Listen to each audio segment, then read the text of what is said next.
Good morning to the listening and viewing audience. Good morning to central staff. Good morning. Good morning. Good morning. The Committee on Disaster Recovery and Infrastructure is hereby called to order. Madam Clerk, roll call. Senator Marvin A. Blyden. Senator Blyden, absent. Senator Samuel Carrion.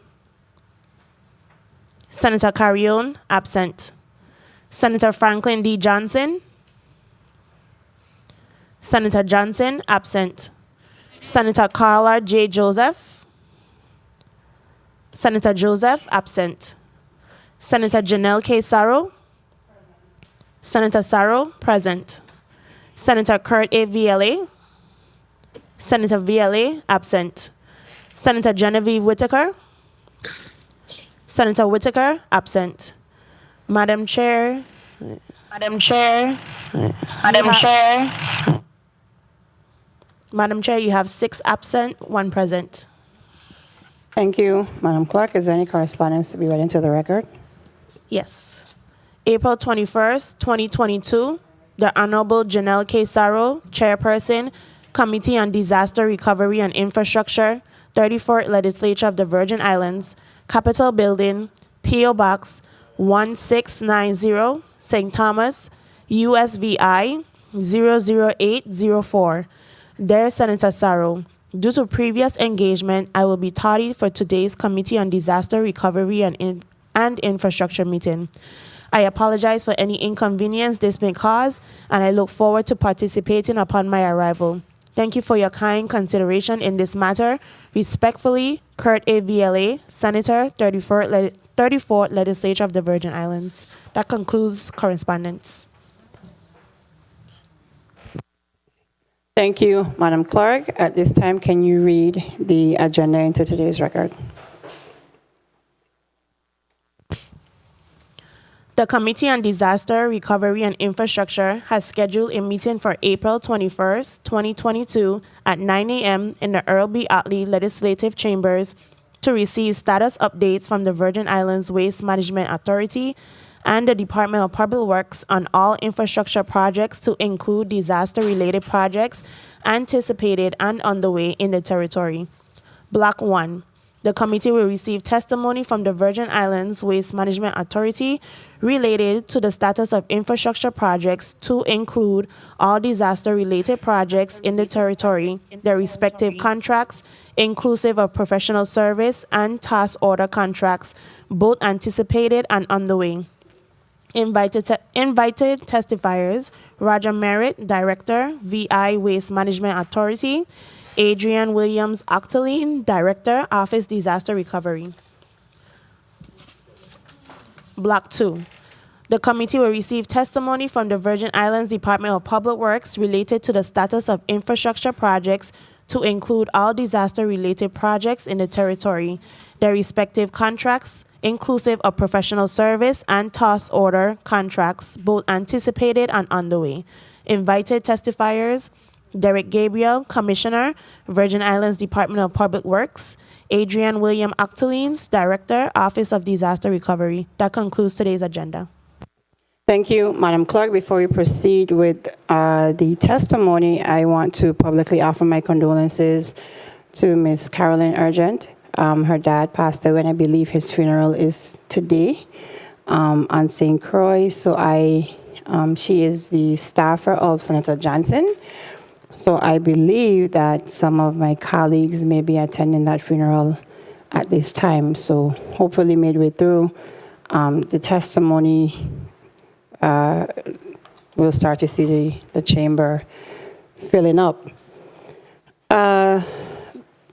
Let's do a sound check briefly. Who do we have? Ms. Brown?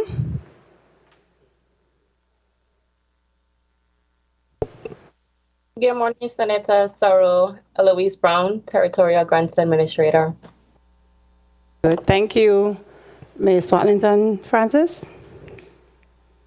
Good morning, Senator. Archer Watlington Francis, Deputy Director for the Office of Disaster Recovery. Thank you.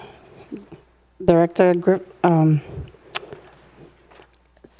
CFO, Good right? morning. CFO Yes. Griffiths.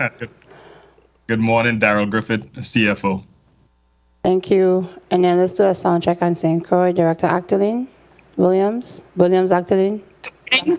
Good morning, Senator Suru. Adrienne Williams Octolin, Director, Office of Disaster Recovery. And Director Merritt. Good morning, Senator Sorrow. This is Roger Merritt, Director for Waste Management. Perfect. And then please mark Senator Joseph as present. Morning. Okay. Director Merritt, you may proceed at this time with your testimony. Okay, thank you. Good morning, Honorable Senator Janelle Sorrow, Chair of the Committee on Disaster Recovery and Infrastructure, other members of the 34th Legislature, the media, ladies and gentlemen in the listening and viewing audience. I'm Roger E. Merritt Jr., Executive Director at the Virgin Islands Waste Management Authority.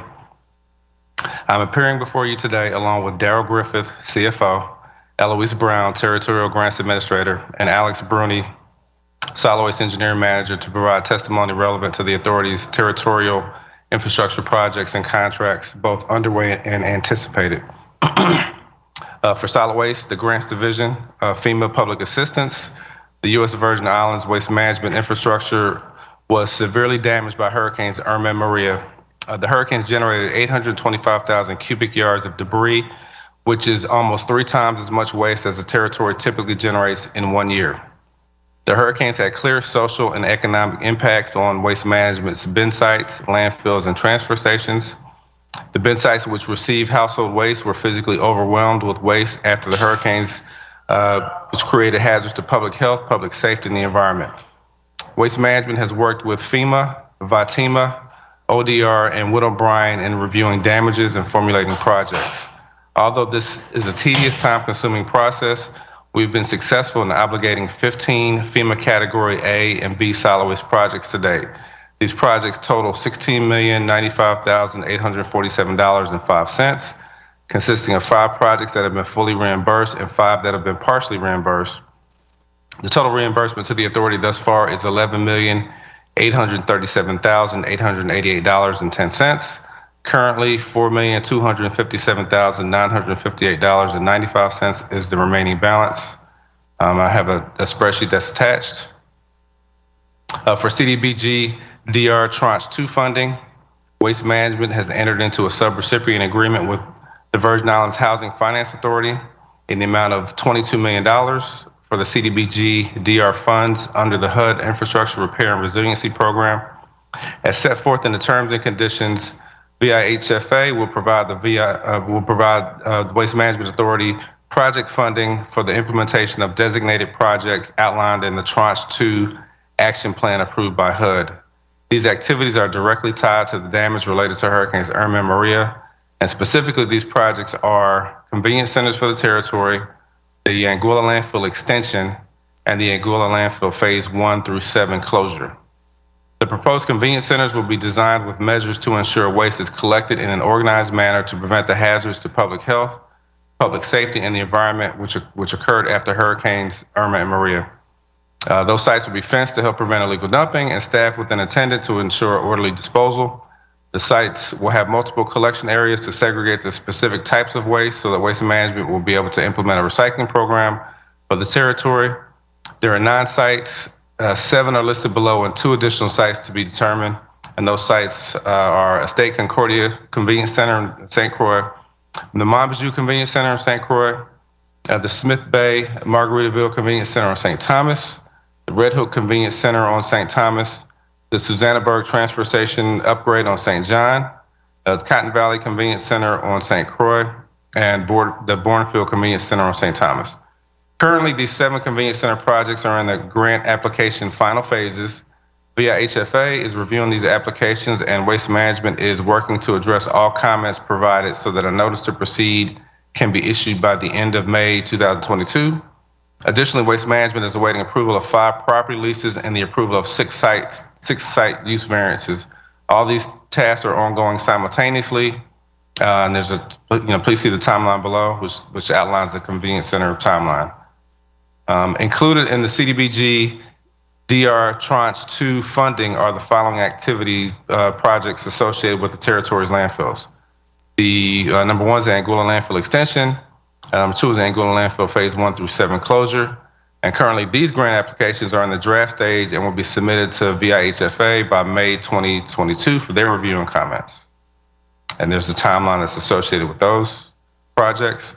The pre-construction activities for the new St. Croix disposal facility and the expansion of the Bavoni landfill to include land acquisition, surveys, environmental assessments, permitting, civil site work and stormwater management design, landfill design, design of on-site waste disposal and recycling facilities, and design of on-site support facilities have all been moved to the CDBG MIT Tranche 3.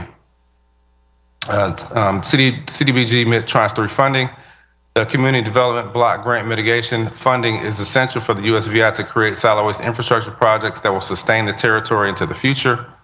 These projects represent high-impact investments that will significantly reduce community risks from contamination resulting from any future natural disaster impacts.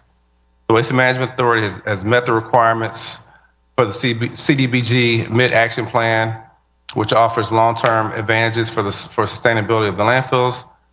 Funds have been approved by HUD in the amount of up to $100 million. And due to the complexity of this program, the timelines for the projected start and end dates are 12 years from the date of the grant agreement. The projects slated under this program include the following: the Bavoni Landfill Expansion Project, which is the design, permits, assessments, site acquisition. The new St. Croix Disposal Facility Project, which also includes design, permits, assessment, site acquisition. The Bavoni Landfill Closure Project, which includes design, environmental assessments, and survey. The Anguilla Landfill Closure Project, which is design, environmental assessments, and survey. Crushers. VIHFA is currently working on the sub-recipient agreements for this tranche. For wastewater, Grants Division and the FEMA Public Assistance. The Virgin Islands Waste Management Authority continues to work hand in hand with our disaster recovery partners, FEMA, the Office of Disaster Recovery, Virgin Islands Territorial Emergency Management Agency, and with O'Brien. The partnership has proven to be successful as we move forward in upgrading the territory's wastewater infrastructure. Waste Management has been successful in the obligation of 44 projects to include management costs. These projects total $18,714,401.23. There are 28 projects for which reimbursements and/or payments have happened. 16 projects have been fully expended and reimbursed. 2 projects have been partially reimbursed and pending FEMA Level 2 review on additional invoices prior to payment. 5 projects have been partially reimbursed and are currently being reviewed in-house prior to being submitted to VATIMA. 4 projects have been partially reimbursed and are currently pending FEMA version increase approval. And then 1 project has been partially reimbursed and work continues. Reimbursement and/or payments, both fully and partially, for these projects total $7,988,932.82. There are 12 projects that have not been reimbursed. 1 project has been 100% completed and has undergone FEMA's Level 2 review prior to reimbursement. 1 project, emergency work, has been 100% completed and hazard mitigation work is pending. Emergency work has undergone FEMA's Level 2 review prior to reimbursement. 2 projects have issued a notice to proceed to the contractor. Waste Management Engineering is currently working with the contractor on project logistics. 2 projects are currently in the architectural and engineering phase. 2 projects are pending FEMA's alternate project review and approval. 3 projects are ongoing management costs, and 1 project is pending FEMA's extension approval. These projects total $4,909,394.54. There were 4 projects that have been reduced because of the insurance reduction guidelines, and these projects total $713,378.80. Of the 12 projects partially reimbursed, there's a balance of $5,795,624.97. And the Waste Management Authority will continue to work diligently in decreasing the project balances. Future infrastructure prudent replacement. Waste Management continues its work with FEMA and with O'Brien to upgrade the territory's wastewater infrastructure to industry standards. This upgrade consists of our pump stations, treatment plants, and gravity sewer lines. St. Croix has been the first district given approval, with the District of St. Thomas and St. John currently under review. There's a total of 16 sewer sheds under the St. Croix prudent replacement that are currently being reviewed and cost estimates prepared. We anticipate that all the sewer sheds will be submitted to FEMA by May of 2022. The final St. Croix sewer shed, which also includes the treatment plant, will be completed and submitted by June of 2022. The St. Croix prudent replacement has an estimated cost of $2 to $2.5 billion. Procurement. The Division of Procurement is responsible for fulfilling the authority's needs in procuring goods and services in a timely manner with the most favorable terms consistent with the law. The authority understands that for the procurement of goods and services utilizing federal funds, we must comply with the requirements in the respective grant award or the federal program under which the funds were awarded, and the requirements outlined in the Uniform Administrative Requirements, Cost Principles, Audit Requirements for Federal Awards, and the Code of Federal Regulations. As such, we are close to finalizing updates to our internal procurement policies and procedures to ensure compliance with all applicable rules and regulations, both locally and federally. In addition, a procurement checklist has been developed and will be placed in each contract file for audit purposes. Challenges. Some of the major challenges the authority faces include the aging facilities and infrastructure. Waste Management's wastewater infrastructure is over 50 years old, and most of the system has outlived its useful life. But we do have St. Croix prudent replacement approved, and we are awaiting approval for St. Thomas and St. John, as mentioned earlier. We have an aging fleet and lack of equipment. We have budget challenges. The St. John Tourism Fund, that $1 million was reallocated to another agency. The Anti-Litter Beautification Fund, we've only received $1 million of the $5 million allotment thus far. We have insufficient budget appropriations to cover our basic operational costs. Waste Management submitted a supplemental budget to OMB for approximately $29 million per year. OMB allotted an additional $10 million to the fiscal year 22 general fund based on a thorough review of solid waste and wastewater operations. In summary, while the myriad of challenges plaguing the authority continues to present day-to-day reactive measures and emergency situations, the goal of the authority and my team is to move towards a more proactive maintenance-based methodology regarding operations. However, we must appropriate the funding available to support this vision. While the grants and other available funding sources we discussed will assist with improvements, we have begun to take the necessary steps towards the goal of self-sufficiency by charging landfill tipping fees, which began in January of 2022, so that we can become a truly autonomous agency. This concludes my testimony, and I am available to address any questions, and thank you very much for your time.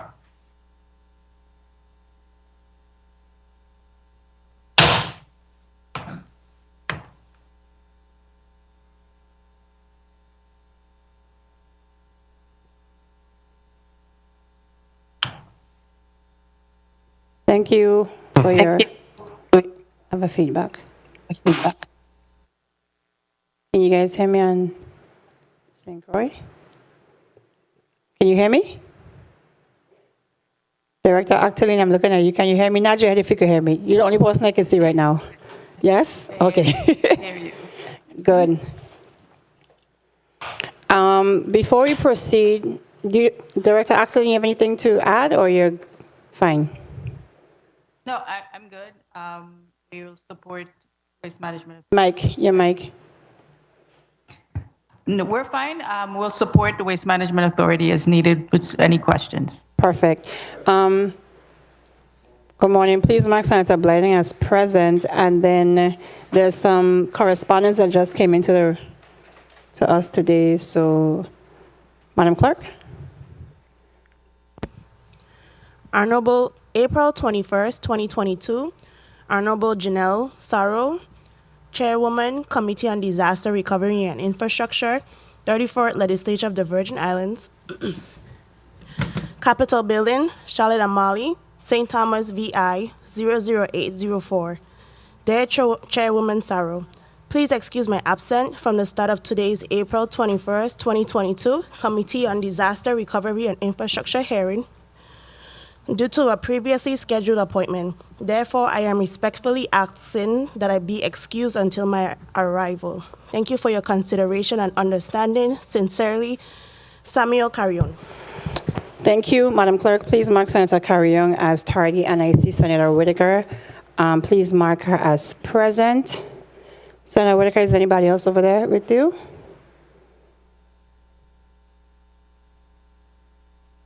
Good morning, Chairwoman. No one on this side. Okay, Just me. perfect. Okay. Colleagues, Senator Joseph, you ready? You may proceed at this time with your 10 minutes.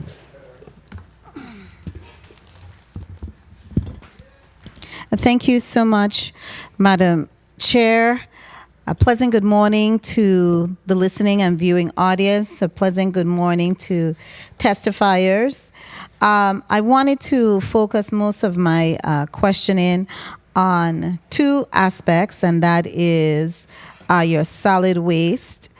I noted that you have a series of projects that you receive funding for, but I wasn't too clear I know you've already have a total of $16,095,000, and it consists of 5 projects, and they have been fully reimbursed.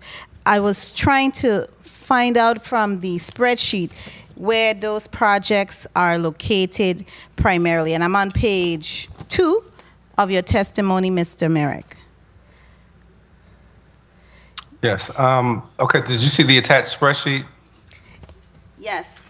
But tell us where those projects are located. Tell us where those projects are located. I know we have the attached spreadsheet, but run through it us so we could have it included as part of the transcript and record where those projects are located. Okay. So I'm pulling up the spreadsheet. I'm looking at the spreadsheet now. So we have the debris site management. The funding amount was $7.2 million. We've expended $7,116,714. Okay. The household. Okay. That's one project you mentioned. You have 5 projects in your testimony. Yeah, the St. John Household Waste and Bin Sites, the funding amount was $2,444,715. We've expended $2,266,156.50. Okay. And this would be on the spreadsheet. I'm sorry. This would be, if you could reference the PWs. Is this part of the PWs? Yes. Reference the PWs. So we're clear on where these projects are located. All right. So the first PW, the $7.2 million, was PW 83. Okay. The second one I referenced was PW 332. Okay. The next one is St. Croix Household Waste and Bin Sites, PW 371. I'm sorry. The next one is the St. Thomas Household Waste and Bin Sites. It's PW 642. The funding amount was $1,289,445. We've expended $807,488.60. Okay. Then the other PW is PW 105. Debris site management body slab, $298,704, and we've expended $298,704. Okay. And you still have some funding to expend in that one, correct?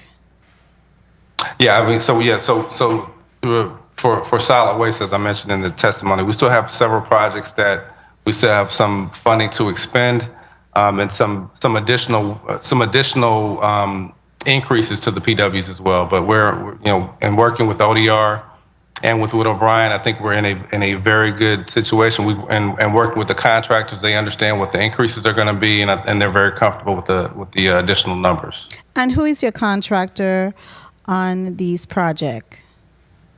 Well, there's a lot of contractors, but the main ones are A9 for landfill. Also Marco St. Croix for landfill, for transfer station and debris management at Body Slab. And then we have several contractors on for the household waste that would be on St. Thomas, it would be Sleepy's. On St. Croix, it would be Bates, and several other contractors. Okay. I'm not going to go into how much each contractor is being paid. I just want to assure that we are moving things forward. In your estimation, how is the work and the funding being released from our federal partners? Is it slow or is it at a faster pace than before? I would say both. I mean, depending on the project and depending on the complexity of the project, it can be a little slower because it takes a little bit longer for them to review. And depending, like I said, if there's projects that are kind of really cut and dry, then the review process is relatively smooth or quick or relatively fast. Okay. And which projects are you having?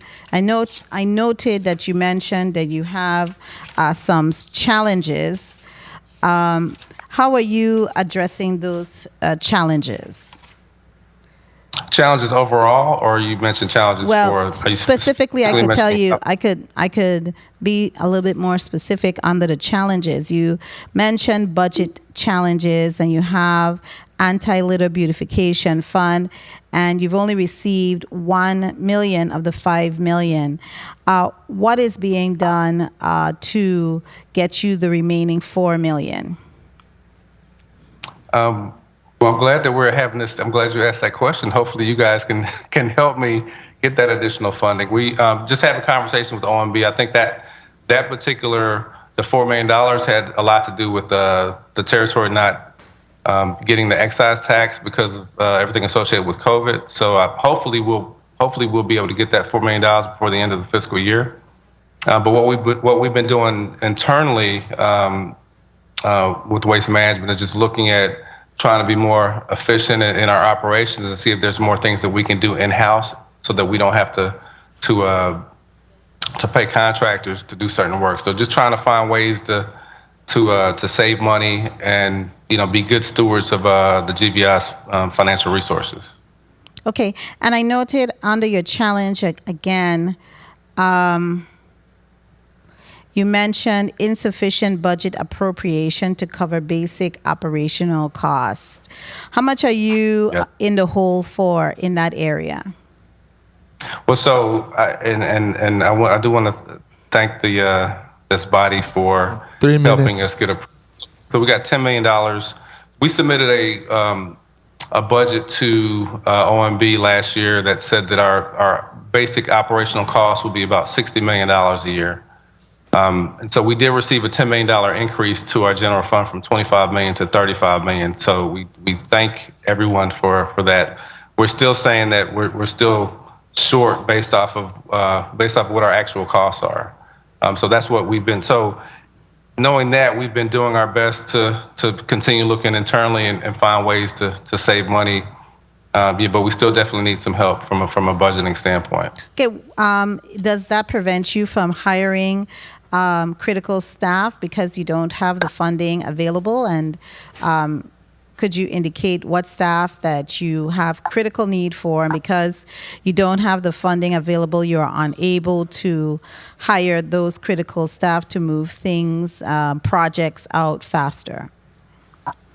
Yeah, I'd say our critical staff, we need, I mentioned that we have the prudent replacement, and we have a lot of these projects going on for both solid waste and wastewater, so we need engineers, and including myself, we have 7 engineers for the Waste Management Authority. And given the fact that prudent replacement is going to be approved, hopefully in the next couple of months, the actual we'll actually receive the fixed cost offer, then there's going to be a lot of work that's going to be happening in a short order. And from an engineering standpoint, we do definitely need more engineers. From a in the field standpoint, we still need more wastewater technicians, and we still need more solid waste technicians to help us keep the territory clean and also help make sure that we're not having any wastewater issues, or when we do have them, that we have enough staff to be able to address them out in the field. And do you have a basic number? 1 minute. Do you have a basic number of critical staff that you need? I know you mentioned engineers and technician, and I suspect that's why you are having budgetary issues too, because you haven't been able to fill those needs because you don't have the funding to actually pay for those type of technical personnel. Yeah, I mean, on the engineering side, we probably need about 10 to 15 engineers, I mean, at a minimum to help. Because like I said, once these projects start, then we're gonna, from an engineering standpoint, we're gonna be inundated with reviewing projects and making sure that they're designed and scoped properly, and then being able to provide oversight. From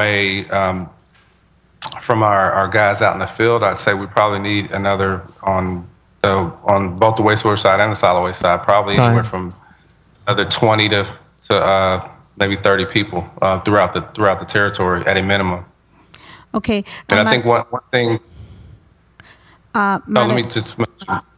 Oh, go ahead. Yeah, I just wanted, because my time has been called, and I don't want to be abusive. Madam Chair, may I just wrap up with one final question? I always give leniency. Okay, thank you kindly. I wanted to basically understand from you, Mr. Merritt, do you have in place some type of recruitment plan to meet these critical positions? And also, who does your project management of the projects? Is that internal, or are you contracting that?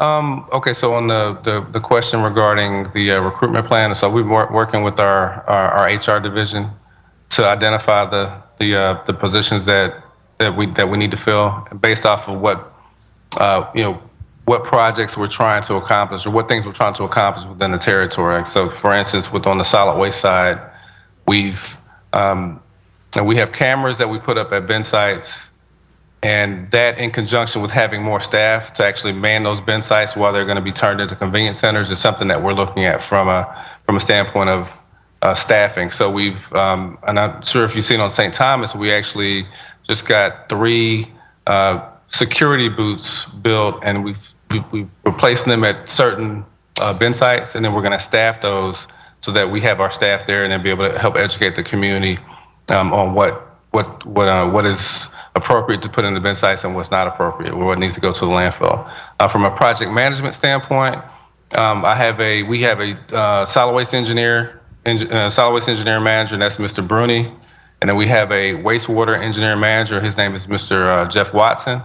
And so they look at the projects for both solid waste and wastewater, and that's how we manage our projects. But like I said, we need more engineers, because we can manage projects, but we need bodies to help us manage those projects as well. Okay, thank you so much, Mr. Merritt. Thank you so much, Madam Chair, for the leniency. Thank you. Off topic, not disaster related. Director Merritt, last year or year and a half, I inquired about, 2.5 years ago, I sent you an application for someone who is autistic, but very, very interested in waste management. And I religiously see that young man in my neighborhood. The garbage haulers come, they meet him, he rides on the back of the truck. He literally is involved in garbage hauling on the West End. And then after he does all his work for the entire morning, they drop him off to where they pick him up and they leave. And he looks forward to picking up garbage each time the garbage truck arrives in Bordeaux. I believe he's competent enough to be hired by Waste Management. And I say that to say, because we talk about homelessness and everything else, and we talk about Emancipation Garden. And Emancipation Garden, there are substance abusers over there, but there's also a group that went through the 504 program in our public education system. I don't know what happened on the exit interview, but those students should have been in Voc Rehab to have some job where they can utilize their skills. But because we haven't done that, they all gather at Emancipation Garden, and we assume that they're substance abusers or that they're homeless when they're all gathering because they all have the same learning disability. And I lead by example because I do have a person on my staff from Voc Rehab. He's the one calling time today. So what is the holdup in hiring that young man 2.5 years later? We actually met with that individual after you mentioned him. And he's still not We working. met with him and his mother. Yes, we met with him and his mother, and after our meeting, we offered a position, and it was a position that they did not want to accept. So we did make an offer for a position. I'm aware of the position that was offered, and the position that was offered, I think that was grossly unfair of what he was offered. He wants to pick up garbage, and that's not what you offered him. And he's not going to come in and he doesn't drive or anything. I mean, you have to be creative in the hiring process, especially for those who fit that category, Director Merritt. And I'm asking you to revisit it today because he's not the only person that we have these issues with. We have an obligation to all citizens. Yeah, I think the one thing that we have to weigh as the Waste Management Authority is that we have to make sure that the individuals that we have in positions, that we want to make sure that they're positions that will ensure not only safety to the public, but safety to themselves as well. So any position that we offer, or any position that we interview for, we want to make sure that that person is not going to potentially have anything happen to themselves or out in the public. So that's. Yeah, but we can definitely meet with that individual again and see if there's other opportunities within the authority. That's not a problem. Director Merritt, I don't know if I can buy what you're saying. He's been picking up the garbage for the last 6 or 7 years. He has been doing this for the last 6 or 7 years on the back of the truck. He knows the routine. He knows exactly what to do. I don't think he's going to go on the back of a truck and jump off in the middle of traffic or spaz out. He really is interested in garbage removal, and I'm asking you publicly again today to address it. Be creative and let's find a position for that young man. We have to give opportunities to our people, especially in, not everybody has a like in picking up trash, but he does.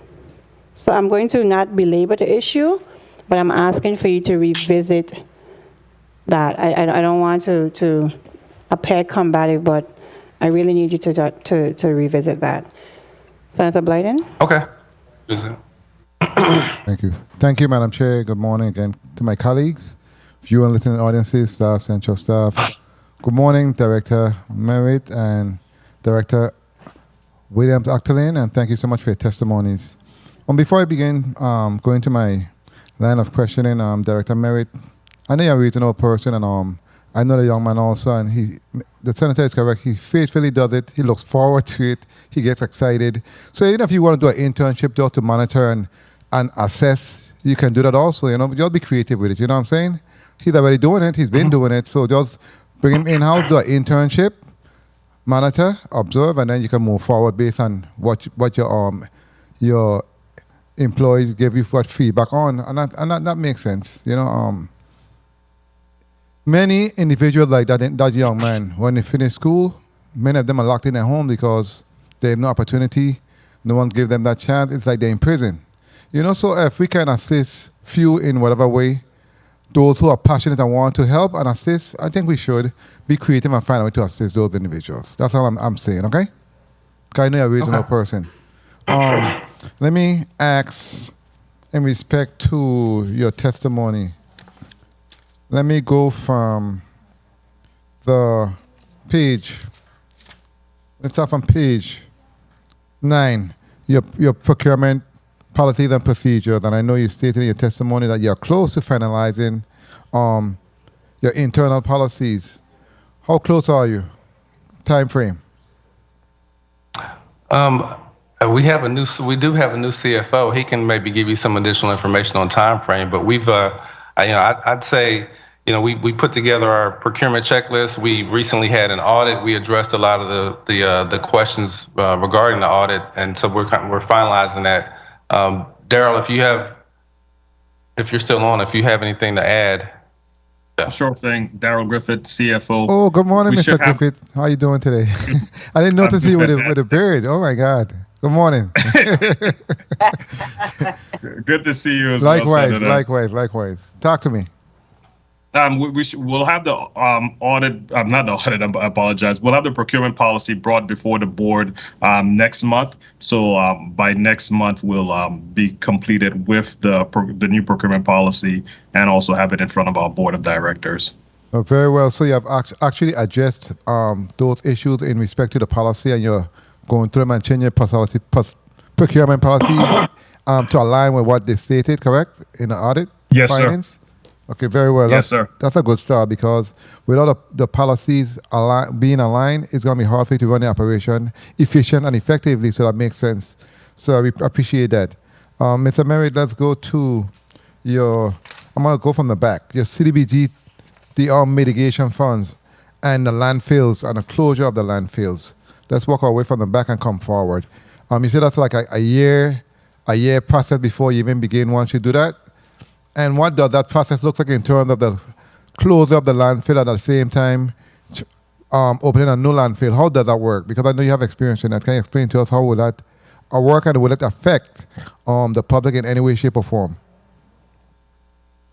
I couldn't hear everything you said, but was your question from a You want me to once we repeat start it? closing? Do you want me to repeat it? I will repeat the question. In respect to the landfills, and you stated in your testimony it's going to take at least 12 months, to basically start that process once you fill the application out. Because I know you said you have $100 million for the closure of the landfills. So my question is, what does that process look like? Number one. Number two, will it affect the public in any way? And number three, how will it work by closing one side and trying to open a new landfill? How does that work? Because I know you have experience in it. Yeah. Okay. Yeah. So when so the public won't be the public will not be affected. When you're closing a landfill, you close it out in phases, and so you have an active area, and so the areas that are basically have been filled and are at their final volume or their final height, then you start the closure process there. So that's why we have the Anguilla landfill. We have it in phases. The closure is in phases of 7 phases. And so, I guess a good example would be if you like, as you're putting trash in the landfill, you'll be coming behind it and actually covering it behind it. So where the active area is, where you're putting trash at, will always be in front of you. So if you look on the other side of the landfill, that's where the closure activities will happen. So as far as continuing to receive volume and everything, that it won't be affected because that trash won't be going in the area that's already closed, only an active area, if that makes sense. Okay, very well. And let's go to the convenience centers, because you stated in your testimony also that effective next month, May, that the notice to proceed would go forward, and you're waiting for comments. Who are you waiting for comments from? The public, and or who are you waiting for comments from? Yeah, so we have a public hearing is tomorrow for the convenience centers, so for the rezoning of the properties. And so once we get the rezoning and we have the variances, then we'll get back to making sure we have the approval for the lease agreements, and then we'll have the notice to proceed, which we've been working with via HFA. So we're just finalizing those last 2 bullet items. But yeah, as I said, we're right there at the 1 yard line here, and I'm really excited about these projects getting ready to begin. Okay. And you stated that the public hearing. Oh, and the lease has approved.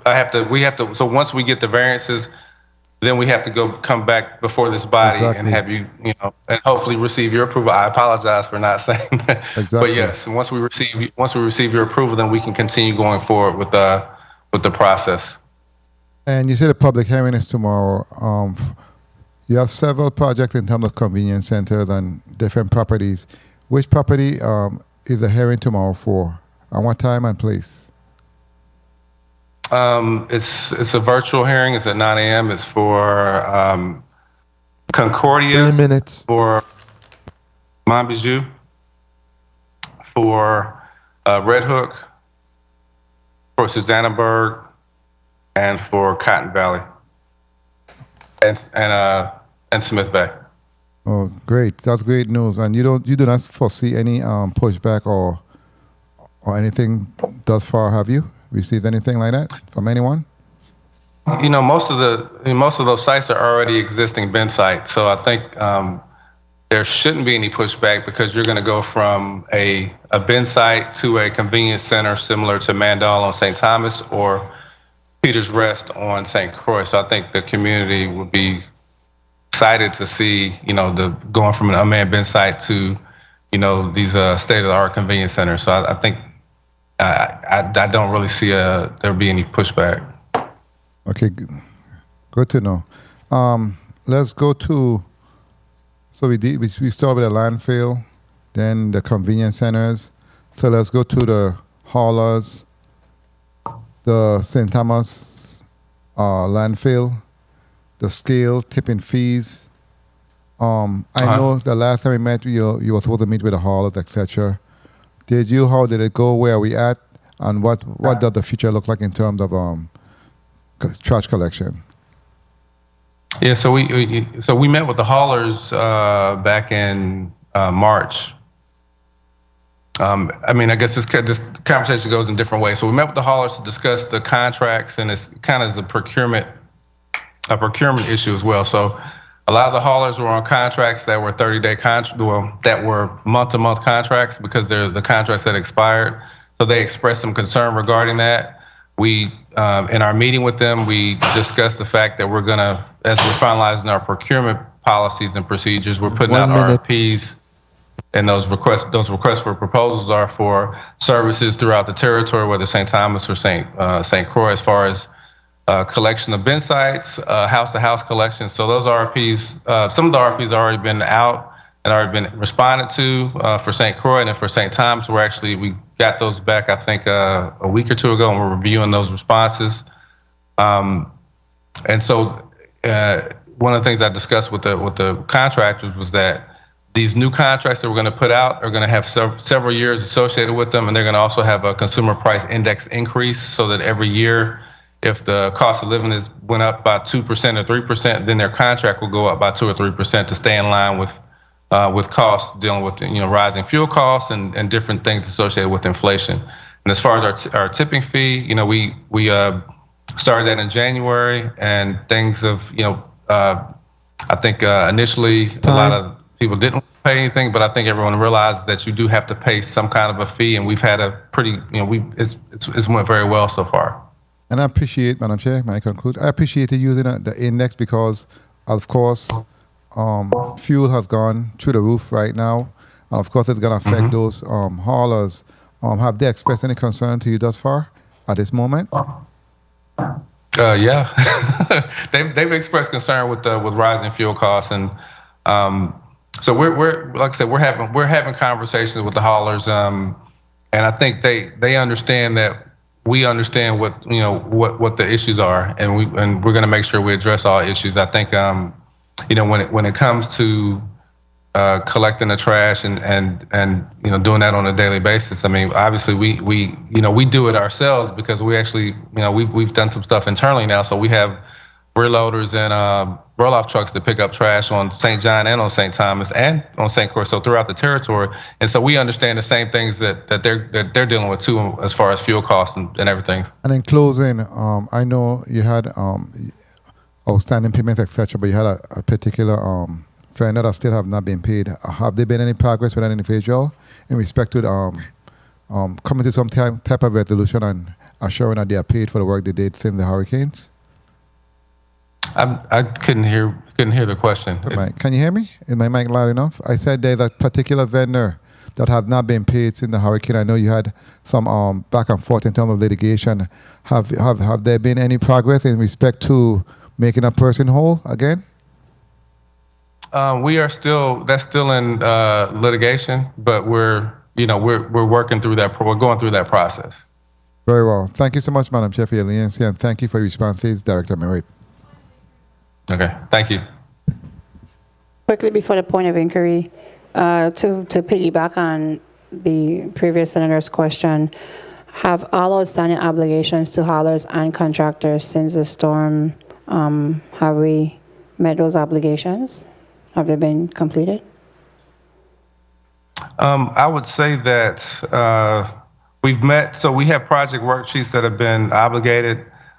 There's a couple that they had some additional potential work, and in reviewing that work, then we're re-obligating, so we're adding to some PWs. So we're increasing some PWs based off of the additional work that was justifiable, and meeting with both ODR and with O'Brien. So we've submitted things to FEMA to increase a couple of project worksheets. So we're making sure that we address all the work associated with the hurricanes. What's a couple? Well, the debris site management for body slab, that's one that we increased, or that we're finalizing the increase. The extended landfill hours for both Anguilla and Bavoni. We worked with the contractor and got some additional information and putting that together in a package and sending that to FEMA. Those are the two main ones. Yeah, those are the two main ones. Okay. Director Actolin Williams? Williams Actolin, this poor name. I keep... Yeah, you. I keep damaging it. I apologize to your husband. Can you tell me a timeline on making these haulers and contractors whole from the storm? We're in 2022. Madam Chair, the process was stalled mostly for documentation. We've now come to two of the particular haulers in question. We've come to an agreement on the amounts that are owed. It's now going through the FEMA process, which is that it still goes through that 19-step process, but we've asked them to expedite it, and we expect that within, I would say, the next 60 to 90 days, we should have an obligation that we're able to make payments immediately after that.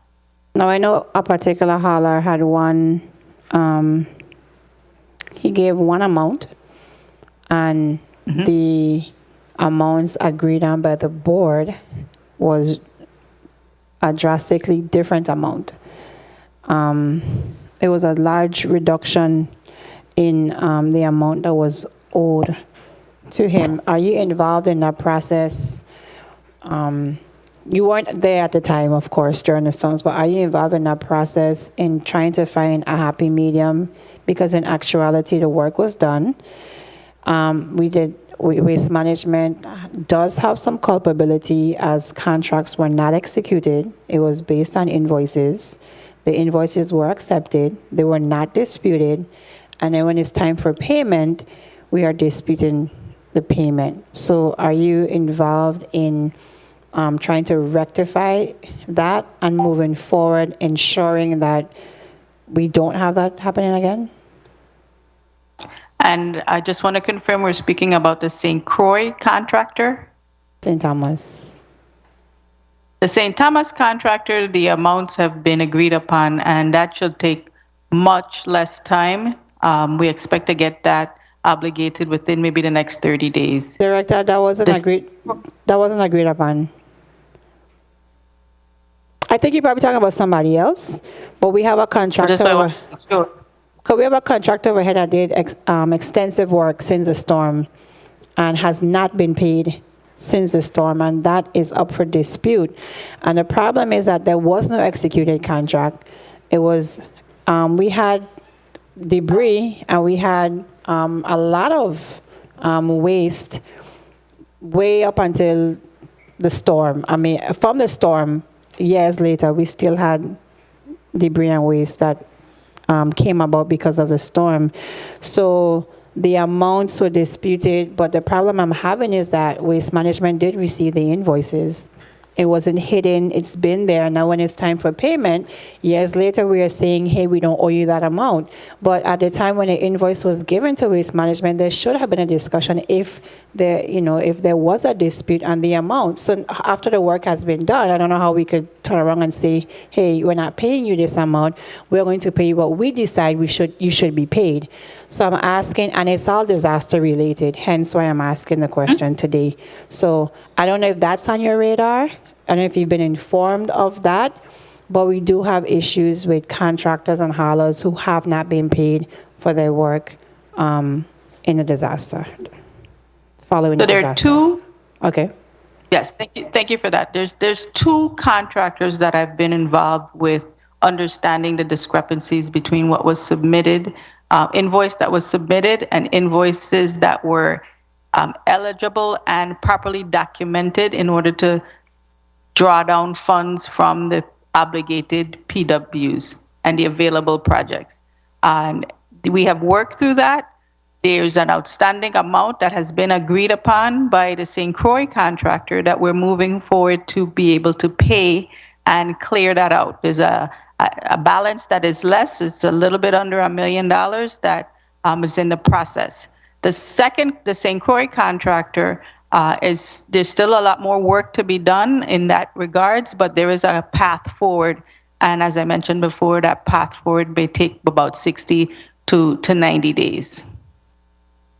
Okay, and let me bounce back to Director Merritt now. Would you have, where am I?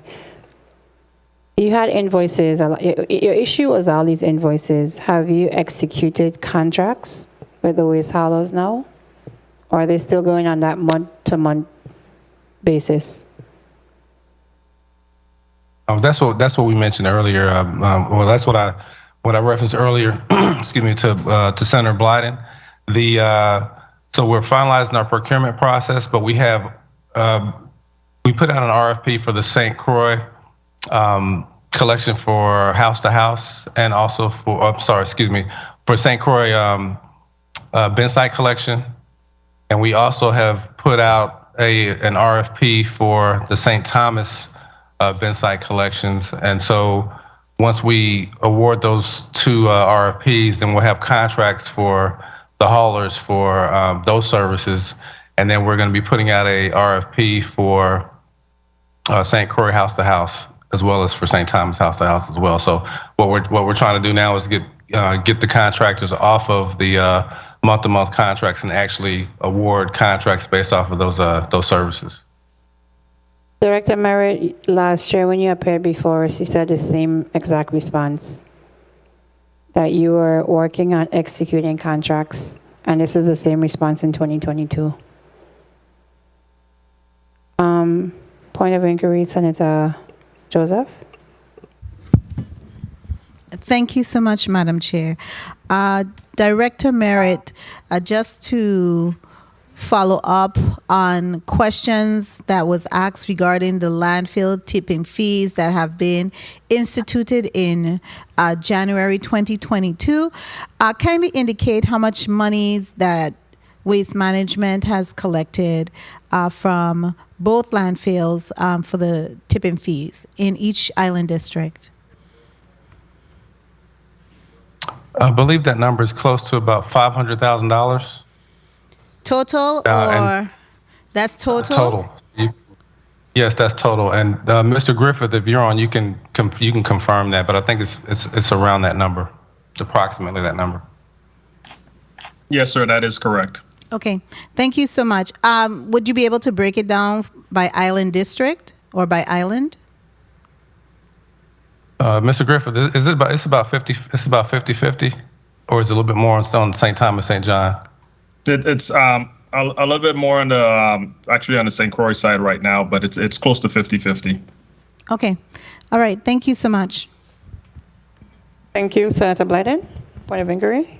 Thank you, Madam Chair. Director Merritt, in respect to my colleague question, when it comes to you mentioned a house-to-house and an RFP that's been prepared for Bulls Island District. Can you tell us what area you're going to be doing house-to-house in those RFPs, St. Thomas, St. John District, and then St. Croix? What area is included? I'll appreciate that. So there's no house-to-house on St. John.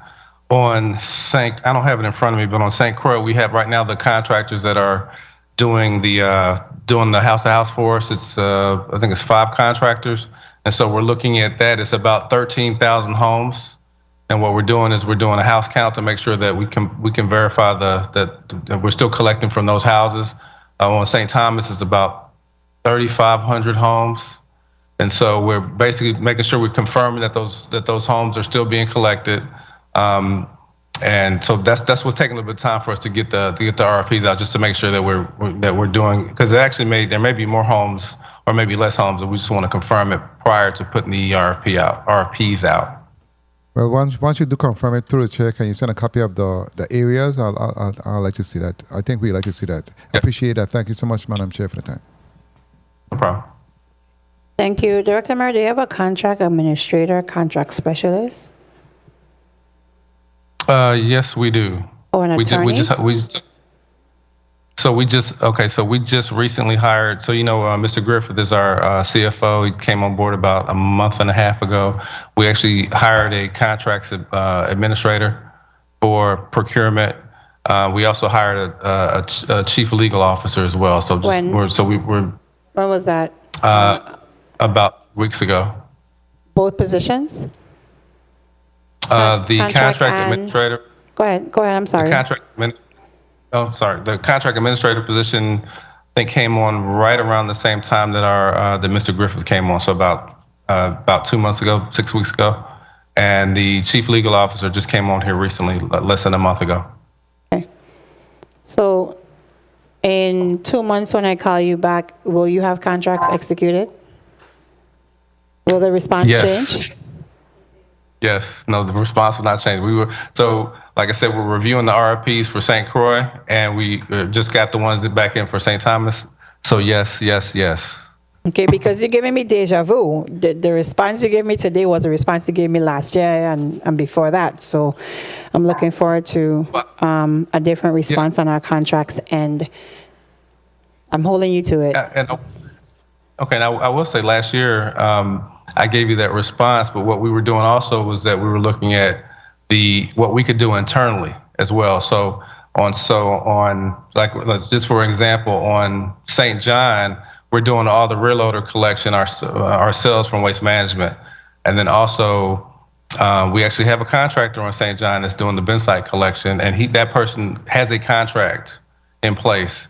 And so on St. Thomas, we're doing more in-house collection on some of the bin sites as well, and also picking up some of the rear loader work, because we actually have new vehicles. So that saved us a substantial amount of money. So once we did that, then I said, now we can look at what we can't do as an authority, and let's put those contracts out. So when I said that last year, I misspoke to a certain extent, because I was trying to figure out what we could get done, what we could accomplish in-house and save some money given our budget shortfalls. And so I apologize for saying that last year, but this year we're going to be, from a contract standpoint, now we've identified what we need our contractors to do. So. Okay, because by nature I am a historian, and I don't forget much. Okay. You know. Alrighty, Senator Whitaker, you're recognized for your 10 minutes. Good morning, Chairwoman. Good morning to my colleagues. Good morning to the testifiers. Good morning to the people of the Virgin Islands. I want to go ahead and just dive right in. I want to first start off by commending both of you, because back on March 30th, we had the WTJX Recovery and Focus show. And as you continue to reach out to the public, as I'm a big proponent of you reaching out, Director Merritt, certainly the town hall meetings you have held are important. So let's just continue to put that energy towards engaging the public, as we're doing today with this hearing as well. Convenience centers. I want to first drill into a lot of it's been asked already, but I want to put it into the context of recycling. When we have a few statutes around recycling, One statute deals with the redemption of recyclable materials, that's Title 19, Section 1557A, and it really requires that you get together with stakeholders, all right? Director Merritt, how have you engaged the stakeholders around recycling? The public entities themselves, of course, we're speaking about Department of Planning and Natural Resources. In the case of the statute that deals with land management, we're talking about Department of Agriculture, and the wider University of Virgin Islands, and the wider group of individuals who are doing grassroots level recycling. Where are you with those kind of public engagements and documentation, as well as the board actually having a policy around recycling and moving forward strategically with that effort? A big question. On the recycling, we have so government agencies. So we're working with DPNR. There's a waste diversion grant. It's a $10 million grant from the EPA. We're allocated $6 million, and DPNR is $4 million. And we've been working with them because that's obviously waste diversion goal, which is basically recycling to an extent. So not having that waste going into the landfill. So we've been working with them. With agriculture, we've kind of partnered with them because we have a lot of green waste that we've been shredding, especially here on St. Croix, and we've given them some of that mulch so they can give away to farmers. We're working with UVI to. They're going to give us some interns to help us out with some projects with waste management, which would also include recycling. As far as and I know one of the questions has always been our integrated solid waste management plan. So the convenience centers are a major component of that because once the convenience centers come online, then we'll basically have central locations for areas to have source separation. And so that's going to be one of the beginning phases of our recycling program. So while we're getting these convenience centers online, then we're going to have an educational outreach and kind of start getting people, getting the community, getting all the other governmental entities to understand what our thought process is as far as recycling and how that's going to be instrumental. So we have our community educators, and they're going to go out and do outreach. You're going to start hearing more on the radio. I mean, you mentioned the town halls, and so we'll do more because I think from the standpoint of internally and talking to governmental agencies or entities, I mean, we can do that, but I think obviously we need 100% public participation. The recycling rate in the states is about 40%. Right now, obviously we don't recycle. And so I don't expect us to have 40% once we start, but as we continue to educate people, we want to get to that number and hopefully maybe get even higher. But it's a process, and we know we have to educate the public. And in our like the waste diversion grant, there's a certain portion of the grant associated with community outreach and education. So I definitely 100% agree with what you're saying, and that is on our on our radar screen, and that's a big part of this whole recycling process or program. Thank you, and that's why I'll continue to ask you to support my effort to implement environmental education in our schools from a curriculum perspective. So I look forward to get your support before, and I hope to get your continued support because we need to have it based in the school system as well. On the matter of the procurement, so you highlighted on page 9 of your testimony that you have procurement challenges. So Department of Property Procurement have the new GVI buy program. So how have your staff who engages over procurement, how have they done various trainings on understanding code of federal regulations? Where are we with that? So because that's a recurring problem. We hear the same thing over and over about procurement challenges. How is your staff building capacity in order to really address the purchasing and delivery of equipment? Yeah, and I'll let Mr. Griffith chime in here, but we're basically updating our procurement policies and procedures to make sure they're kind of in line with property and procurement. But then also, like I said, we've been hiring additional staff because for a while we've only had our director for procurement along with and she had one person that was helping her. So now we have a contracts administrator. So now we're trying to basically get our staff in line with what our needs are, because, you know, especially as we go into prudent replacement and all the different things that we're going to be doing going forward, we know that we have to have But Director DPP, I mean, Commissioner Thomas has had regular trainings of people, for yourself as a director, persons in the e-lister capacity have had regular trainings. GVI BUY is a huge thing they put out. They invited senators, I participated. So I really have to see, when we talk about policies, we can't keep on at every hearing saying that we're going to update them. We have to get to a point where we have the policies that are currently in place, and it has to be more rigid. It's because we've had this conversation last year. I've been asking about policies for waste management my entire time as a senator.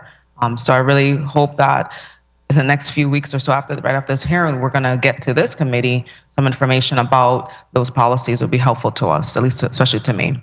Yeah, no, I would just say and I don't know if Mr. Griffith wants to say something, but as he mentioned, we're going to have our procurement policy finalized by next month for our board. But it has been a challenge for us because we had limited staff with our procurement department, and recently we just had a CFO. So for the last year and a half, we haven't had a CFO. So I've actually, as a director, had to kind of wear multiple hats and be the CFO as well. So I think now that we have our CFO and we're adding our staff and we're going to have a policy in place, and the procurement issue or concern will be addressed, and that'll be something that will be a topic that won't matter anymore because you'll see our procurement process and policies is in place, and we're following it. Waste haulers, from a perspective of engaging them as critical stakeholders. Mm-hmm. I reflect on I'll use an example of Public Works now. A few years ago, they did, like, for example, workshops with persons who are going to be vendors. How has the authority or even planning to work on providing technical assistance to our waste haulers, working with them, showing that supporting them, the whole process of the issues, because I keep on hearing, their paperwork, as Director Williams is saying, their paperwork is not up to a level it needs to be. How are you working with them so that their paperwork can be up to date, so you can facilitate a better relationship between yourself and the haulers? Well, I mean, I think that so on a personal note, I talk to the haulers on a regular basis, because whatever concerns they have, they'll contact me directly. On the level of paperwork and different things, from a procurement standpoint, when we're putting out our RFPs, we also say if you have any questions or concerns, you write those questions, and we'll make sure we address them. We meet with them to discuss the RFPs. And as an example too, when we did the landfill tipping fee. 1 minute. So normally landfill tipping fees are based off of tonnage. So you come in, we initially weigh your truck empty, so your truck weighs 1 ton empty, but then when you come in the landfill and it weighs 2 tons, so we just do the math and say you brought in 1 ton of trash, we charge you so much by the ton, and that's it. Well, that was an issue that was going to be one of the issues with the haulers, is that they didn't know.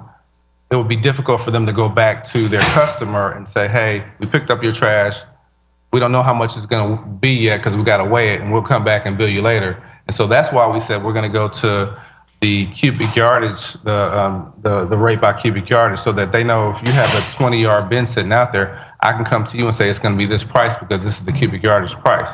Now, from a paperwork standpoint, how that really helps out is that if we do have another hurricane, hopefully we don't, but if we have another natural disaster, then what will happen is all those, when we did the project worksheets, FEMA, all the measurements or quantities were in cubic yards. And so the paperwork, that part will be spot on because it'll already be in the format that's required. That was one of the major problems that we had with doing the project worksheets after Irma Maria, is that we didn't have the quantities and we didn't have everything associated with how FEMA wanted to see it. So that's going to help, going forward. And my time has been called. Chairman, I have one last question. You may proceed. And the final question I have for you is around your staff and the morale. a lot of our agencies, the reason why we have morale issues is people just getting their basic annual increases, dealing with the unions. How are your current staff up to step? And if they're not, what is the timeline to get them up to their right step? And I'm a huge proponent of retroactive payments. If there were years that they were owed, the work that needs to be involved, and I know it's a lot of work and done it personally, really and truly, where are we at with the basic providing of salary increases and getting their steps up to date? I'm very happy to talk about this. Our staff, I think, so both on the solid waste side and the wastewater side, we've done retroactive payments that went back 3 years. And there were some significant retroactive payments to staff. And so we wanted to make sure we addressed salary. We wanted to make sure they were closer to industry standards for those positions. And then we're making sure that we put in a program that we're looking at salaries on a regular basis. We have the step increases. We're making sure that we're actually in the process of working with the union now on our collective bargaining agreement. But I wanted to make sure that we did these things prior to that, so that when we got to the collective bargaining agreement, our staff would be in a much better situation, because we would have already addressed a lot of that stuff, and then we're just going to continue moving forward. And I think, I'm not going to speak for our staff, but I think they know that I appreciate, because not everyone, when you're growing up and you figure out what you want to be, I don't think that many people say, I want to work in solid waste, I want to work in trash, I want to work in wastewater. So given that, we have a very dedicated group of individuals that work with us, and I want to make sure they understand how much I appreciate them and how much they mean to the territory. So I was very focused when I got here to make sure we addressed all issues associated with salaries. So I think they will be happy in knowing that I went above and beyond to make sure they were compensated for all the hard work they did. Thank you. That's commendable. Pass it on to your fellow directors and commissioners. Thank you. Thank you. Thank you. We're going to have a second round, but the committee will stand in recess for about 10 minutes so you can stretch your legs and take a potty break if you need. The committee stands in a brief recess.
The committee is back on the record. Senator Joseph, you are recognized for your 5 minutes.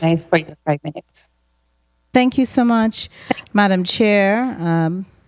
I want to begin my questioning on page 5, Mr. Merritt, of your written testimony.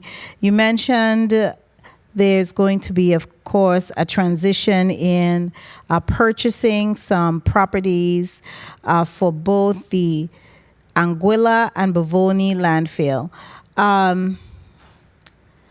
Kindly indicate what size and who is it a government is the current owner of those properties that you're looking to purchase? It's a combination. There's some government-owned property and also some privately owned property. And what's the size of the property you're looking at purchasing? Let's begin with the Bavoni landfill. Well, the Bavoni landfill, there's several acres that are around the landfill that are. I'm trying to think the tracks. Probably, I'd say a combination of about 50 to 60 acres. Okay, in Bavoni and Anguilla landfill. The Anguilla landfill, we're looking at purchasing a tract that is over 50 acres, and that's private. Is there any thoughts or discussion regarding shipping some of the solid waste off island? In looking at your plan, you're just expanding? Because if we're really, I know that you are looking at recycling programs. That's very good. However, the Bavoni landfill in the last 20 years have grown astronomically. And if we're purchasing additional property, how are we looking at reducing the growth outside of recycling? Because we don't have a firm time frame when you're going to be able to put in a recycling program and you're implementing that. So tell us, what are you looking at to reduce the number? Because both the landfills are under EPA non-compliance. So how are we looking at proactively planning so that we don't reach to this stage again in the future? That's a really good question. I'd say from a landfill perspective, what you're supposed to do is you're supposed to look at how much life is remaining for a site, and within 10 years of that life being, depleted, you already need to have a plan in place for what is the next step. And so we, in the past didn't do that. So what we're doing now is, basically putting those plans together. From a proactive standpoint with the landfills, I mentioned earlier, the recycling is about a potentially 40% reduction in the waste stream that will go to the landfill. So you're taking basically 40% of the trash. We have about 100. We do about 500 tons a day between both landfills. So you're talking 125 tons that would not go to landfills that will be repurposed, and so that would add 40% of life to both landfills. And so when we talk about the convenience centers and what they're going to mean to the territory, that is the first step in basically doing a source separation and then getting that trash away or diverting it from the landfill. So as we're putting that plan together, in the meantime, what we're doing is looking at the landfills and finding ways to conserve space. So for instance, we have a product called the Rustmar foam that we use when we put trash in the landfills. Instead of covering it with dirt, the trash with dirt as a requirement, you can either put 6 inches of dirt on top of the trash, or you use an alternate daily cover, which in this case we're using, which is this foam product, and it basically doesn't take up space in the landfill, so it allows us to continue having some additional space in the landfill. So we're using different technologies and also different ways of making sure that the space that we have is going to last while we're implementing the recycling program, and then making sure that even after we implement the recycling program, that we are very good stewards of the space that we have and utilize it. Just nothing for trash that can't be repurposed. Okay, so my question is really because we have a really great opportunity here to plan in the future, knowing that we are very limited with space here in the Virgin Islands. We are islands, and whether or not we are looking or planning ahead to possibly look at sending our trash off island, because we're going to be back in the same state possibly in the next 20, maybe 30 years. So maybe a longer time than that. And we're limited with space. And if we could repurpose some of the landfill space, I know there was talk about gasification and the like years ago, and using the landfill to produce alternative energy. And I wanted to ask you, and the trash in the landfill, if that's any of your discussion, or you're just looking primarily at expanding the landfill. 1 minute. I mean, we're constantly contacted by contractors that have alternate proposals as far as waste to energy, and you said the gasification, pyrolysis. You have different things that people discuss with us, and so we actively listen to these contractors and see if anything is viable or makes sense. I think one of the things here is that when you have most of those projects that are outside of the normal waste disposal, to be financially feasible, they normally need about 1,000 tons a day. We only have about 500 tons a day. So a lot of the companies that come talk to us, once we mention that, then they kind of take a step back and kind of figure out if they can potentially downsize their project. But normally it's difficult because to make it financially feasible, that threshold is usually 1,000 tons. And so, time. I think from a landfilling standpoint, we're just looking at what's the best optimal use of the landfills as they stand, and as we have the potential to expand them, we do. But then we also have to be good good stewards of that airspace and make sure that we because you're correct, we're an island, we're islands, and so. We're not like in the States where if we're in Texas, we can just move from this place and go build a landfill, 50 miles away. It's not that simple. Exactly. So we're really confined. My time has been called. Madam Chair, thank you so much for the leniency, and thank you, Mr. Merritt. Mm-hmm. Thank you. You're welcome. Senator Blayden? Thank you, Madam Chair. Director Merritt, let me ask you, because I know that this disaster recovery, and I know you have a hearing with my committee coming up in a couple of weeks, and I know that my colleague just spoke to the landfill and, seeing how we can basically maximize and reduce, debris, etc. And I know I have the source separation bill, BR 21083, that we will be discussing at that meeting. Mm-hmm. So I'm not going to get into it right now. And also, I'm going to set up a meeting before that meeting with your agency, the Marine Science Department at UVI, Public Works, and heavy material in respect to glass crushing, because they have a glass crushing machine, and I went to a demonstration. It's amazing, and it's going to assist the landfill and see how we can assist in using those glass for roads, etc. So I look forward to having a meeting with you guys to see how we can move forward expeditiously in terms of reducing all of those glass from going to the landfill. I think that will make a big difference also at the landfill. But in respect to this hearing, let me ask you in terms of the spreadsheet, you have 3 areas where you have Estate Thomas line repair. That's sewer line, $4,320,000. Is obligated. Where are we at in that process? Because I believe that line also runs into PMP, and we have sewage back up in PMP on a regular basis. So where are we at with that obligation? I know it's obligated. Where are we at in that process for Estate Thomas line repairs? Yeah, Ms. Brown, you want to comment, and I can chime in too. Good morning, Eloise Brown, Territorial Grants Administrator for Wastewater.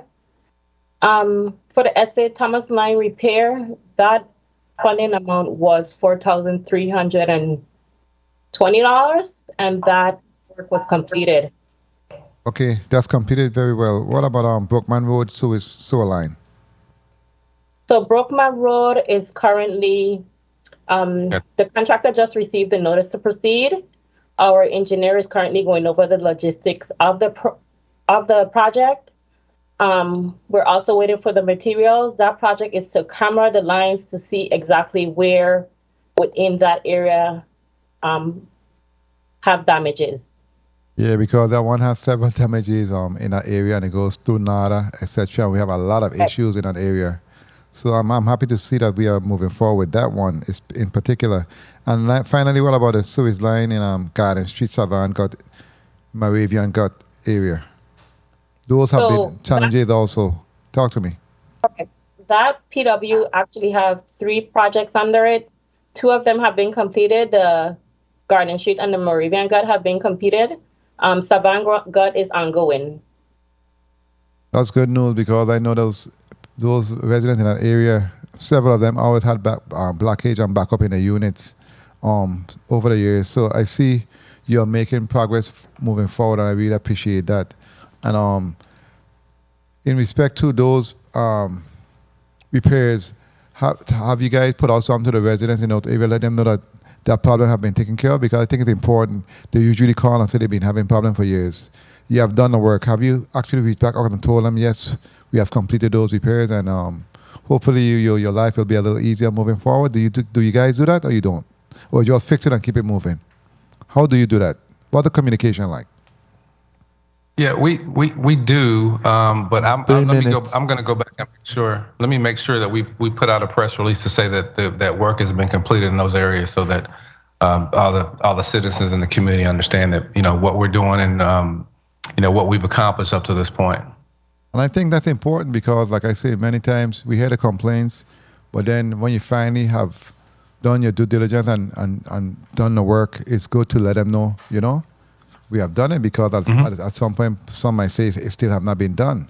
So it makes a big difference in terms of relationships and communication, okay? So I think that's the way you need to move forward.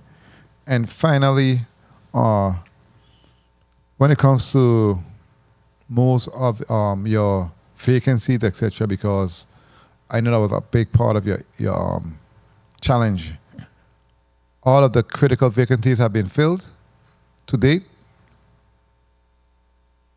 Well, when you say critical, I'd say so there's different levels of critical, right? So from an executive standpoint, our CFO position was filled, and our chief legal was filled. Those were 2 very critical positions. And we've been filling vacancies on like I said, on the solid waste side, on the guys out in the field, and also on the wastewater side. We still need to fill more, but I think hopefully you've seen it where, let's say solid waste. We, as I mentioned earlier, we have, as we're trying to transition from the unmanned bin sites to convenience centers, we've placed some of our staff at frequently used bin sites to actually have them be out there, be visible, and help educate the community and also talk about the convenience centers, what's going to happen at this particular location, and also help educate the public at the same time. So we're looking to hire more staff so that we can have more of our staff out at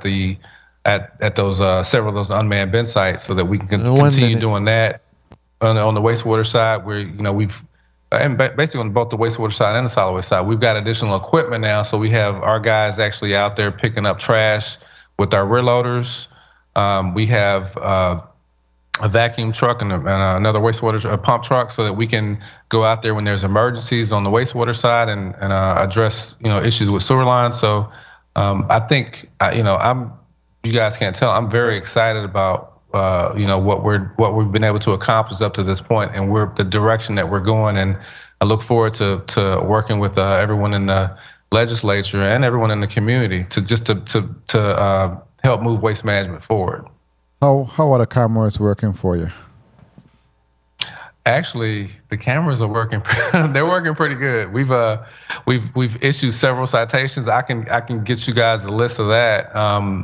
And we've also actually done a couple of operations where we went in. Time.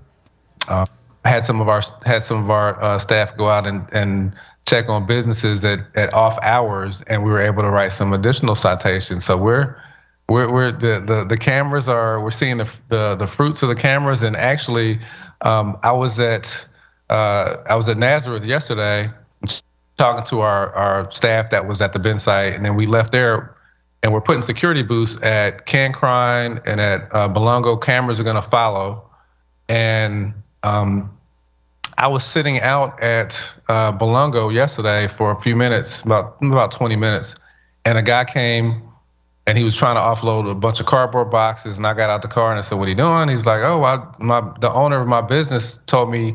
I said, "Well, what's your business?" And so anyway, long story short, he left, had to go back. I told him to go to landfill to dispose of that properly. And then I had another citizen come, and he came up to the car and asked me, "Hey, look, I have these items. Is that okay?" And I said, "Yeah, that's fine." I said, "What made you come to my car?" And he said, "Oh, well, I see you guys have a security booth here now, so that means that you guys have people here, and I just want to make sure I'm doing the right thing." So I think everyone in the community is going to see that, we're being more visible, and we want to make sure everyone's doing the right thing. And I'm excited about it. I think illegal dumping is not going to be as bad as it was before, because they know that we're actually out there looking, and they're going to try and do the right thing. It brings awareness, and I remember when I brought that bill to put cameras at the Bend site, some folks were like, "Really?" But it makes sense because, once you're going to do the right thing, basically. They're going to force you to do the right thing if you don't want to. So kudos and thank you for accepting some recommendation that makes sense, and looking forward to working with waste management and assisting in whatever way I can along with my colleagues. Thank you so much, Madam Chair, for the time. And thanks for your responses. Thank you. Before I go to Senator Whitaker, really, really quick. How are you interfacing with EPA? Because I know you had the landfills under the consent decree. So where are we on that?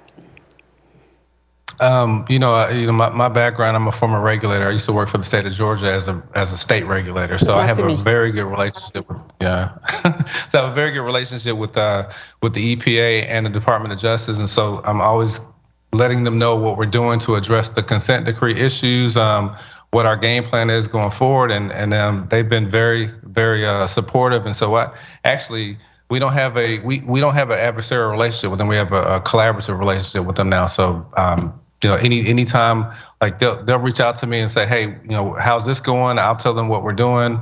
And so we have quarterly calls, and I think we have a really good relationship with them. And I think that as far as the consent decrees on both solid waste and wastewater, I think we're in. As consent decrees go, we're in a good position because they see what we're doing. I think one of the things is, as long as they see that you're trying to address things, then they're happy. So are we funding, like the VIPD, we pay the federal monitors? Are we paying the monitors at Waste Management? How does your consent decree look? Do you have monitors that come in that we foot the bill for? No, we don't. So on the, we have milestones that we have to complete, and so they need to just see us working towards those. So we don't working toward those milestones. So you have a very different setup from the VIPD as far as the consent decree is concerned. They're different. They're different. So do you have an amount that we spend per year on the consent decree? Well, when I was here back in conversation. Go ahead.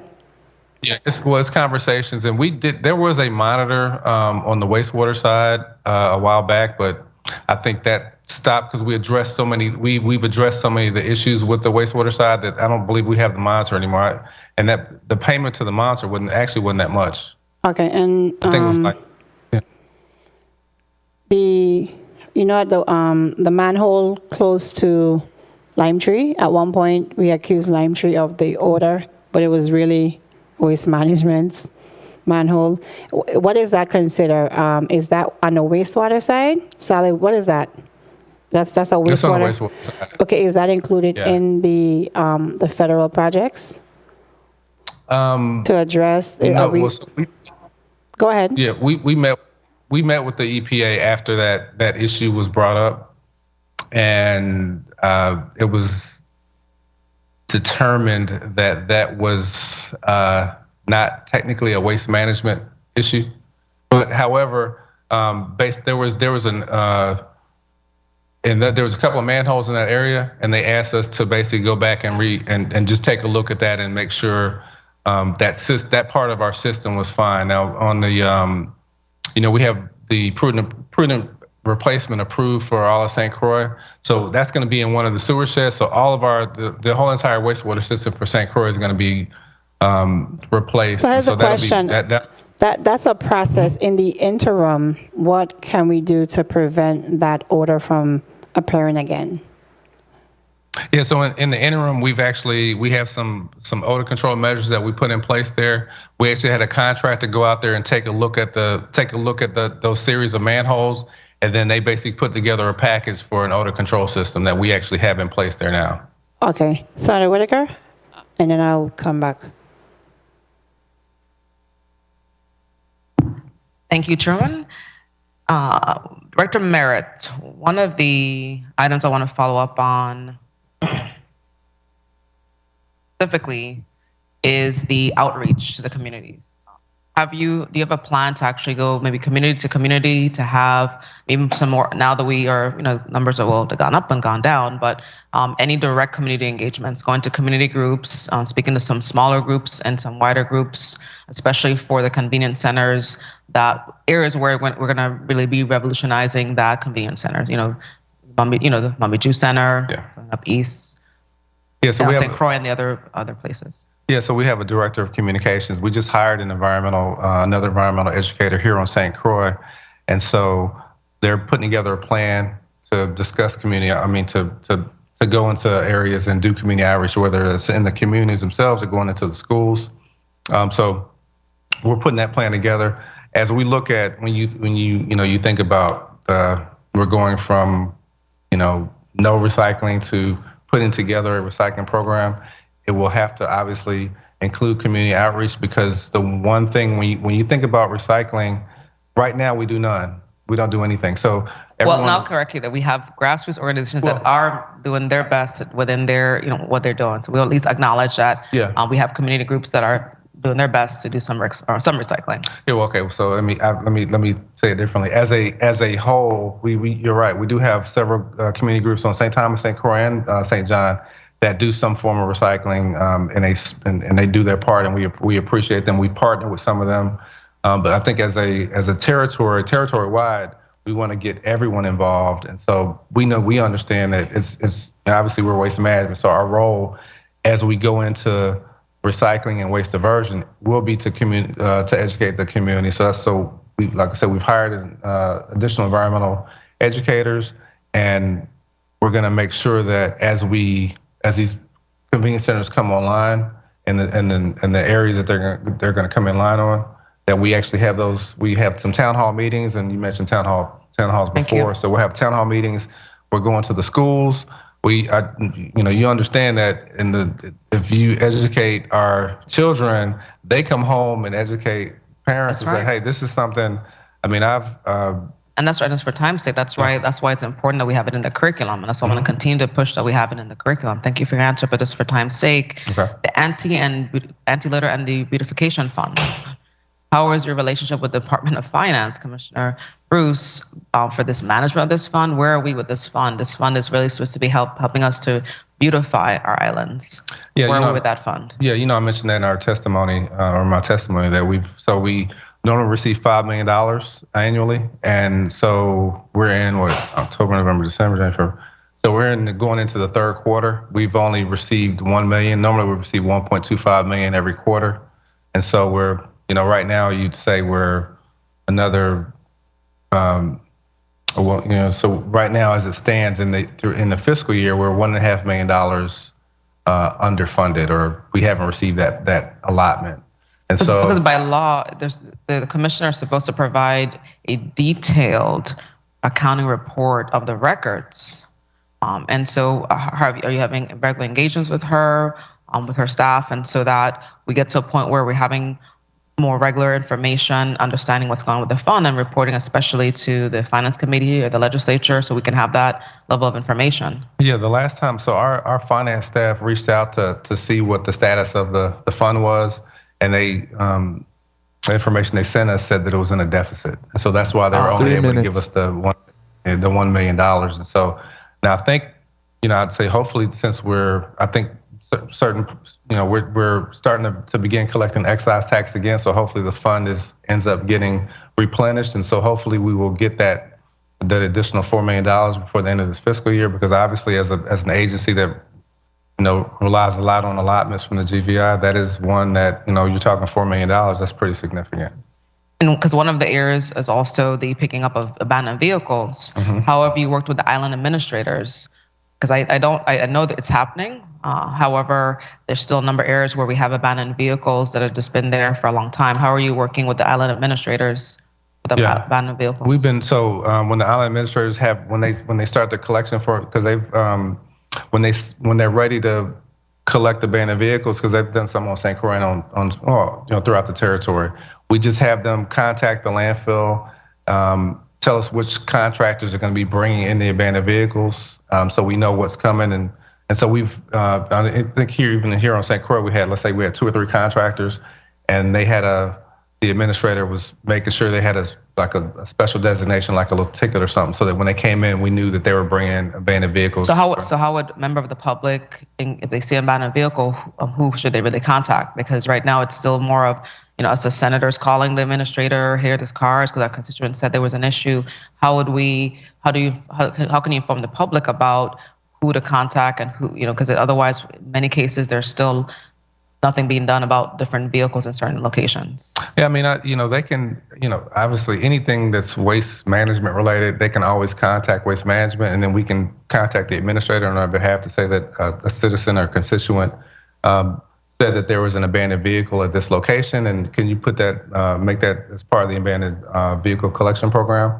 So they can contact us, but I think what has been happening is they've been contacting the administrators, and then the administrator contacts us and says, we're going to bring in, 25 vehicles in the next week or two. So make sure these are going to be the contractors that bring them in, and we'll make sure that, it's a seamless process. Yeah, let's come up with a more concrete way, using your website, social media, a form. I'm into e-government, so let's do it that way so it could be a lot more strategic and more effective. Okay. Thank you for what you're doing. Thank you.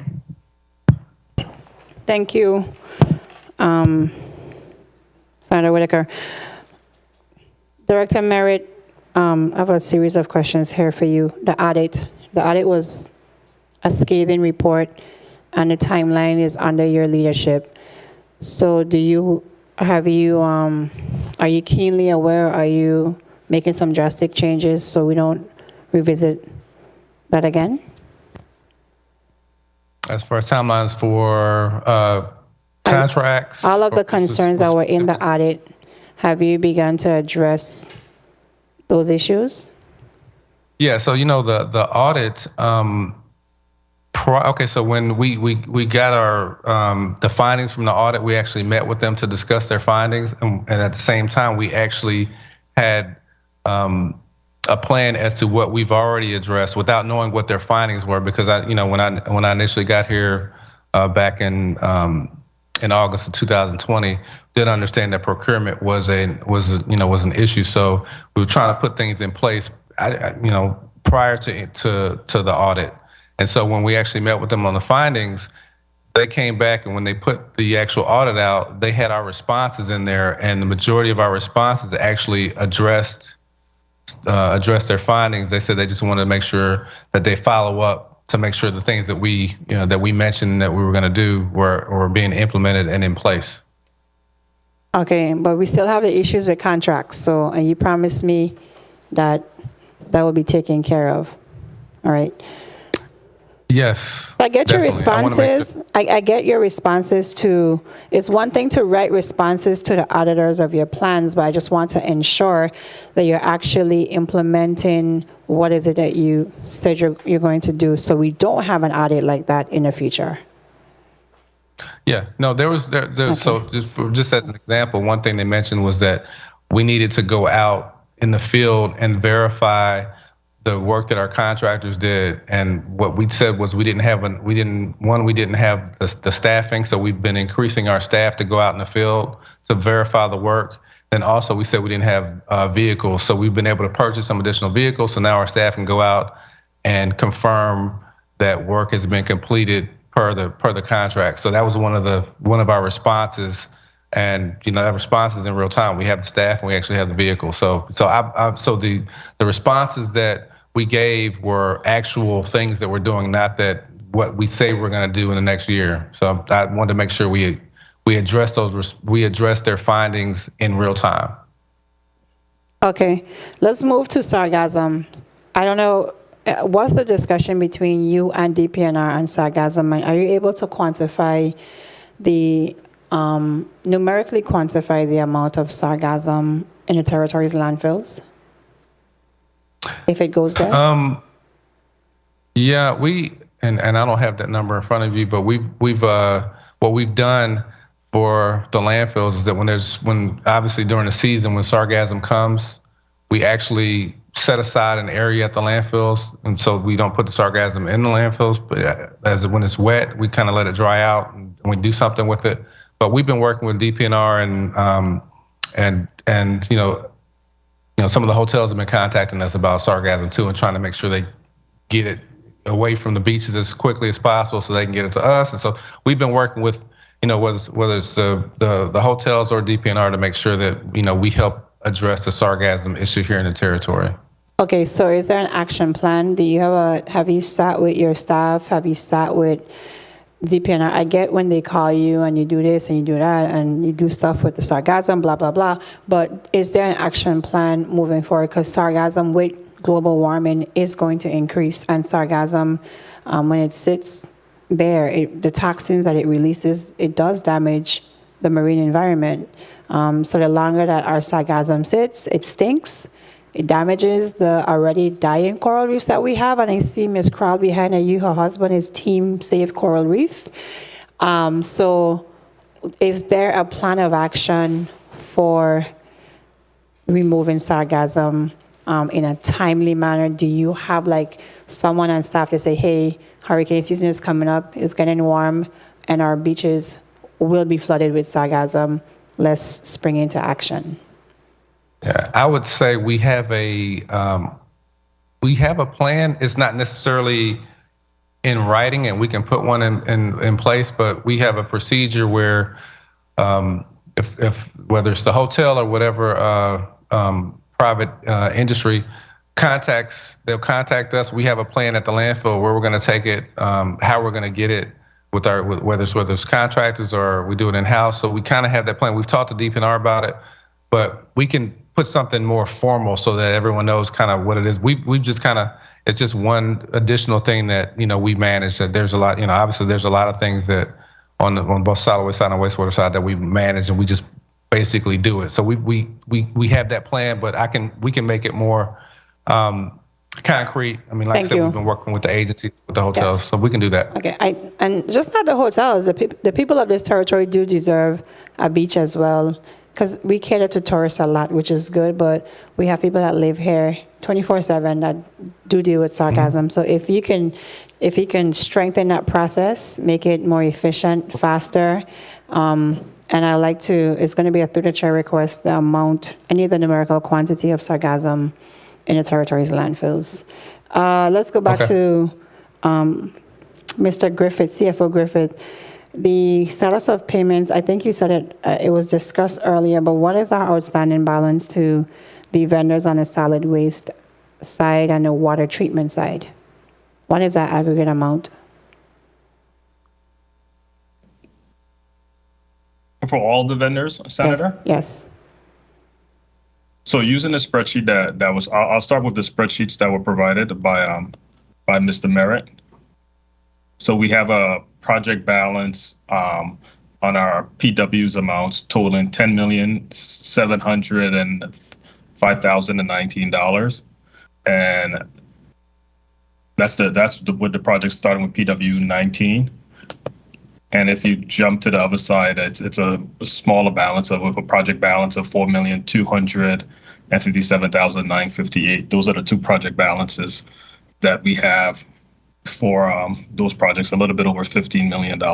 Okay, do we have a plan to reduce that, those outstanding vendor payments? Definitely, the key things is that working with FEMA in terms of getting all the needed information for those projects and move it from there. Because as you know, those projects are beyond what Waste Management receives as for their obligations annually from the Senate. Director, I call you director for so long. CFO Griffith, on the local side, tell me what do we owe on the local side, not the federal side. I don't have the spreadsheets in front of me, so hence I'm asking you, what do we owe on the local side? On the local, I'll have to pull that one up because most of those obligations that you see on the federal are locally based. They were as the result of the hurricanes. Mr. Merritt can jump in because I'm sure we owe, because I'm sure we owe vendors from the general fund. So, or from the local side. So what is that amount? That I don't have in front of me. I didn't have it segregated between federal and local. Mr. Merritt, if you know it off of memory. I can jump in there. So what we're doing is on the local side, so general fund side, we have the majority of our vendors. We're relatively current with them. There's three vendors that we are confirming. We're working with them to confirm or reconcile what they say we owe and what we think we owe, and we're gonna have that number here relatively soon. So once we have that number, the rest of the contractors, like I said, we're relatively current with them. So we'll have that number for you shortly. Okay, because relatively current doesn't tell me what the amount is, because if you have an outstanding amount that we need to make our local vendors whole, say that amount so we can ensure that an appropriation is made. If you need an appropriation from this body so we can make our vendors whole. I was hoping to hear you say that we owe 2.5 million, blah, blah, blah, and therefore the body can find funding to assist with paying our vendors. Because when you pay vendors, they pay gross receipts, they pay income taxes, and then the economy becomes a circular economy. Now, right. Director Griffith, you confused me because what you highlighted 2 seconds ago, I'm looking at, those are the project balances. Yes, I was speaking on the project balances. Okay, because right. Those projects have not started. So that wouldn't be what's owed. No, those were the funded amount minus the expended and a reduced amount. Okay, because I was asking you about what was owed. Okay, just to clarify that so the public is not thinking contrary. Now, $500K you've collected for tipping fees so far, Director Merritt. What are the plans for those funds? For the what? Which funds? The tipping fees. You've collected $500,000 so far in tipping fees. What's your plans for the funds you've collected? We're using those funds to pay down debt to contractors. I mean, every amount of money that we have, we're using to continue to be current with our contractors. So operations. Okay. Yes. Okay. Yes. Now let's go back to page 3 of your testimony, page 3 and 4, on the convenience centers. You said that you are awaiting the approval of 5 property leases. How long have you been awaiting the approval of those leases? So we worked with property and procurement to get the lease agreements in place. That took several months. After we got those, we realized that the zoning for those properties was not correct, and so that's why we have the public hearing tomorrow to get those properties rezoned. And then I guess once they're rezoned, then we'll need approval from the body for the to continue going forward with the leases. So okay, We need to expedite this process. The body, I'm sure, is prepared to vote in the affirmative for the variances so we can have the convenience centers. So your public hearing is tomorrow? Yes. Okay, following that, Yeah. DPNR will do what they need to do. And what's your conversations with DPNR to move this along? Because we are like in horse and buggy pace. Yeah, I've been talking to Commissioner Oriole, and he knows what our needs are and how we need to expedite this. So as soon as the hearing is over with, you guys are going to get those requests in next month. And May of 2022 is going to be a big month for us. It's convenience center stuff, wastewater stuff. I'm going to hold you to that. You're going to hold me to it? Yes. Okay, please do. Will do. St. John, often we have complaints on St. John with the pump station by the tennis court where sewage is in the streets flowing.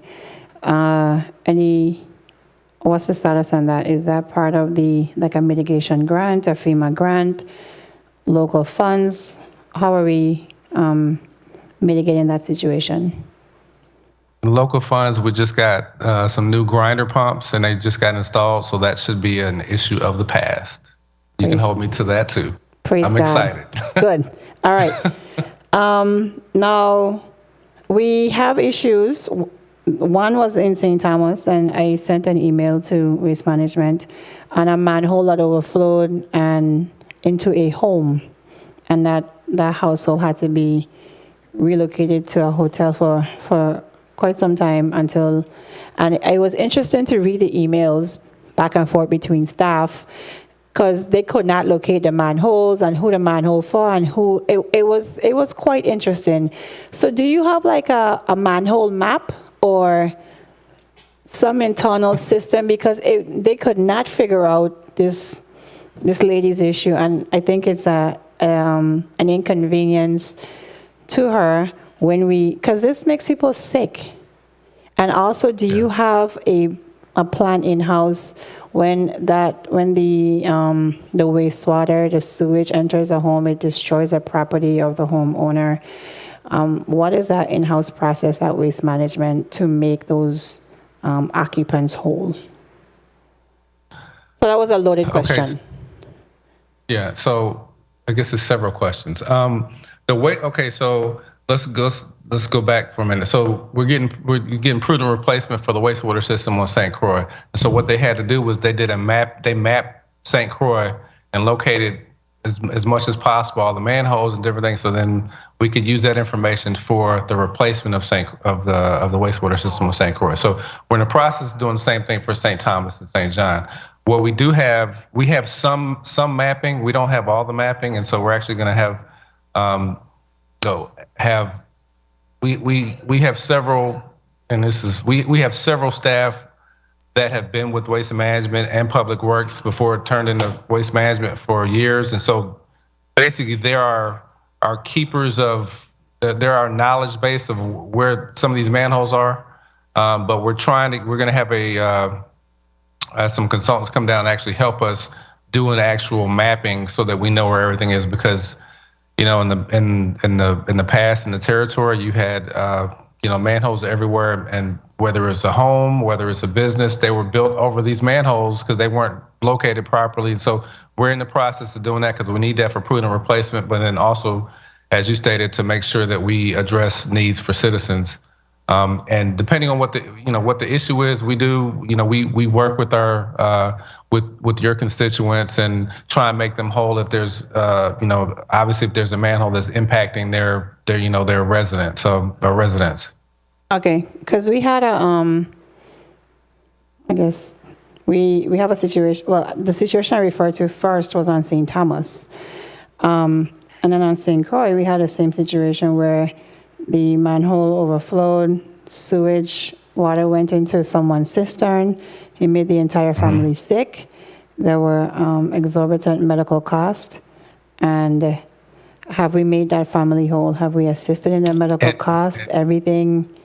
Because I would be livid if sewage water was in my cistern and my mom and dad got sick and I had to pay exorbitant bills. And and this happened quite some time ago. And I know my chief of staff is consistently sending emails regarding this matter. Yes, and I met with that constituent, and I followed up with several phone calls. Got the constituent to send me both the medical bills along with the property that was damaged, and we made that constituent whole.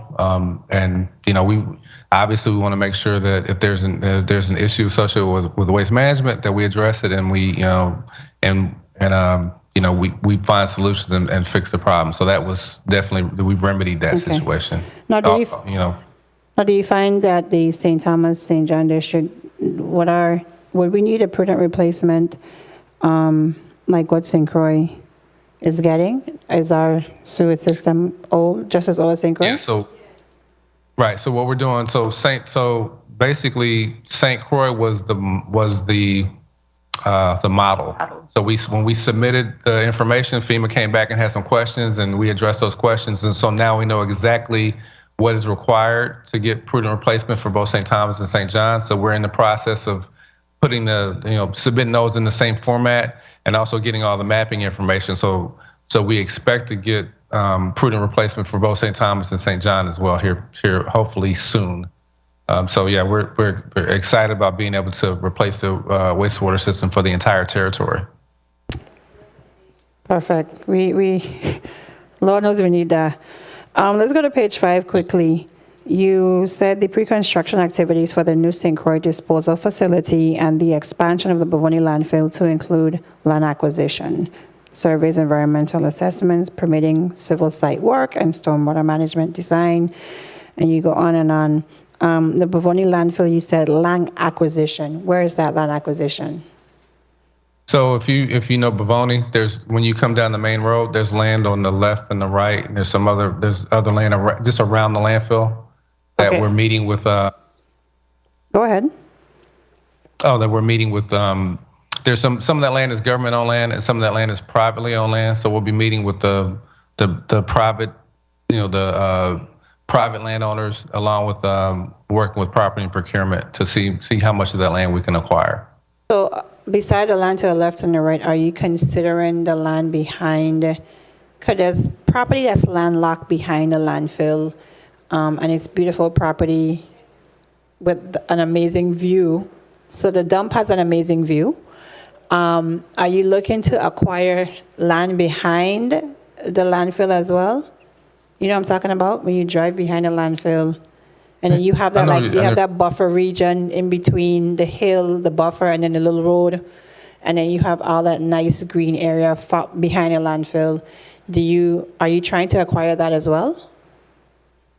Well, you got the landfill. If you just think about that, the landfill and that area in front of it and behind it, we're looking at what would make sense. Oh, okay. Yeah. So we're looking at everything. We haven't made a final decision. What we're doing is, from a design standpoint, we're saying if we acquire this property, how much life would it give the landfill? How much would it cost to construct that area? Because like for instance, the land behind is kind of steep, and so we'd actually have to do a lot more earthwork as opposed to maybe the land that's kind of closer to the landfill. So we have to look at that and take that on into consideration when we're looking at what kind of makes sense from a design standpoint. Because I'm a little concerned too in that area, because right behind the landfill is the St. Thomas East End Reserve reef. That's probably one of the largest or the largest reef that we do have, that I don't want to be impacted by waste and everything else.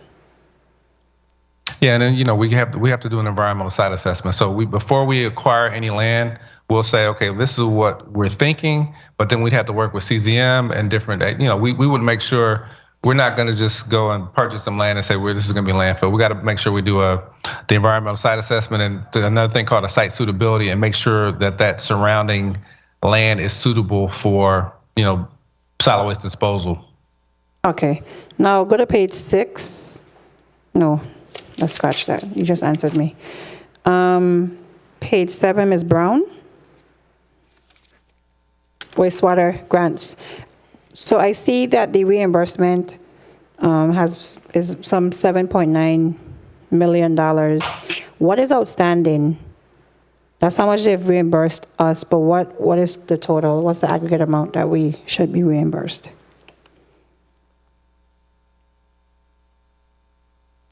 Good morning, Eloise Brown, Territorial Grants Administrator.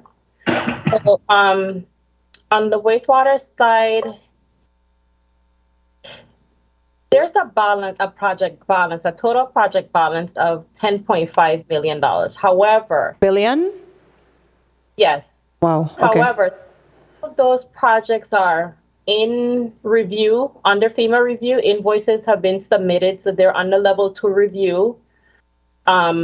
We also have some projects that have not started. It's in the design and engineering phase. Also have some projects that engineer and the contractor are doing the logistics. So that is why the number is reflecting the $10.5 million. You said million or billion? Million. Million. Billion? Billion. Okay. No, million. Million with the M. Oh, M. Okay. Because I was like, how did your money exceed the territory's total disaster funds? Okay. I stand corrected. So the 7.9 on page 7, and then you had on page 8 you were reimbursed 5.7. Is that? I'm confused. So get me on the correct page. So of the 28 projects for wastewater, you said the total amount owed is 10.5, and we've been paid 7.9 million, right? So there are 12 projects that have not been reimbursed. The 5.7 that has a balance, that's partially reimbursed. So we have some projects that were partially reimbursed. So there's a balance of 5.7 million still pending to be reimbursed from those projects. So for example, so that's not included. So that's not included in the 10.5. The number is included in there, yes. Okay. Okay. So the 10.5. So we were just getting real detailed. So the 18 million is total. 10 million is what has been reimbursed. Of that 10 million, we said 5 million has been partially reimbursed. So we gave you information overload.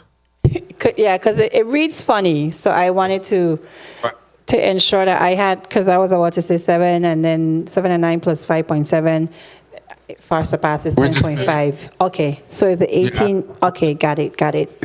Exactly. We're just trying to be as transparent as possible, so any questions you have, we're here to answer them. No, I understand the transparency. It kind of reads in a funny way. Now, of the 19-step process, where are you on the projects that are in that entire phase? I guess Director Williams Actilin, can you help me there? Sure. So the prudent replacement initiative is really where most of the projects that have not been obligated. That is both for St. Croix and St. Thomas St. John. So you'll see that's where the bulk of those unobligated projects. So where are we in that 19-step process? Like 1, 2, midway, 3/4 of the way? No, we're actually in a costing. That's like the a little before midway. So once we get through that costing, then it's smooth sailing. Okay. So those latter phases go a lot faster, except for the environmental phase that takes a while. Okay, so we're at the costing step now. So what's our timeline now? We usually look at roughly 6 to 8 weeks, 6 months, or FEMA just being FEMA?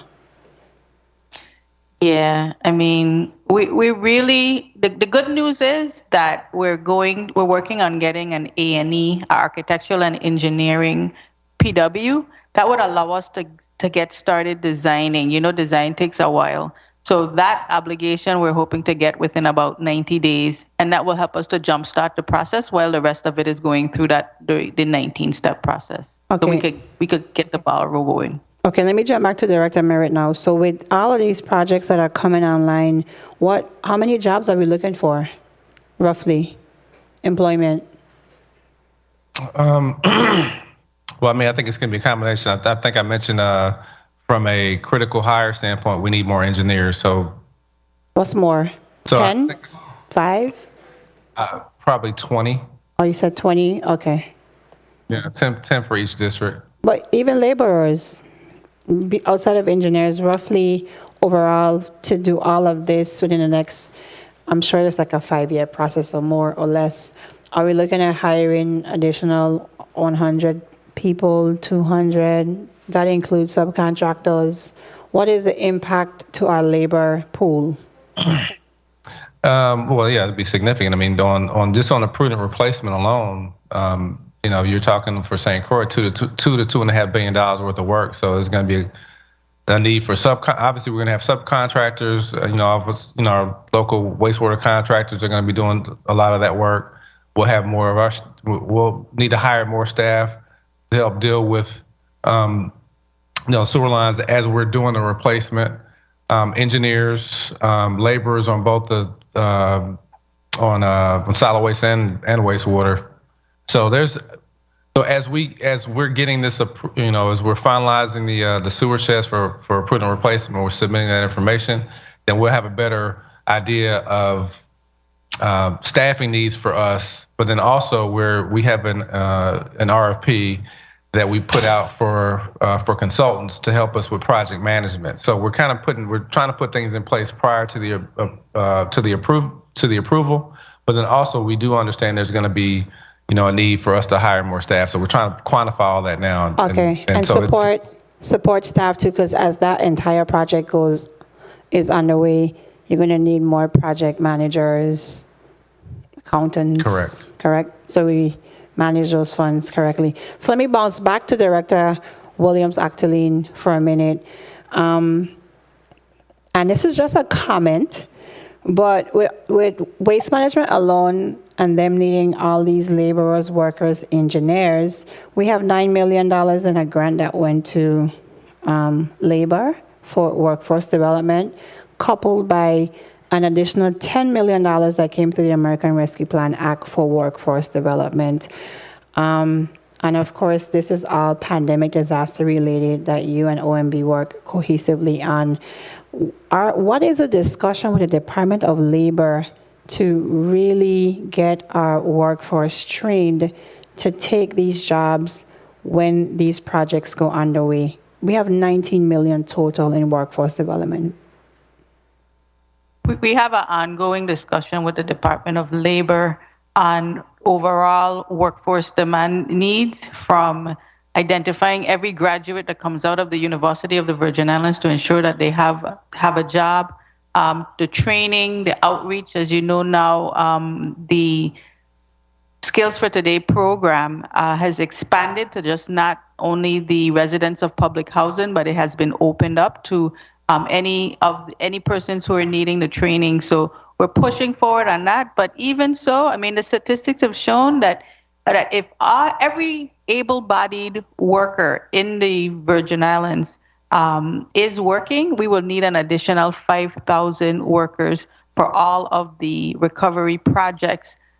First, that was just a recovery project. As you mentioned, there is the ARPA funds and all of the other funding that is being made available. This is a significant conversation that needs to be had about bringing in workers. Once everyone here has that opportunity, there'll still be a need to have off-island workers, whether they come here permanently or they come here on a temporary basis, but we need to have that discussion.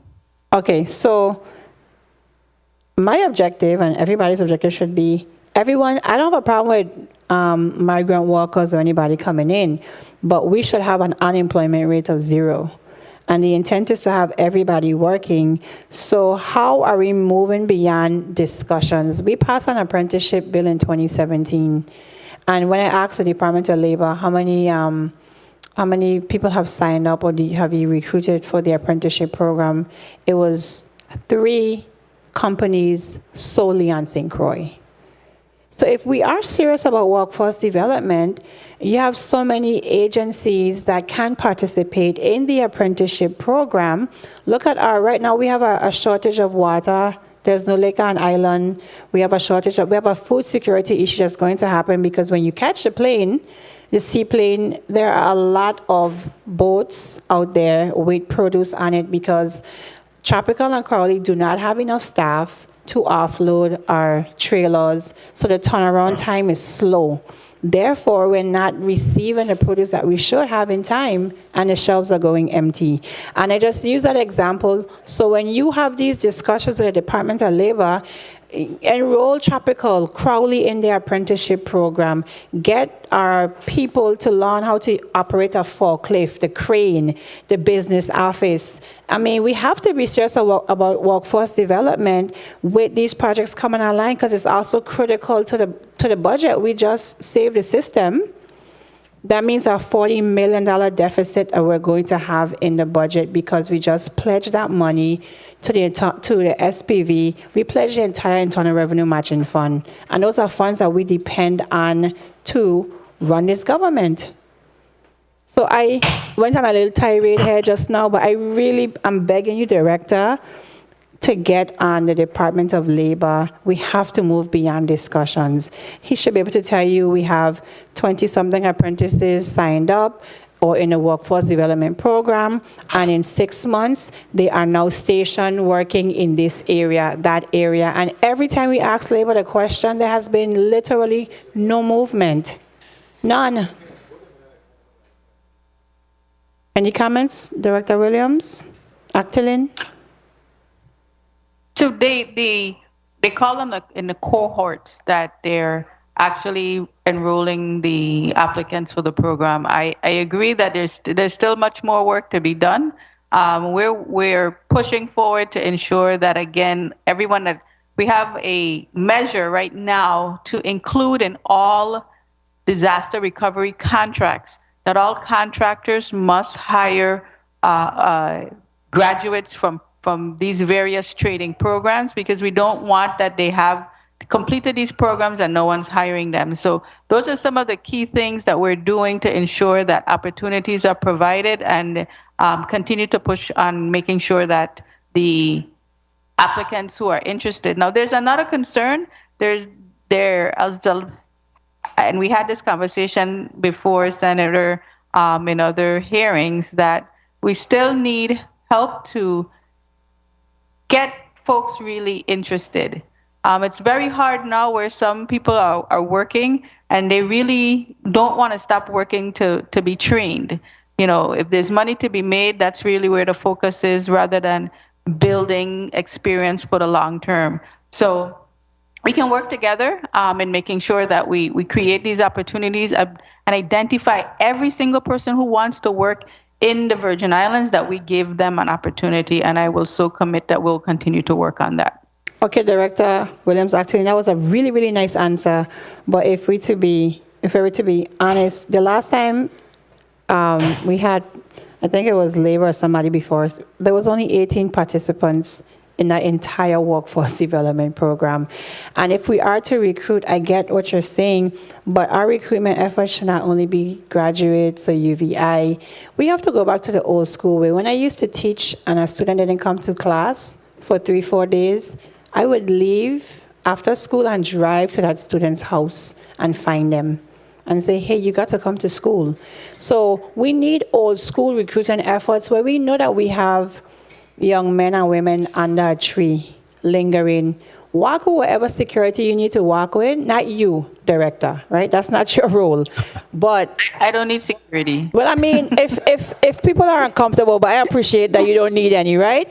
So stroll the streets and walk down and bring the recruiters and say, hey, you looking for work? What's your skill level? Meaning on, what are you interested in? I don't know. Okay, hey, how about you try to operate a forklift? And we sign you up, we get you, we come back and say, hey, starting at this time tomorrow, make sure you dress this way, blah, blah, blah, blah, blah. We're not doing that. We know where people are hanging out. We know that if you provide an opportunity, they may come. But if we're not doing it, we don't know if we could get anybody to join these programs. I'm sure people are looking for work.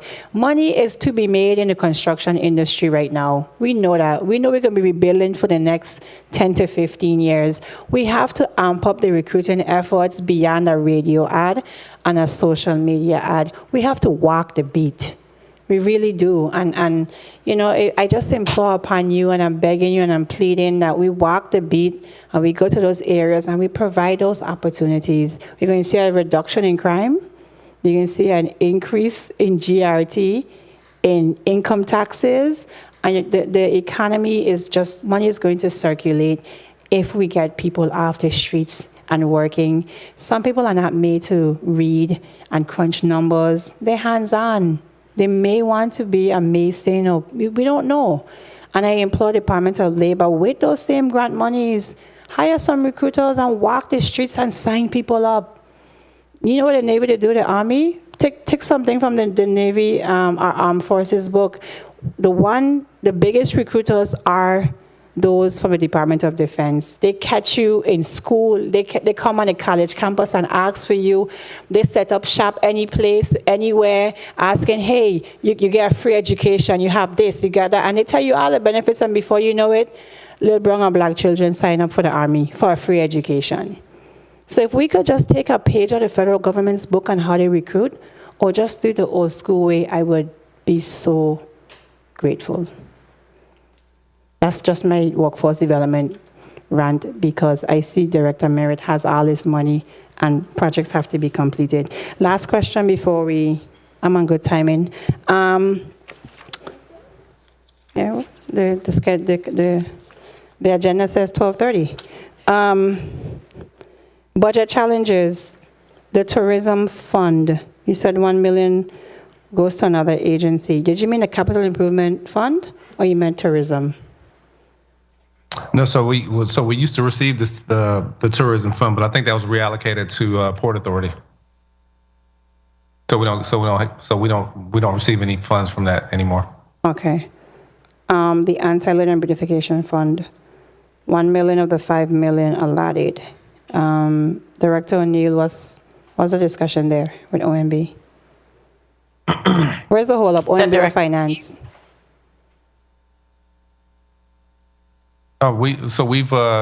We've reached out to OMB to see if they're going to be able to, I guess, reimburse us or provide the. Right now we're $1.5 million. We're going into the third quarter, so what we should have received by the end of this month would have been $1.5 million, and so we're having discussions with OMB to see if that fund has been replenished enough by collecting the excise taxes so that we can potentially get our allotment. Okay, and then insufficient budget appropriations. You have, we did increase your budget, but are you still holding on? You need $29 million for FY 2023? Yeah, so technically it would be, so we submitted that. I was going off of last year. So we submitted that last year. We were saying that we had a $29 million shortfall. We got an additional $10 million. So then we would still have a $19 million shortfall. Okay. Colleagues, anything before we allow waste management to go? Senator Blyden? Thank you, Madam Chair. Director Merritt, the scrap metal that goes from the territory of Ireland, do we receive any income for those scrap metal? How does that process look? And is there any way we can start a program locally to try and see if we can recoup some funds? Senator Blyden, hold a second. We have a new stenographer. So please state your name, title, and then respond. You may proceed, Senator Blyden. Did you get a question, Director Merritt? Okay, this is Director Roger Merritt with the Waste Management Authority. Right now, we have a contractor that provides we provide scrap metal, and they take it off island, and when they sell it, we get a certain percentage back. we are having conversations with that contractor to renegotiate the contract to make sure that it's a fair contract for both the contractor and for Waste Management. So, Okay, Director Murray, that's what I'm asking. He said a certain percentage. What the percentage we get now? it's based off of if it's over so many dollars a ton, then we get a percentage and it's a small percentage. And so my thought is small? that What do you consider small? 5, 10, 15, 20? Talk to me. 5. Wow, that's nothing. Yeah, and That's so nothing. my thought is that this contract should be, in good times it should be 50%, in bad times it should be 50%. We should both share. It should be a collaborative effort, and we should share in the potential profits and in the potential losses. So that's what my conversation has. My initial conversations have been with the contractor. When does the contract expire? It's an expired contract, so this is the time for us to have the discussions. Please, because 5% is nothing. So I look forward to seeing a new contract and having a better deal in terms of bringing more money to the coffers of the authority. Thank you so much for your responses. Thank you, Madam Chair, for the time. You're welcome, Senator Joseph.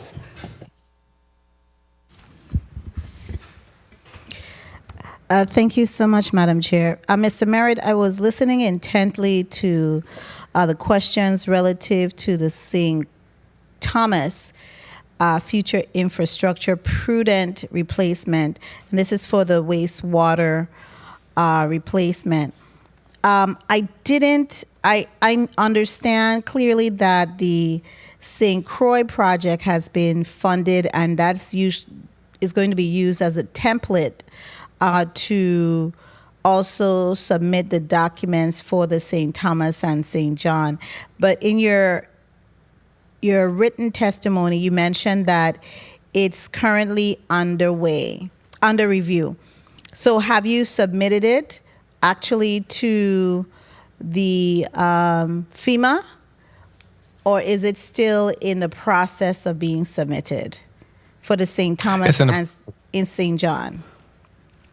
Yeah, it's in that. So when I said awaiting approval for St. Thomas and St. John, I meant that we are getting our information together, and then we'll be awaiting approval for it. So yeah, so thank you for the clarification. Okay, thank you. Thank you so much, Madam Chair. You're welcome, Director. Madam Chair, if I can just add to one point of clarification. Sure. The funding for the St. Croix replacement has not been received yet. So I know that the good senator said that it was funded, but it has been approved for replacement, but it has not been funded as of yet. Madam Chair, okay, so I understand the funding level for the infrastructure prudent replacement is 2 to 2.5 billion, correct? Right, that's what we're projecting. That's what we're projecting. And we aren't at the stage where we can project the St. Thomas or the St. John, because it's still in the preliminary stage and the process, correct? Correct. Okay. Thank you so much for the clarity. Madam Chair, one more, thank you, question. What is going to be, because these are reimbursable funds, right, for FEMA for the infrastructure prudent replacement is reimbursable. So you have to spend some money to get the reimbursement, or you have gotten waivers from FEMA so that you can actually draw down on money. What is that process? Yes, that's one of I would say that was one of our greatest accomplishments, being allowed to pay on invoice. Okay. So we do not have to have that large outlay of cash. We pay as the invoices are produced and draw the funds down. Okay, and that's for all of the FEMA funds right now that we are expecting throughout the territory, or is it just for this project? That's for all of the FEMA funded projects. Okay, good. Very well. Thank you kindly. Thank you, Director Williams. Actaline, you may give your closing remarks this morning. Well, again, I just want to thank you for the collaborative approach towards the disaster recovery. The ability to replace the wastewater lines across the territory is a tremendous opportunity for the territory, as we're pushing forward to get that done so that those projects can catch up with the other infrastructure projects that we have going on, and we can really build a strong infrastructure for the territory. So again, I do want to thank you and continue to support the Waste Management Authority, who has been a good partner in pushing forward their recovery initiative. So thank you again for the opportunity. Thank you. Director Merritt? Yes, thank you. I guess I would echo Director Williams-Oxland's comments that I appreciate being able to work with the legislature along with ODR and our local and federal partners to be able to work with with the different agencies to deal with our disaster-related projects. I think that we are on a very good path forward on both all of our solid waste and wastewater infrastructure-related projects. Being able to prudent replacement is a very, it's an amazing accomplishment for the territory to be able to replace the entire wastewater system for St. Croix, and hopefully we get the same approvals for both St. Thomas and St. John here. And I think that on the solid waste side, the convenience centers is going to be it's an amazing addition to the territory, and we'll be able to start doing our recycling and have our integrated solid waste management plan. I think that the territory, from the waste management perspective, we're definitely moving forward, and we're looking forward to the future. So thank you. Thank you. And I just have a few takeaways, and it'll come via an email. So you promised me a fix on the contract, invoicing process, sargasm, a nice action plan, and variance leases for convenience centers. Those are my three. And my last one is actually employment for my nice unofficial garbage hauler. Okay? Thank you for coming today. I appreciate it. The committee will stand in recess until 1 p.m. The committee stands in recess. Thank you.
The Committee on Disaster Recovery and Infrastructure is back on the record. Madam Clerk, can you read the next item on today's agenda?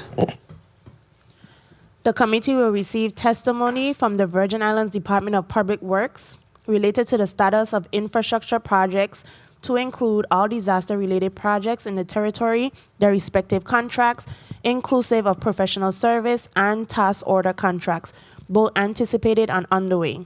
Invited testifiers: Derek Gabriel, Commissioner, Virgin Islands Department of Public Works; Adrian William Octoline, Director, Office of Disaster Recovery. That concludes today's agenda. Thank you, Madam Clerk.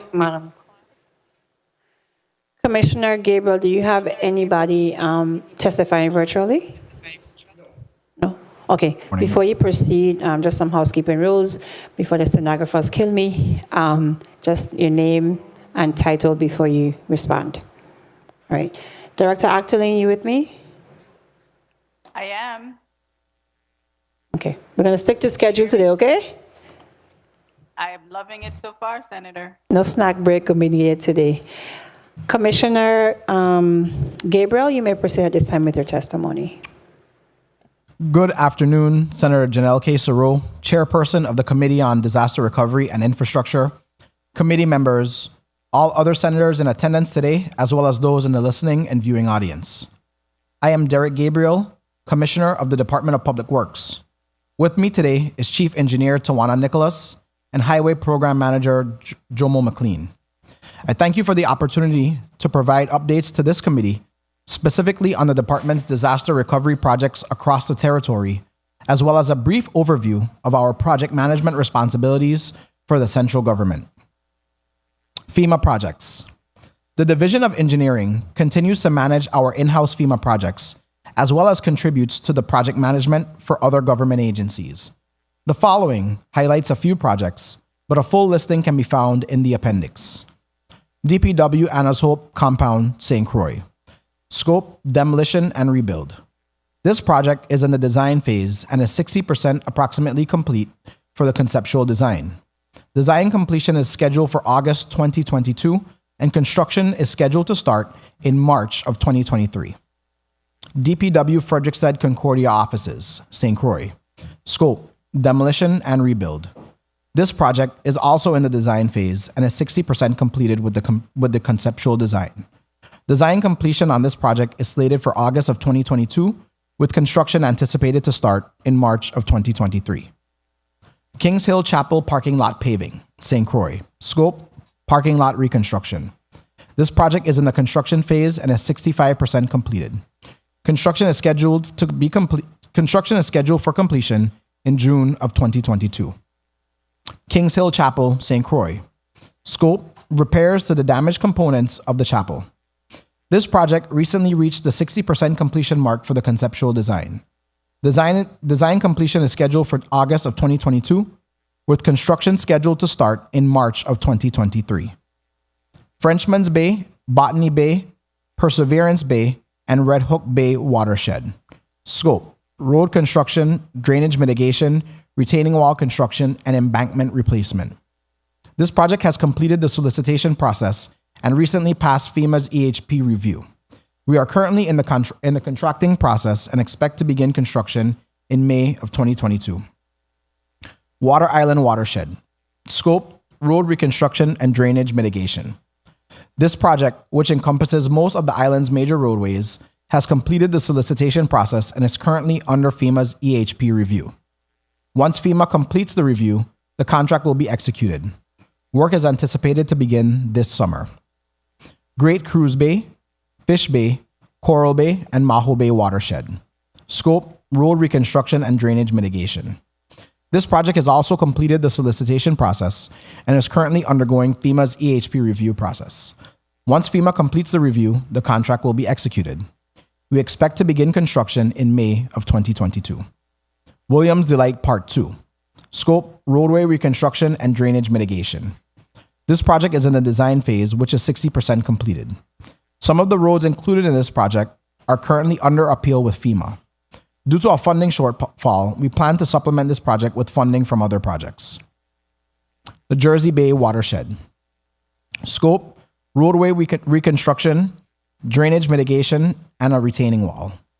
This project is currently under design and is about 15% complete.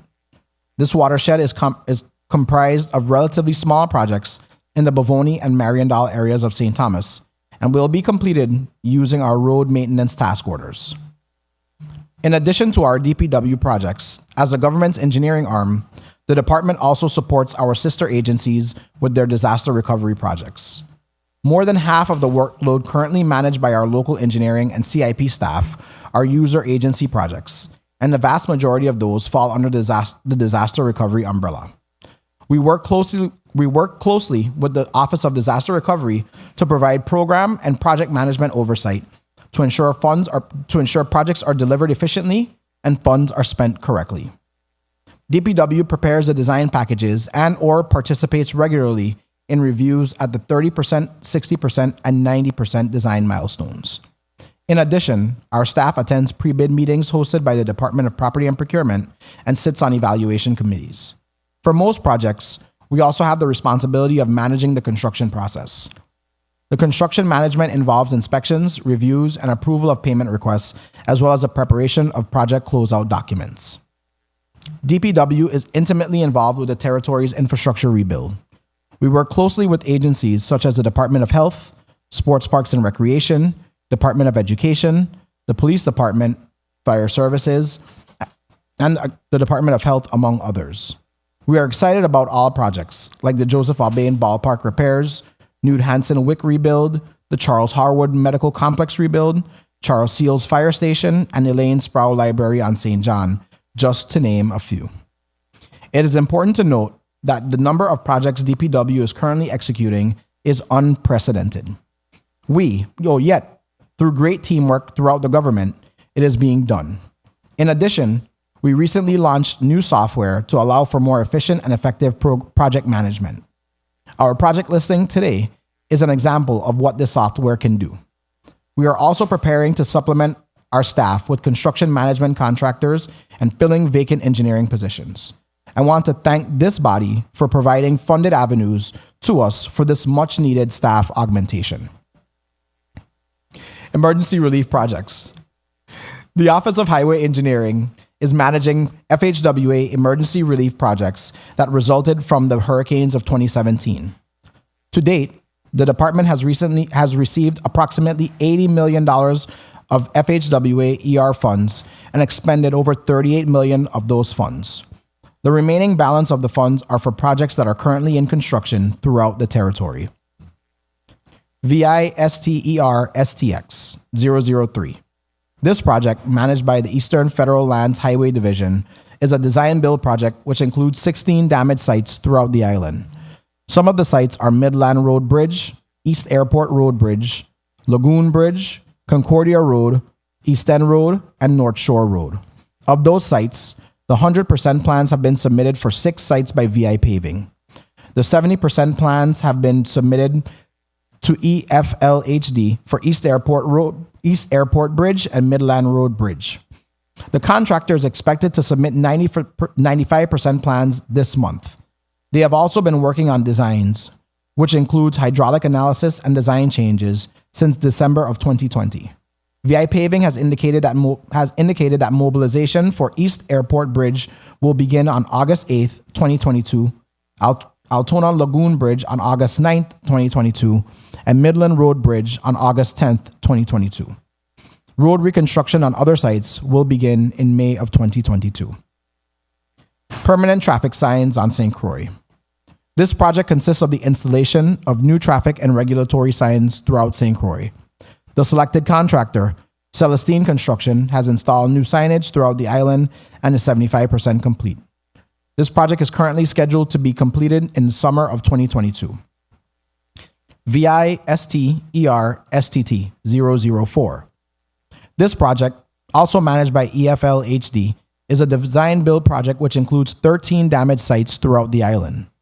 Some of the sites currently under construction are Route 335, Upper Lindbergh Bay, Route 30, Black Point Hill, Route 333 in the vicinity of Dorothea Fire Station, Route 42, Mandal Road, Route 33, Shibui, Route 334, Upper Crown Mountain, Route 37, Hull Bay, and Route 38, Weymouth-Reimer Highway, have all been completed.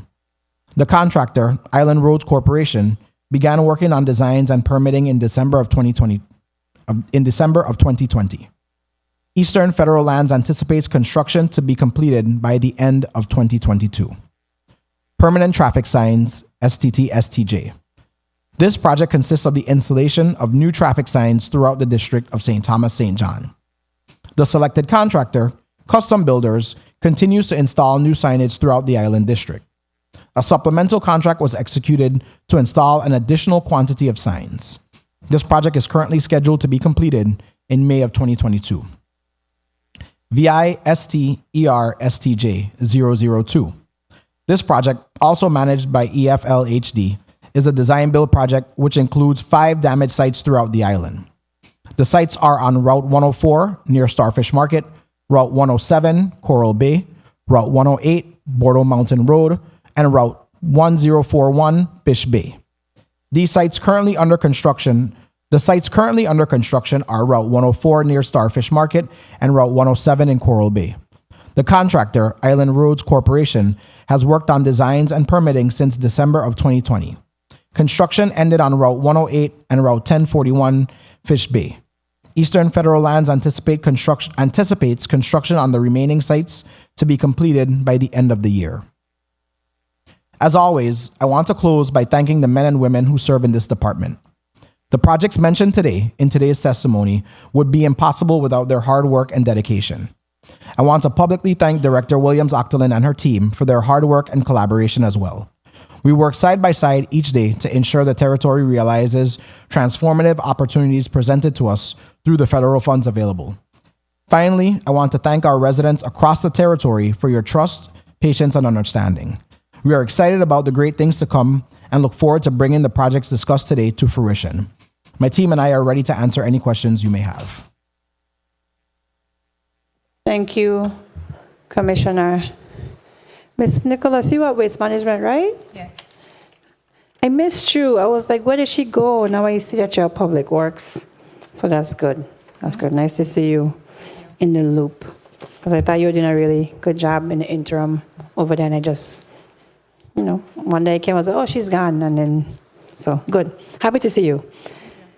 Quickly, Commissioner, before we proceed with a 10-minute round. I have a question for you, but the video first. Media, if you could explain to me what's happening here. Video, media. Oh, look to your right.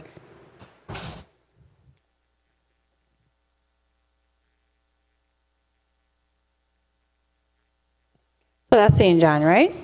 That's that road. We just had a car went over that same embankment. I want to say it was Sunday.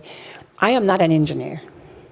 This is not my field of study. So if you could help me with the road on St. John specifically that we're paving now, there's this sharp drop off. So cars are now driving in the middle of the road, if you could see.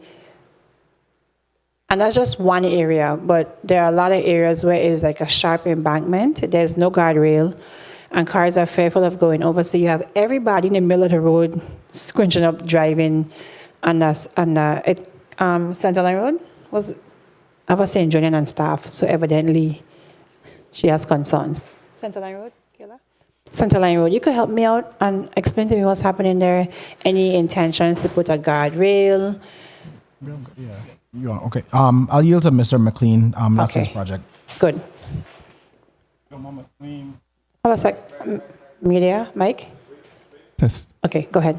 Jomo McLean, Highway Program Manager. So we're overlaying the road, Center Line roadway, and we're also installing guardrails as well as striping. Do you know when the guardrails will go up? They're on order, so it'll probably be a few weeks before the guardrails are installed.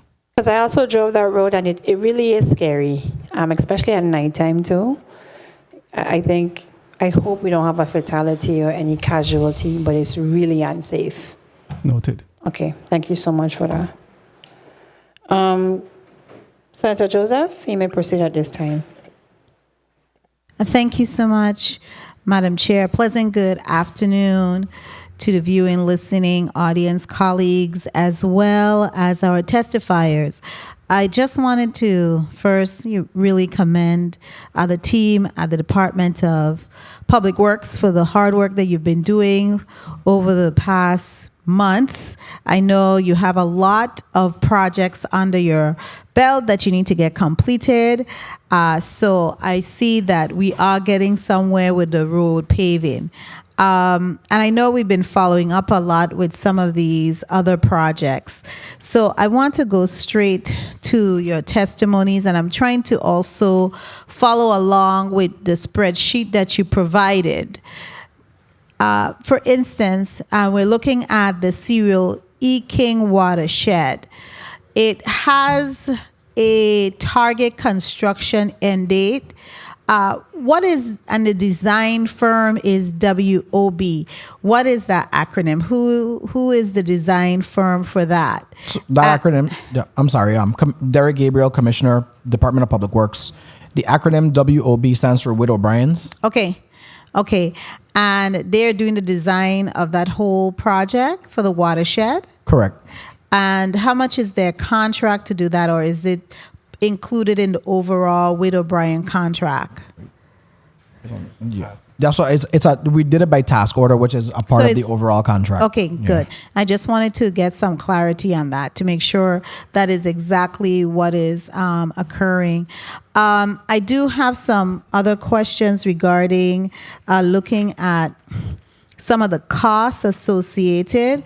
For instance, the Frenchman's Bay, Botany Bay. I'm on page 4 of your testimony. Thank you so much for enumerating them. Botany Bay, you don't have a cost for the Frenchman's Bay, Botany Bay, Perseverance Bay, Red Hook Bay watershed. And I was trying to find it on this spreadsheet. So it's on the same page of the appendix. Okay, and how much is that? So the Frenchman's Bay watershed, we have that at 1.6 million, 1.7 million approximately. Botany Bay, Perseverance Bay, that's 802,000. It's about 2/3 of the way down the spreadsheet, page 1. Okay, because these spreadsheets are very tiny to be able to make out some of the funding sources that you have here and the project timelines too. It's really tiny for us to be able to make that out. Tell me where we are as far as the content roads. So right now it is scheduled to be done in May. We do have the contractor right now has been mobilized to St. John, but it is scheduled to be completed in May. Okay, so you haven't, the contractor hasn't been mobilized yet for content. You say he's mobilized, the contractor is mobilized in St. John. No, So where are we as far as mobilization for the estate content project? I need to correct that. Thank you for that. So the contractor that's been selected for that is actually Grace Civil, and they should be mobilized in about 2 weeks. I apologize for that. Okay. Grace who? Grace Civil. Civil. Okay. And what's the funding source being used for that? Is it FEMA funding? ARPA funds, actually. ARPA. Okay. And what is the total amount? Because this is disaster recovery. It's a little bit over $1 million. Over $1 million. I know this was covered before in the committee on housing and infrastructure, but I recall discussions at the revenue estimating conference. This was earlier this month when your projected time frame was this month. So we're moving it back again to April. Is it going to for sure happen in April? In May. May, I'm sorry. Yeah, we just had some unexpected delays, and then we weren't anticipating Carnival at that time. Okay, and when did you issue the notice to proceed? We issued it in March of this year. March. All right. All right. Thank you so much. And now I wanted to also revisit, I know these may have been discussed at other committee meetings. Tell me where we are with the Bovoni project. You know, these are things that are going to come up with me regarding that. Tell me where we are with the Bovoni paving project. Yeah, I'll yield to our highway program manager, Mr. Jomo McLean. Jomo McLean, Highway Program Manager.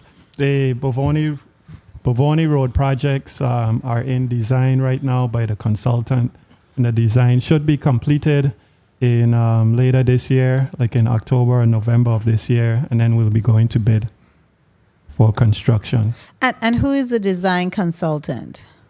With O'Brien. Okay. And these funds are FEMA funds? Yes. Okay. All right. Because I know we had a little bit of contention between us and our very good federal partner relative to roads that were being allowed or disallowed by the hurricane. So I'm very happy to see that this was one that we got that is eligible. And so we are moving ahead with that.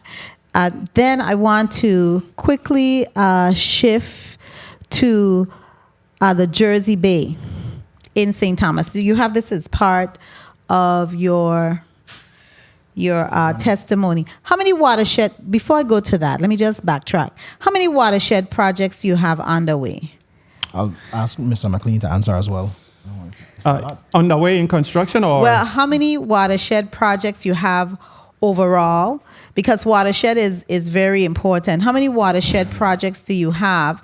And then how many are underway? I'm not sure of the number off the top of my head. Yeah, it's all for the number of watersheds. If you give me some time. Just in the St. Thomas, St. John district, if that would be helpful in zeroing it and being specific. I don't want to give a number because it's in excess of 10, I would think. Yeah. Just in St. Thomas. Just in St. Thomas, yeah. And this presentation doesn't include all of them. It does? It does. Okay. Yeah, they're all in the spreadsheet. They're all in the appendix. Okay. All right. That's fine. I also want to look at, you are preparing a supplement. I'm on page 6. In your testimony, you mentioned that you're preparing a supplement to supplement your staff with construction management contracts. How far along are you with that? So we recently sent 2 scopes, I think, over to property and procurement to advertise. Mm-hmm. So those should be going out for solicitation any day now, we're expecting. Okay, and you're filling how many vacant engineering positions? So we have about two posted. We just did some interviews a couple weeks. Yeah, we actually did some interviews and sent out offers to fill 2 of those positions, I think. So since the last time we were here, since October, we've brought on 1 engineer as well as a CAD designer. Okay. AutoCAD designer? Correct, yes. Okay, AutoCAD designer. Okay, all right, thank you. Now, I wanted to look at your emergency relief projects. This is page 7 of your testimony. Kindly indicate for us, when does this grant end? When is the expiration date? I'll ask Mr. McLean to respond. Jomo McLean, Highway Program Manager. So federal highway grants don't have an expiration date. You don't have an expiration date? No. Okay. And I noted you have already spent down a little over, almost 50% of your funding. Yes. Now, with the rate you're going in, you get this money annually? The ER funds are dependent, are submitted or I guess transmitted to us depending on our plan, our project plan that we've submitted to Federal Highway. So we have a need. When we have a need, we submit a schedule for the next 6 months or the next 1 year when we expect to need those funds, and that's how those funds are transmitted to the territory. Okay. And so I understand, based on the need, have you exhausted Time. all of the, Madam Chair? Have you exhausted all of the need? Because if you are constantly submitting these documents, would this $80 million in the federal highway funds be increased over the years? Yes, Senator. Okay, that's all I wanted to. And just, Madam Chair, I want to ask one more salient question. The money that you get for the federal highway, is this a drawdown or is it reimbursable? This is reimbursements. And you don't have, and your reimbursement isn't a direct invoice and then they send it back. We have to expend the money first and then send them the Proof of payment and get reimbursed. And get reimbursed. Okay. Madam Chair, thank you so much for the leniency. I appreciate it.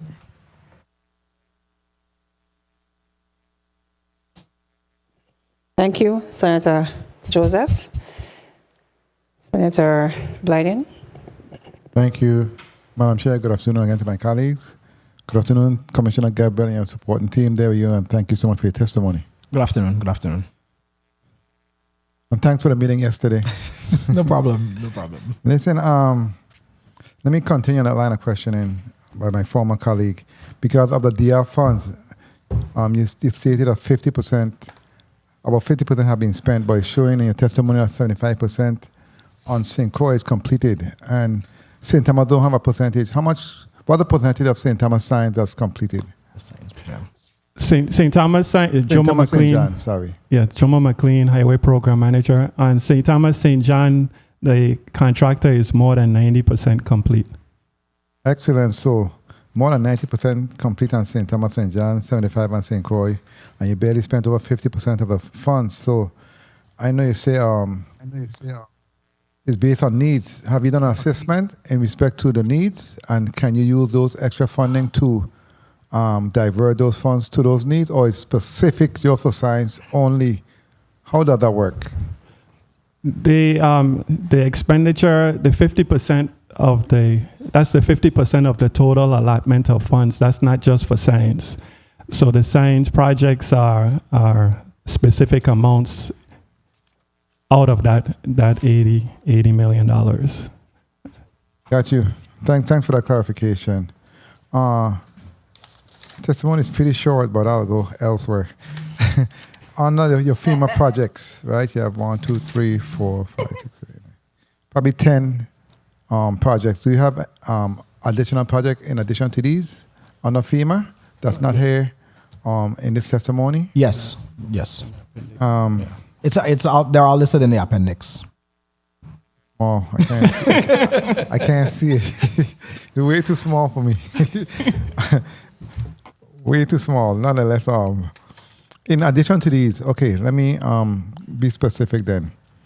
Let's go to any other major project you do have in the St. Thomas St. John district that deals with watershed. Any other? No, they're all listed in the appendix.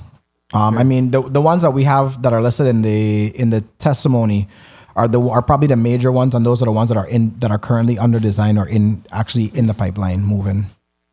Okay, very well. In procurement, excuse me. Sorry. Very well. Thank you. Okay, let's go to, because we had this conversation earlier in my office, and it's not disaster recovery, but it's a disaster in respect to being able to see at nights. We are receiving more and more calls in respect to lighting and the reflectors, as we spoke to. What's your plan moving forward in those areas that really do not have proper lighting, but at the same time can use the reflectors? And have you met in that respect, and what's the plan moving forward to assist drivers in the territory with being able to see and distinct which have the road they're on, etc.? Because, it's an island. Some areas are much darker than others, And that's what the lights are for, the reflectors are for. I think it would assist many individuals in that respect. Is that part of your plan moving forward? Yes, it is. So for projects where, like, I'll take the Melvin Evans Highway in St. Croix. We did include street lighting in that project. It's about it's like $1.8 million that we included for street lighting. Just like we talked about, we are looking at also using reflectors. The territory does have a lack of striping contractors. We actually don't have enough to meet the demands with all the road work that we have. But we are looking, like I said the last time, we just hired an individual, so we'll be doing striping in-house in this district, which should help us tremendously. And I must say, since you mentioned that, that's going pretty well with the striping. I'm seeing the crews out there on a regular basis, and they're moving pretty quickly, and they're doing a great job. So I just wanted to put it out there. Thank you. And I want to commend the department. My team member just reminded me, of course we met, and the glass crusher and sandbags, this disaster recovery, hurricanes, etc. They also provide sandbags, etc. We're going to have a more in-depth conversation with that, along with waste management, UVI, and the other stakeholders, because I think that's going to be an addition in terms of sandbags and assisting folks moving forward. Let's go back to the department and what you do. I know last time we met also you were in the process of bringing on more engineers, etc. Have you made any strides in that respect? Yeah, so we were speaking earlier. Since October, we've actually hired an engineer in this district. We recently concluded interviews and have issued offer letters to 2 individuals. So hopefully they come through and we can get them on board here in the next 30 to 45 days. And then we've actually done some through this body, which provided some funding. We've issued some RFPs at Property and Procurement so that we can do staff augmentation in both the A&E services as well as construction management. Okay, very well. Happy to hear that. And you mentioned Contant Road. Which one we speaking about? The one by Soto Town, past the church? Yes, correct. Oh, thank you, Jesus. That road is terrible. That road is just terrible. My God.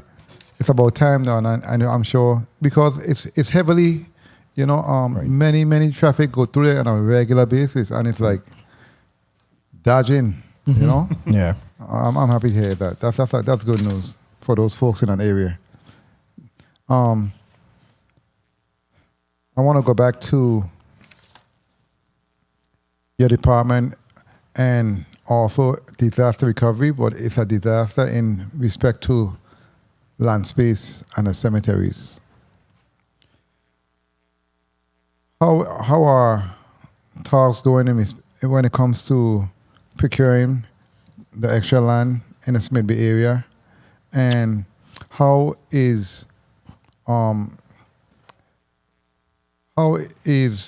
timeline? What's the timeline in respect to the wall for the cemetery down the Western Cemetery? Can you speak to those 2 areas, please? So for Eastern Cemetery, we've recently cleared some 3 minutes. Some additional land. We also had we're reissuing the procurement to build an additional crypt and columbarium, one for the veterans and one for the general public.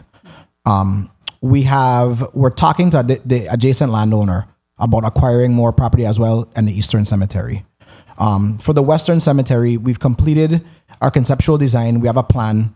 Right now, currently, it is unfunded. Like I mentioned the last time, I don't want to mention the amount because we are anticipating getting it out soon. But I do plan to share that with this body as well, so that hopefully we can find the funding through the budget process. And you said in the Eastern Cemetery you're clearing some land. That's your land or land that you purchased as of late? Our land. How many acres? I can't recall. I know it was, I can't recall the number, but I could get out for you. Okay, and the land that you're looking to purchase is right adjacent to, okay, so that's the same land I was talking to? Okay, yes. Very well. They want to give it to the government because they understand and know what the needs are, and they're part of this community, and that's what they do. So I'm sure you won't have any issue or any problem purchasing that land, but you need to move fast because other individuals are trying to get it. Right. Yeah. I mean, so we've definitely been talking to the Department of Property and Procurement because they have to get involved when it comes to land acquisition. Very well. And what's your plan to use that land for? Only crypts or or you want to do vice versa? Do you have an overall plan for that area moving forward based on our needs and based on land space being scarce here in this district? What's the plan moving forward? So it'll be based on our needs, but the front area where you see the current crypts and columbariums, that's where we plan to build new crypts. You know, of course, in the future, if we need to, we can always designate some land in the rear. But right now, the plan is to use the area that we have in front for crypts and columbariums, and then the portions in the back for tombs, vaults, and in-ground burials. 1 minute. How many crypts are there right now in the front as we speak? 3? I think it's 3, and then the 1 for veterans. I mean, total number of spaces within the crypts. I can't recall. I think it would be 9. I'll yield to Mr. McLean. I think total, Jomo McLean, Highway Program Manager, I think total it would be 9 once if we were to build all that's available in those spaces. Okay, let me rephrase it. You see the big crypts we have? How many spaces in each crypt do we have? Yeah, because my question is within the space you're clearing out, how many more, how many more addition will we have because based on our land space?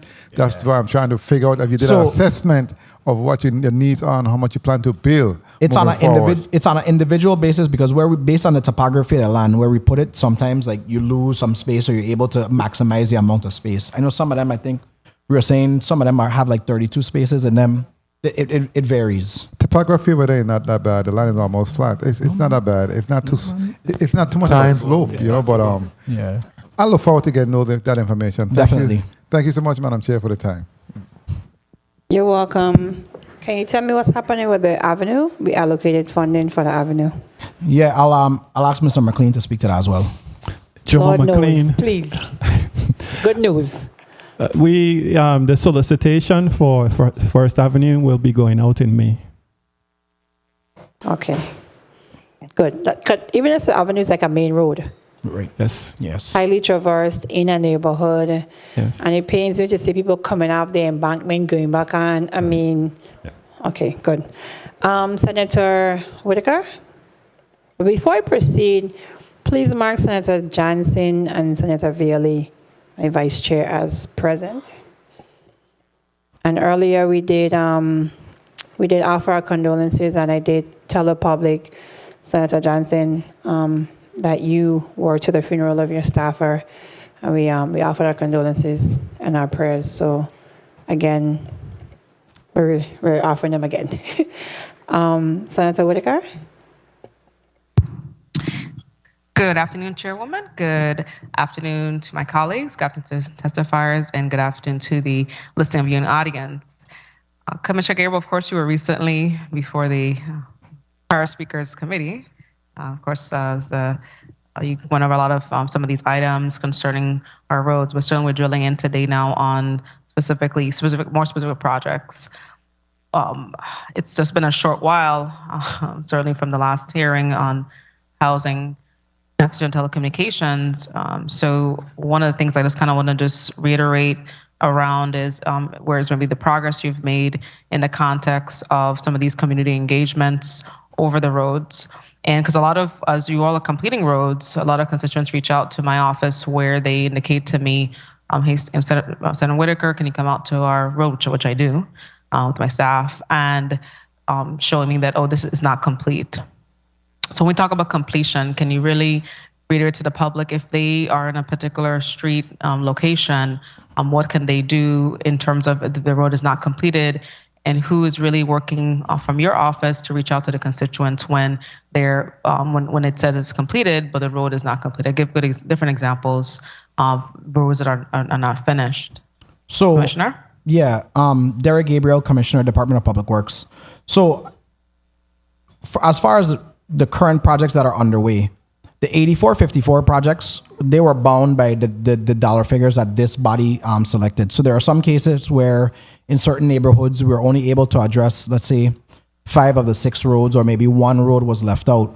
But what we did is we maximized the amount of funding that we had available, and we tried to include some of the same safety and traffic measures that we talked about: striping, drainage, of course, and guardrails where we could. So there were some instances where, especially in St. Croix, like 1 or 2 roads was left off. We have been getting a lot of calls, And what I've been explaining to the public is where we can, where we realize savings, we're trying to go back to address those roads. And where we are unable to address them, we'll keep them on our list because we are hoping to get more funding for roads. As you see, we have been doing a significant amount of work with the money that we've gotten. So I think that between this body and, of course, the governor and lieutenant governor, we are looking forward to receiving more funding to be able to address more roads. And how do we do that more strategically? Because right now what it is community groups reach out to a senator, we reach out to you, and then it's just sort of, it gets into a lot of concern over special interests. Not everyone, roads are everyone's issues, and we have different neighborhoods, and it becomes preferential treatment and all that. How do we work so that when the petition process, how can we put out a proper petition process so it's not about which senator I reached out to, which person in public works I know? How do we get to a point where it's a streamlined program based on prioritization of who submitted first, not necessarily who you know? How do we get to that point? Because that's how it is right now, where we are legislating road areas because we know this person, what have you. Let's get to a point where can we streamline that process so we can have it not seemingly so around favoritism and issues surrounding the paving of private roads that we are now agreeing to fund to be paved, part of the paving program. So as far as the private roads go, that's a process that this body almost solely controls. I do recommend to people that they get a petition and find a senator that's willing to sponsor it. But like I said, I do have this conversation with several residents and senators offline. It's not just about sponsoring the road to become a public road or moving it to the public system. It's also about having money to make the necessary repairs. So once we get it on the public system, it's in a way that we can maintain it. What I would add, and I don't think it's about nepotism, if you will. I know our new system, iWork, we have a way of actually rating roads. We actually have a way of coming up with the roads that are in more significant need of repair versus roads that we paved in the last 3, 5, 7 years that just need maintenance. So that also helps us to come up with a schedule. If you notice the roads that we're paving now that we're using ARPA funds, those were roads that were heavily traversed that were in significant disrepair. So we use those funds based on the iWork software. We'll use those funds to address those areas. So I would suggest that we look towards a pathway where you send to us on a more consistent basis a listing, for example, and I would request that you send us the actual list of petitioners, and then we can work together on making sure that it's a more streamlined process. So, because I know they submitted to you, so we should have communication around who submitted it, and so that we can properly fund those various roads. In terms of now specifically of a lot of your projects that are in this design phase. So you have the approximately about 5 design solicitation process. You had outlined the timeline, but how can you work more aggressively on moving us from the design solicitation status of some of these projects? Especially as we're clocking, 5 years now. So how can we get it beyond this design phase? What's the next steps? So our team consistently meets with our design contractors. We're always providing information. The fact of the matter is the design process is an extensive process, especially when you talk about the things that we've been talking about before this committee, adding drainage in certain areas, being able to add sidewalks. We've been talking about coordinating with the utilities, which also requires some time. I mean, in some cases, we have to get surveys. And to be honest with you, Senator Whitaker, the more projects come online, the further along some of these designs, you're going to see the timelines push because we're using a lot of the same contractors to do some of these services, whether it's surveying work, whether it's the geotechnical surveys, everything that goes into the design, it does take quite a while. But we are meeting with our contractors. We're sharing information where we can so that they're able to shorten the timeline. And I am personally being a lot more aggressive with those contractors as well. And when we say aggression, is it in terms of shortening some of these timelines so that maybe revisiting some of these timelines? Yeah, we always try to push the envelope. But again, you want to make sure that the contractor has a chance to fully vet the design and is able to go through the process thoroughly. So, it's all about just having those continuous touch points and making sure that we provide information and then, like I said, pushing the envelope as much as we can 3 safely. minutes. In terms of, we have a number of our neighborhoods still in need of different, they don't have, potable water options and the like. How are you working on those issues? And neighborhood by neighborhood, do you have like a listing of priority neighborhoods with respect to the ones that are in need of connection? So I've been, kind of assessing that myself, where they indicate, oh, I don't have the potable water option, and they might even be near a roadway. How are you really assessing any community concerns or communities that are in need of, obviously it's going to require that they have the proper, system in place in order for them to receive to have the potable water option? Public Works doesn't do anything with the potable water except for try to accommodate WAPA when they have projects coming online where we're doing paving. Yeah, we try to coordinate so that we do the dig once approach. That's as far as their WAPA's expansion projects, that's on them. So there's no current coordination with WAPA on the potable water, because I know you guys are a part of the process with the digging. Yeah. So Senator, there is coordination as far as the projects that they have slated to come, where we're trying to make sure that if they have something that's funded and ready to go, and we have a paving project for that area, we've been prioritizing those projects. So that, we have the dig once approach and they're not digging areas that we recently paved. As far as helping dictate where the next expansion project is, though, I don't have a role in that. We go off the schedule and the plans that WAPA gives us.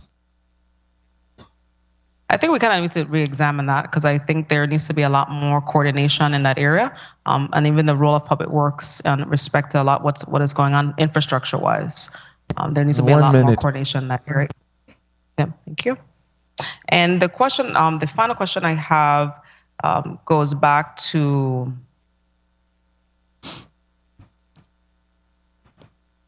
Commissioner, the issue with the bridges. I brought up Lagoon Bridge as an example. Can you give really the timeline for when you receive the permit? What's the average time that is really taken to start the project from the permitting process? I'll ask Mr. McLean to answer that question. Jomo McLean, Highway Program Manager. So we haven't received the permit yet because the bridges are still in design. What we have received for some of the locations are as a part of the pre-design process in coordinating with DPNR and divisions within DPNR, such as SHPO, State Historic Preservation Office, and the floodplain manager. We've received a waiver that we don't have to do a complete hydraulic analysis for the installation of temporary bridges. So that allowed us to proceed with the preliminary design and work on starting the survey. And so that's where we are in the current phase right now. In terms of after the design is complete and we submit and receive the approval for permits, it normally takes approximately 90 days or 120 days for solicitation, and then the construction would start henceforth thereafter. Thank you. Thank you, Senator Whitaker.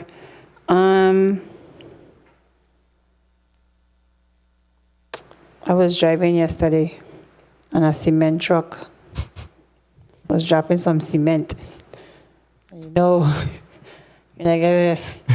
heebie-jeebies. New roads, cement on the new roads for the public's edification. Just state your position one more time.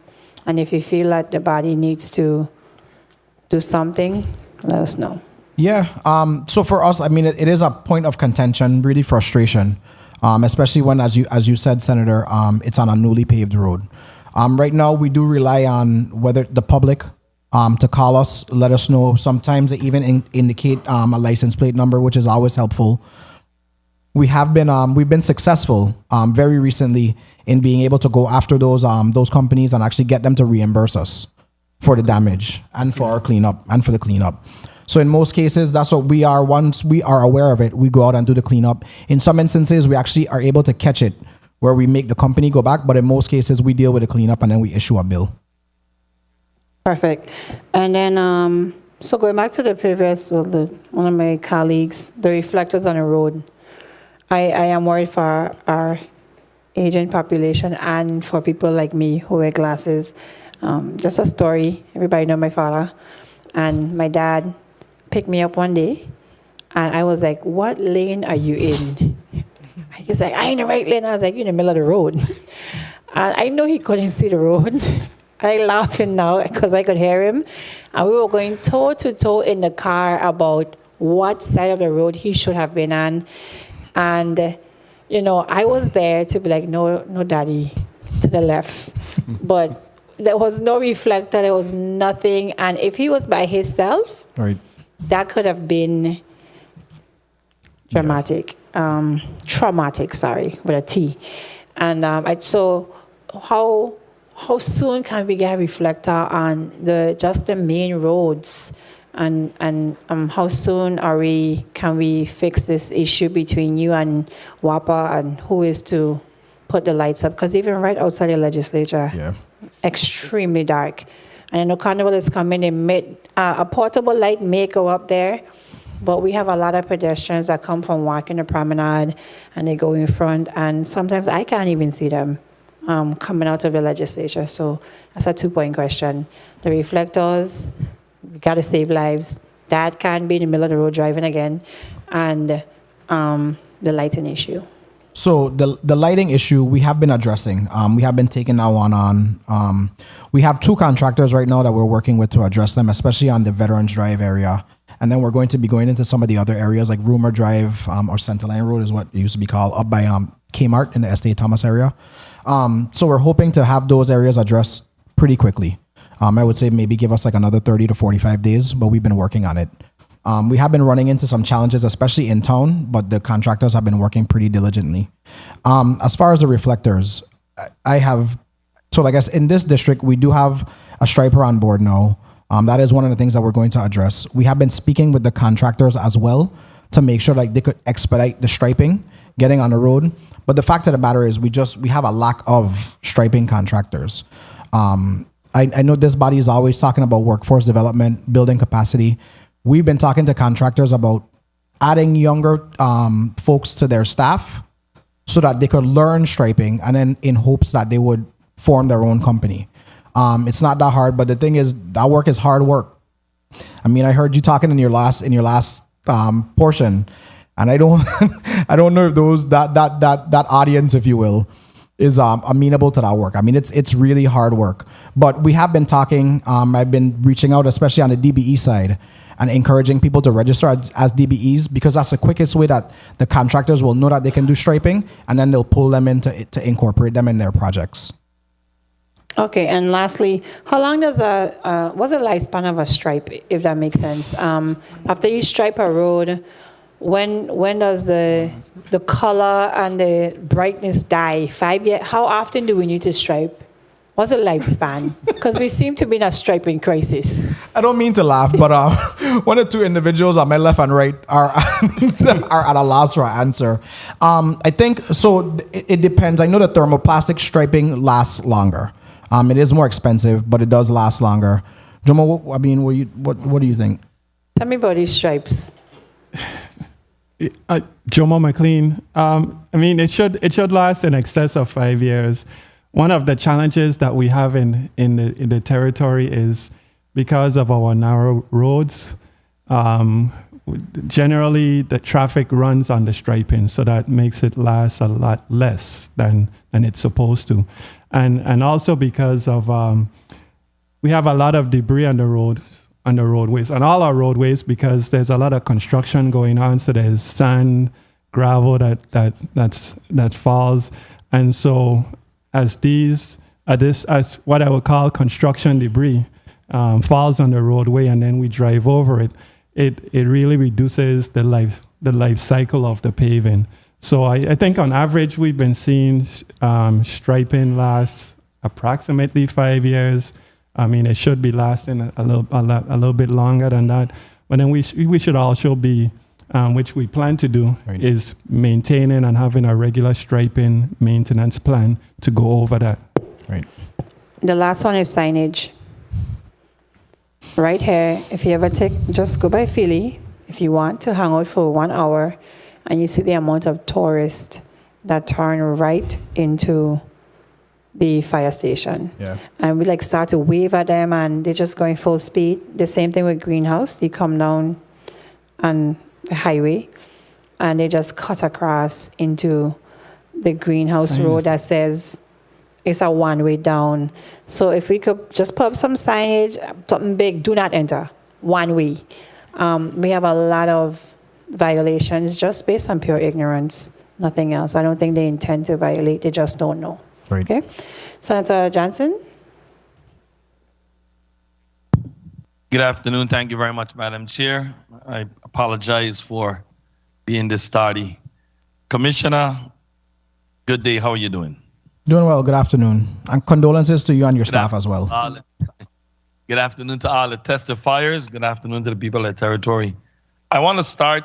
How long are you on board, Commissioner? So about 14 months, 15 months? Okay. From since last February. I must say to you that I don't know what you're doing, but I could see some road paving. So you got a little feather in your cap with that. I could see some road paving. One of the problems I saw the other day in the eastern part, the paving company grade the road and clean the road before they pave. And then they pave the road. And to the side of the road, you got this pile of dirt that's above the road. So when it rains, the water comes down to the road. Who's responsible for taking care of that? Because if these pile of dirt remain there, our roads ain't gonna last. So who's responsible? So that is, it's our folks. We have been talking. We do regularly meet with our contractors. I'll bring it to our inspector's attention so that we could get it addressed. That's so the roads are going to the eastern end, out from Buccaneer go up where they started paving. Yes, yeah. I see a lot of that going in that area, and I say, if this don't get on quick, the water, instead of running off the road, sits on the road and destroy the road even much faster. I need to ask about signage, and I heard someone speaking about it, and my reason for asking about signage in Christiansted especially, there's a lot of one-way roads. There's barely any one-way sign, and I can't recall seeing the do not enter sign for the one-way. So when you're coming down on the main street, if the one-way is on your right, you would normally have a do not enter sign there because the one-way is coming down. And I think I only see one of those signs in the Christiansted tongue that says do not enter.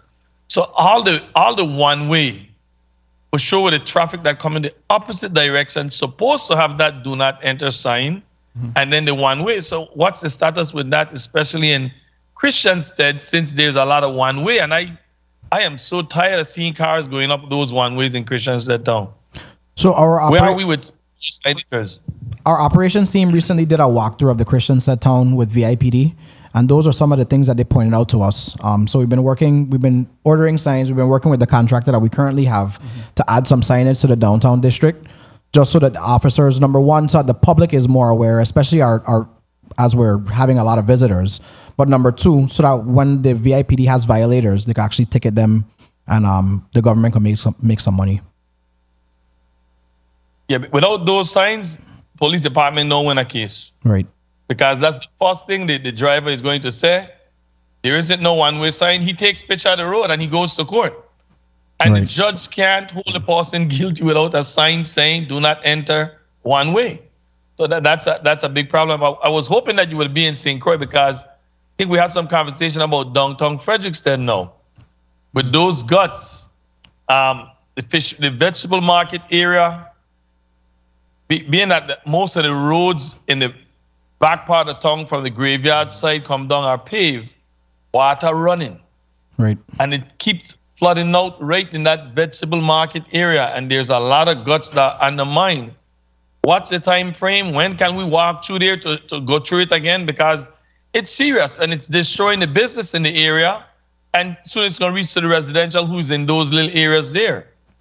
So I'm hoping in the next 2 weeks, you and I should be able to do a walkthrough of the Frederiksted area. So there's two solutions that we have. Number one, we do have some funding through ARPA, and we are planning to issue next month. We should put a design build solicitation out for the stormwater systems in the historic towns. So that's Frederiksted, Christiansted, each side of of the main street in Charlotte Amalie, and we're also addressing Cruz Bay as well. So that should help us. That will significantly help to rehabilitate a lot of the collapsed drainages that we have, especially in Frederiksted and Christiansted. And Charlotte Amalie.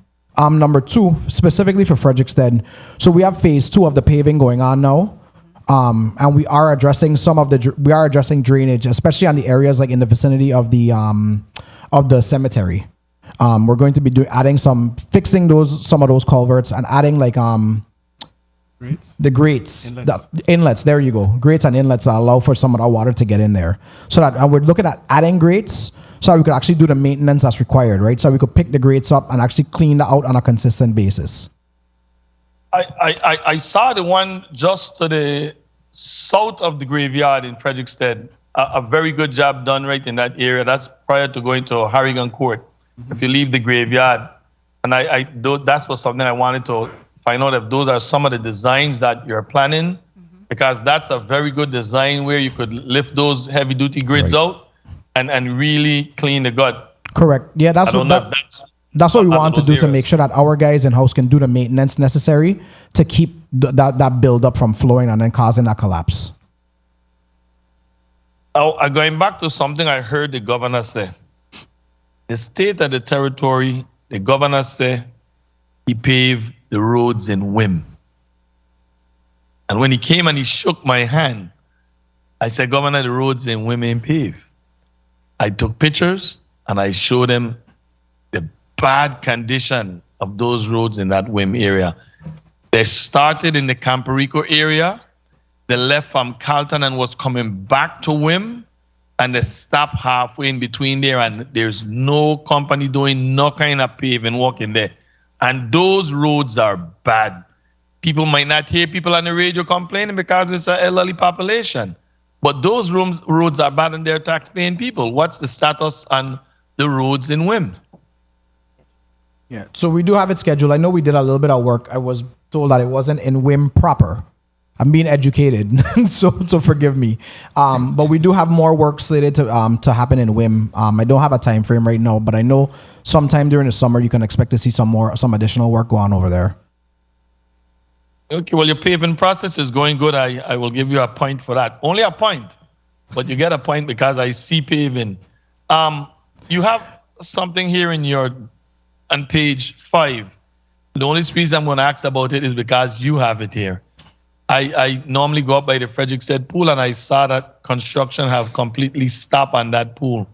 I know it's Park and Recs, but since you have it here, I need to ask the question, what's the status and what's going on? Why the work have come to a complete stop? Yeah, I'll ask Miss Nicholas to address that question. Good afternoon. Tawana Nicholas, Chief Engineer for DPW. The Vincent Mason Pool project did have a pause. There was discovery work that the foundation of the pool was on piles. We decided to take boring testing. That report was just completed April 7th. We met yesterday with the contractor as well as the design, and the design contractor will be issuing a revised design of the replacement pool, and the construction contractor will be remobilizing soon. All right, no time frame. No time frame to commit to, but within the next 30 to 45 days, the project should restart. All right. Prior to that, when was the scheduled time for the pool to be completed? There was a scheduled date, if I'm correct. I remember hearing a date as to the completion of the pool. Prior to this, what they experienced with the piling, what was that scheduled date? Anybody have an idea? I don't recall the exact month, but I know it was for this summer. Okay, I kind of figured it was this summer. I didn't know exactly when. So then that would push this problem that they incur will be pushing the project, what, the next month behind or more? I would say between 30 to 60 days. Okay. And Commissioner, one more question on the paving of these roads. Are all of our roads being paved to federal highway standard? As I see some areas, and me no export in this, so that we make that clear. Some areas where you could see like maybe a 4-inch thick paving, and other areas you can see that it's nearly 2-inch. And I don't know the reason why, but are all our roads being paved to that standard as we speak? Yes. The reason you're seeing the differentiations in the amount of asphalt is based on the actual state of the road. Yeah, the existing state of the road. In some cases, we actually had structural deficiencies. We'd had to mill all the way down and build it back up. And in some cases, it only required a basic overlay for maintenance.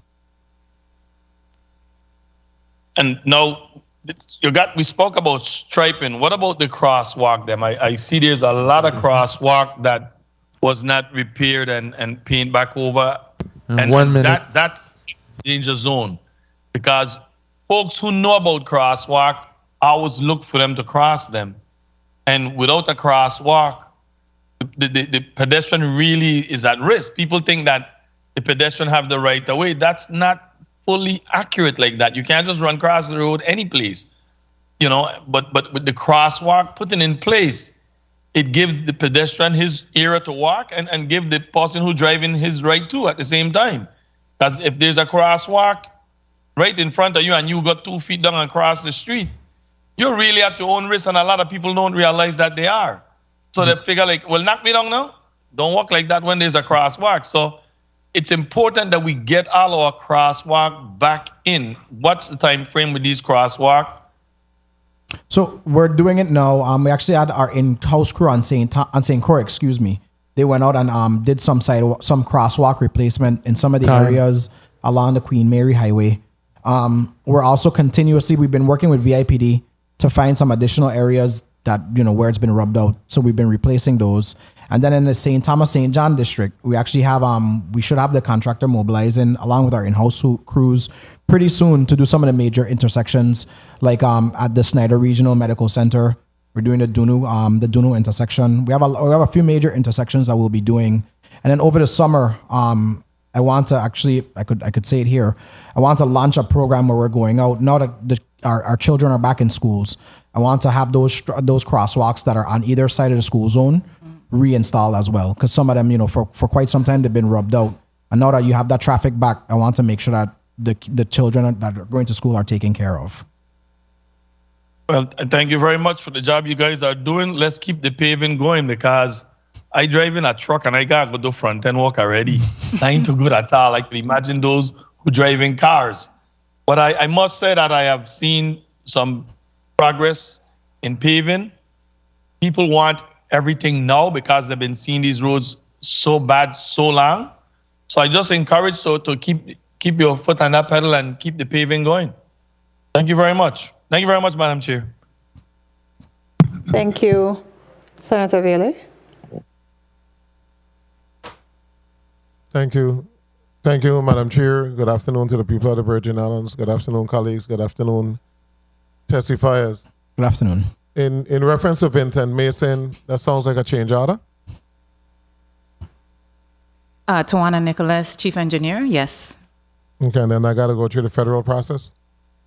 It goes through our procurement process. Okay, but the funding source was FEMA monies, right? Correct. Okay.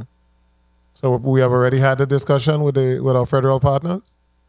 We have had the discussion with our stakeholders. So our sports park, our design contractor, ODR, our another partner in the project, they've been present at those discussions, those meetings. So 30 days is optimistic or realistic? I think that's realistic. I'm hoping to even get them back sooner. Okay. In reference to public work, the facility at Anna's Hope, you spoke about demolition. What's the plan for employees being housed during demolition and construction? So we do also have a PW for a temporary facility. So right now that's currently under design as well. So that's going to be the first step. Once that's designed, we'll go ahead and start construction on that. And then also once Vitron has some modulars that they're utilizing right now. So once they move into their new building, we'll utilize those modulars as well. Okay. And those temporary offices will be at the same site? Yes. Okay. In reference, I'm reading that you're awaiting sub-agreement from OMB. Is there an issue there for some of these projects under the ARPA funds? No, I thought no. Well, I'm reading the last one that I think you submitted before Senator Blyden committee, and it says ARC 84, you could say Herman Hill. ARC 8454 project continued, awaiting sub-agreement from OMB to have the funds allotted for the project. We got those done, and we've been paying contractors now. Okay, so all of the monies that will be coming through OMB, you have access to? Correct, yes. Okay. Have you had any discussion with the Office of Highway Safety in reference to their federal funds and possible usage of those funds? They got millions of dollars that they don't know what to do with. Going back, we had suggested that they supplement or utilize some of those funds for signed projects or for reflectors or any of the above. Have they had a discussion with you? Yes, yeah, we've had. And you mean the local Office of Highway Safety? Yes. Yes, we have. We have a plan to use those funds? Yes, they've asked us for a listing of areas and signage and traffic safety equipment that we need. So we're working on that as well as providing the vendors, because VIPD will have to be the ones to purchase that equipment on our behalf. Okay, so when they come before us again, they won't be sending back monies? Hopefully not. We'll spend it. In reference to the crosswalk, I think by your testimony or by your answer, you're saying that you're paying special attention to schools. That includes shopping centers, churches, etc., like the area by Pueblo, Golden Rock, Banco Popular, Golden Rock. Are you paying special attention to those areas? Yes, all the major intersections. That's correct. Yes. And we have one striping company in St. Croix or two? One. I think it's one, and then sometimes they'll bring the one from St. Thomas over. How many have in St. Thomas? One as well. Yeah, okay. One. The signs on Main Street. Beautiful Main Street. Excessive. Who designed that, man? I mean, how much time you have to say the same thing? Every 5 feet, you have to say the same thing? I looked at it, I was like, they just turned a beautiful project into an eyesore. What's the plan? So how much time you have to say the same thing to get the point true? I mean, Senator, to be honest with you, we say the same thing. But if you think about it, people park right in front of the post office, even though you have all those no parking signs right there. So, our hope is that if we add a sign, because we talked about... Let's change it. Let's hope that the police department do the job and ticket those individuals and take down those excessive signs. It's too pretty to just have all of the signage. Public safety should have somebody walking Main Street anyhow. We agree. So let them go ahead and do the job and remove some of those signs. When I saw it, I was like, oh my God, I can't believe this. Somebody got carried away. I saw you pave from Tide Village all the way up to Kramer's Park, literally. Excellent job. Where those monies come from? I ain't seen it on any of these projects. That was ARPA funds. That was ARPA funds. I'm not seeing it on your breakdown of ARPA. No, it should wait, give me a second. That's what I was just gonna say. I don't think we included the ARPA. We didn't include the ARPA projects on this. So you didn't include? You got what, like I know total of what, 98 million over 5 years? So it's like 20 million for this first year? Yes. So we didn't include them. We have I have the breakdown we could share with you. It's about 26 sites territory wide, 13 in St. Thomas, St. John, 13 on St. Croix. But so I could send you that listing. So this that you gave before that series, American Rescue Plan, ACT, ARPA funds, this not it? That's correct. That's the one from last hearing. From last week? From last week. Mm-hmm. I apologize. Yes, it should be there. But you said the East End Village, the East End Road wasn't there? No. Or East End, South Shore Road, Grassy Point. No, it's the lower water crossing of Union and Mount Washington. That's different. No, I thought that, yeah, we could double check it, but I thought it was there, but I could double check it. Well, what's the cost of the paving from Tide Village to Kramer's Park? I want to say it's like, you recall? Over $1 million. Yeah, so I wanted to say, I think it was like close to $2 million. I think it was close to $2 million for that stretch. Yeah. Yeah, with 3 different contractors. It's important for us to note that. Okay, so it seemed like the cost per mile is decreasing a bit. I think what it is the amount we've been able to utilize our task order contracts, which we negotiated last year, and we raised those limits. So we've been, and less maintenance, and then of course we're utilizing because they're keeping going and we're keeping them moving. We don't have those mobilization costs that we have to realize as well. So those factors have assisted us with bringing down the cost.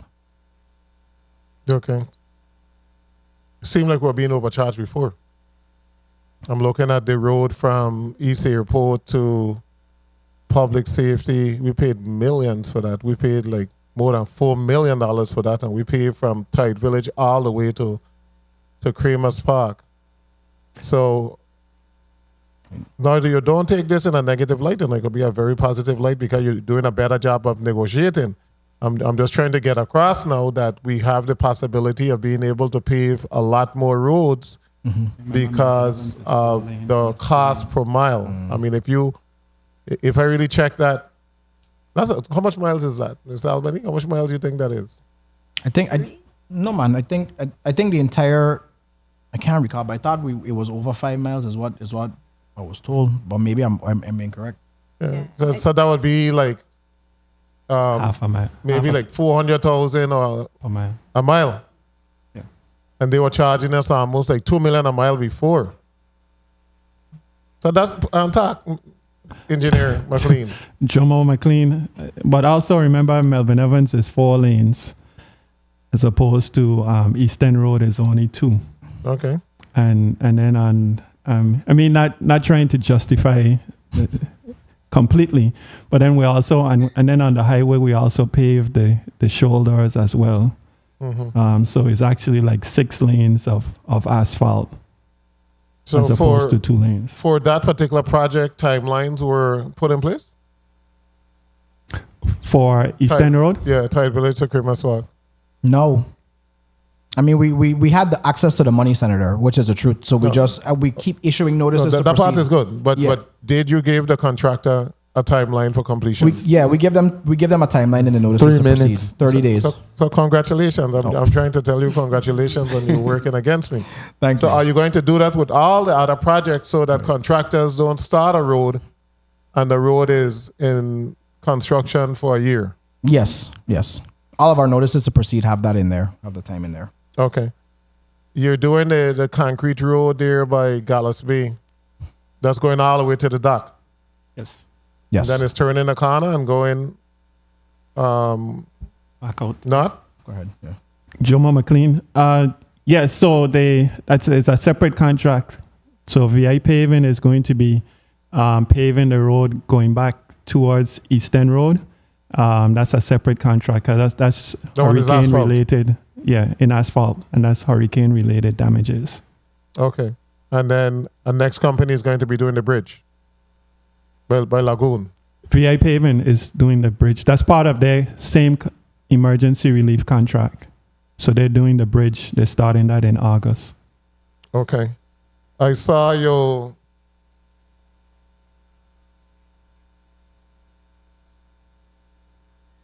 projects here under the FEMA, PA, DPW projects. You have a lot of projects on hold.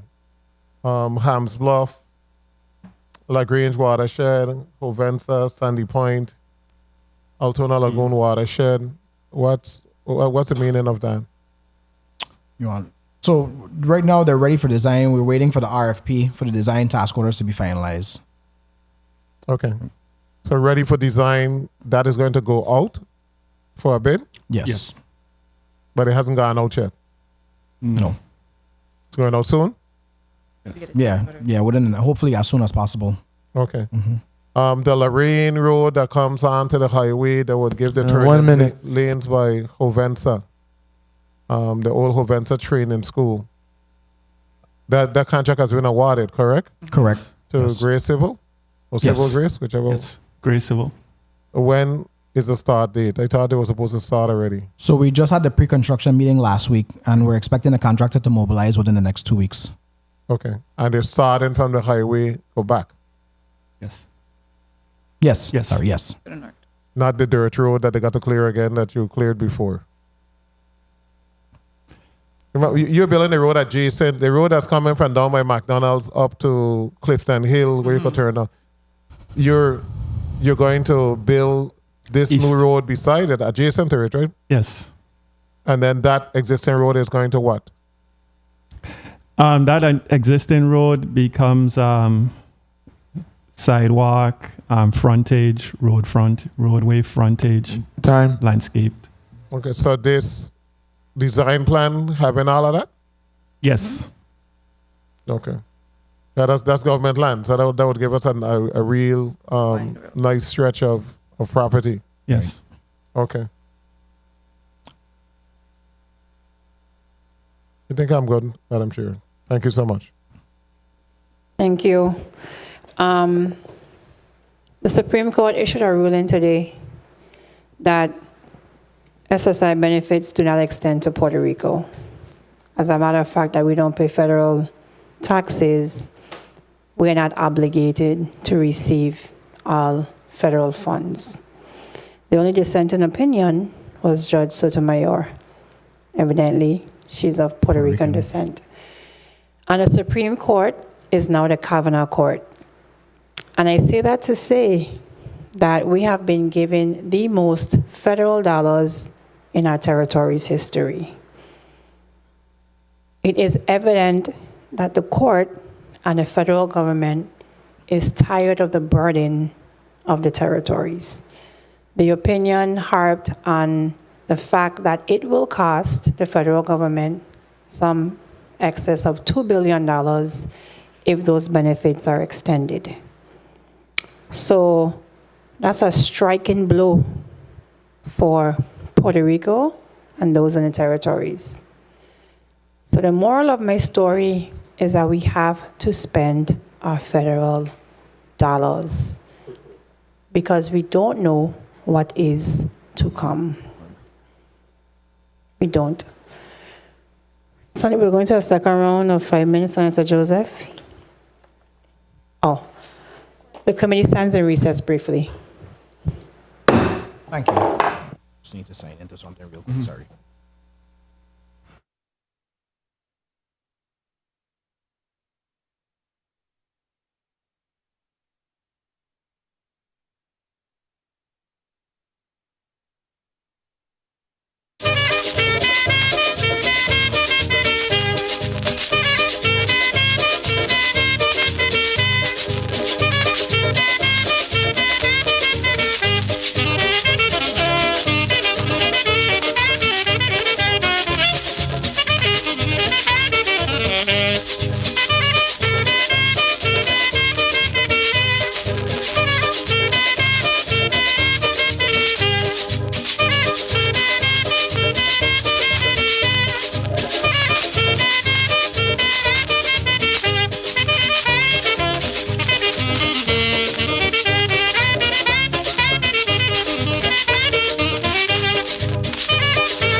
The committee is back on the record.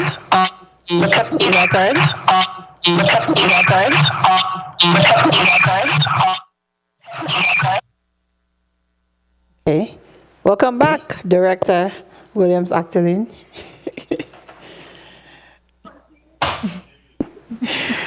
We'll have a second round and we'll wrap up today. Senator Joseph? Thank you, Madam Chair.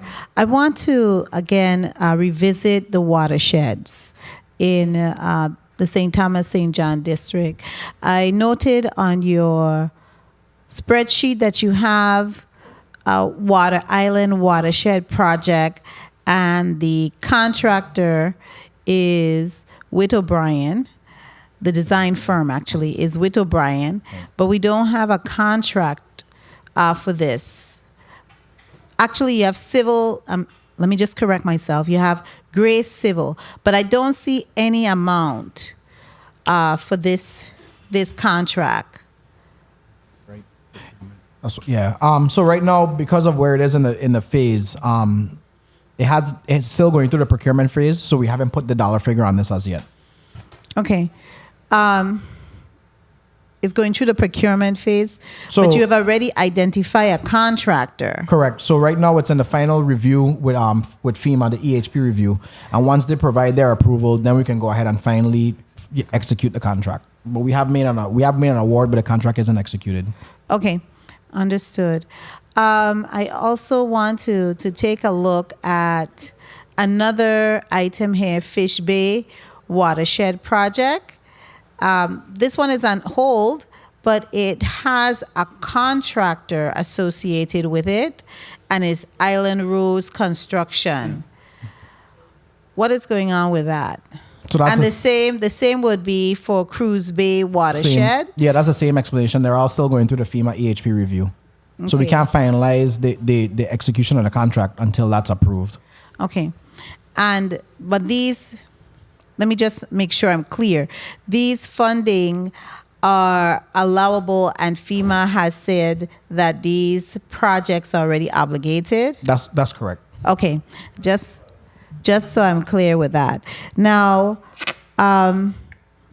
let's go through some others on this spreadsheet. I know we spoke a little briefly about Frenchman's Bay watershed, and you have already have a contract, a construction contractor, which is Romina, and you have identified and allocated, or FEMA has approved $1.6 million for this contract. And it's slated to be completed based on your information here in September of 2023. Have they received a notice to proceed? No, they have not yet.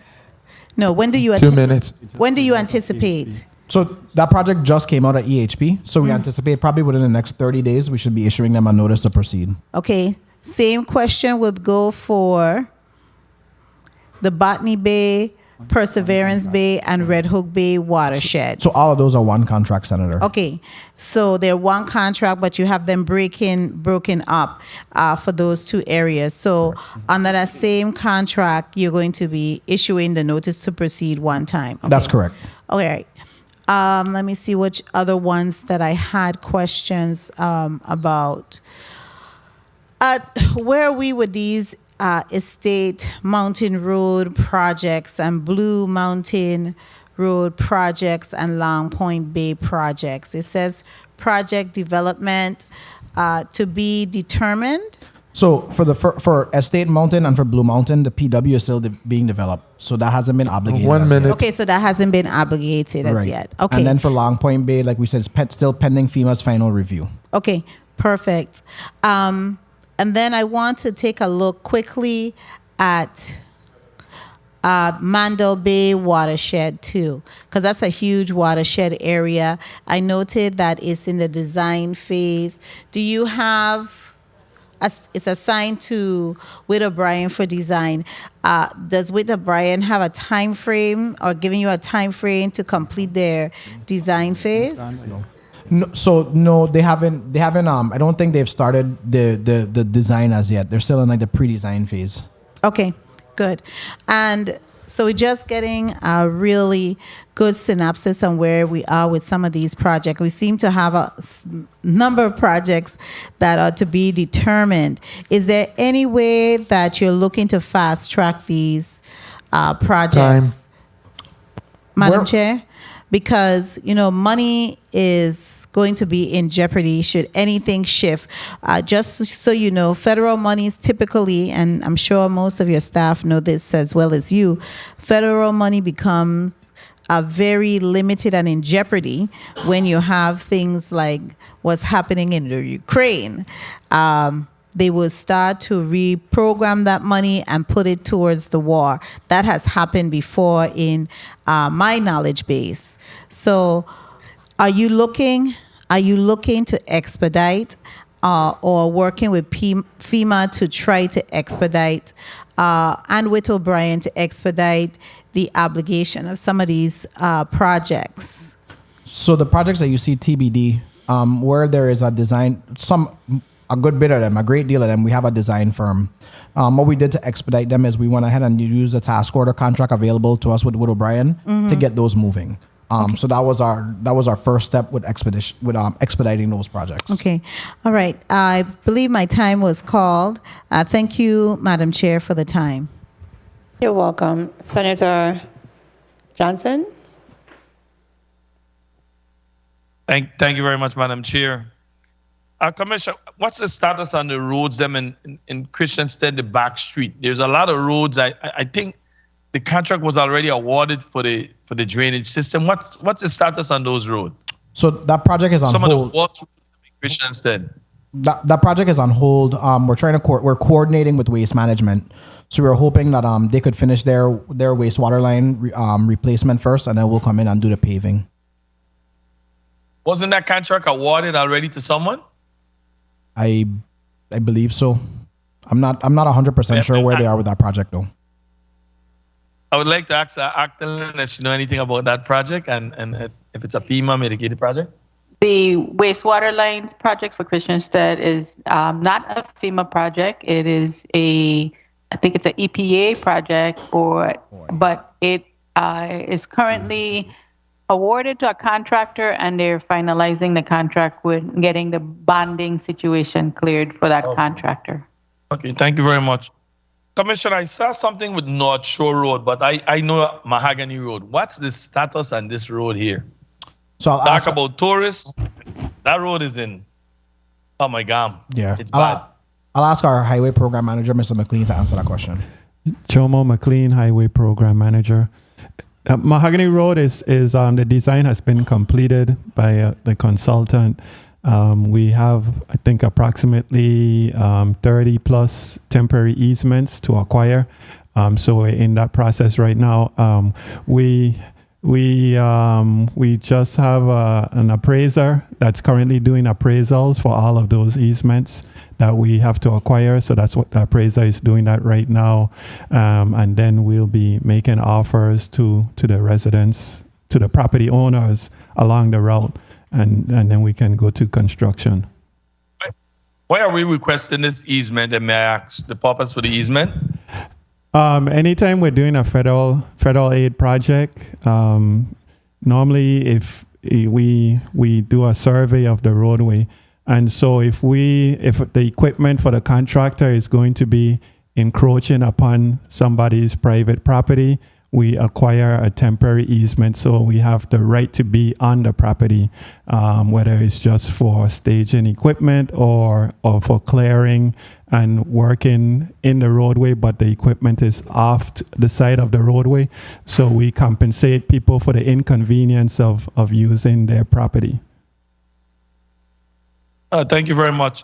And I think my last question to the commission would be, out in Nada, the bridge that goes somewhere now, what's the status with that gut? Because I know that area does flood a lot, and that gut is blocked beyond to the, I will say that would be what, the eastern part of the bridge? Yeah. What's the status on that? What's going on with that project there? Yeah, Jomo McLean again. The Turpentine Run project is an Army Corps flood control project. The Army Corps recently received funding through the Infrastructure Act to start the design, and so we've been in some series of meetings with them in order to sign the design agreement. So that they could start doing the design work and then on to construction. I know that when they start the design, most likely we're going to have to come up with some type of cost sharing, local match, and I think right now it's like a 65-35% ratio. 1 minute. Because I know that bridge. I remember people saying the water will never reach to the height of that bridge. And with the hurricane, the water was right on the tip of that bridge. And if that gut don't get clear up to the end, those people in that area are going to go through some serious problem again. So, it's something that we really need to pay close attention. Yes, I might live in St. Croix. I'm a Virgin Islander. And I know about that area. I've been on the horse track many times, and I know how that area does flood. So, I hope that we could really put the hammer on that project and try to get that project moving to make sure that the resident that live to the western part of the bridge that goes somewhere now won't, experience that flooding at all. Thank you guys very much. I really appreciate it. Thank you, Senator Avili.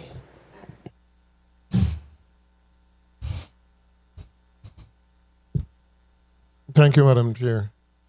In reference to the design process, I know you just said that you're utilizing the task under Witter Brand. Witter Brand have access to how many? Has access to how many design companies? So they have in-house designers as well as they use subcontractors for designing. So they bring them out as needed, but they also have a good in-house design team as well. How many they have? How many? Ms. Octaline? Oh. What Brian? How many design firms they have access to?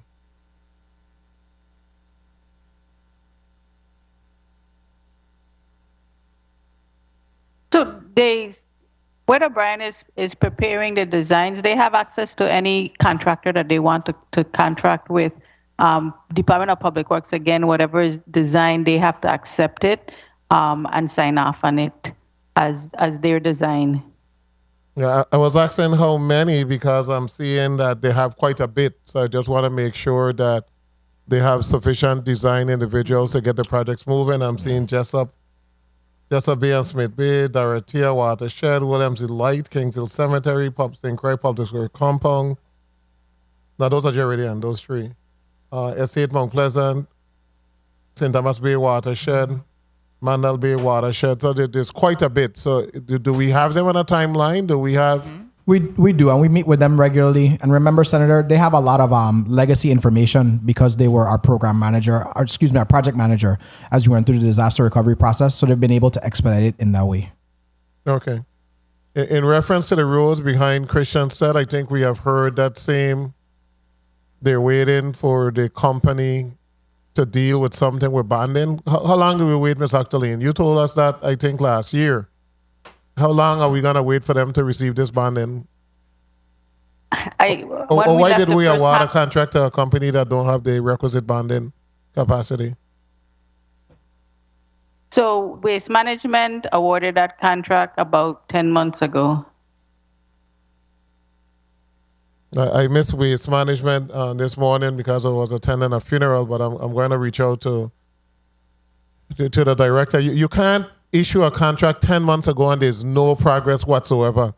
And the roads back at Christiansted are all in deplorable condition. And they have been in deplorable condition for the last 3 years because we went through the water part of it.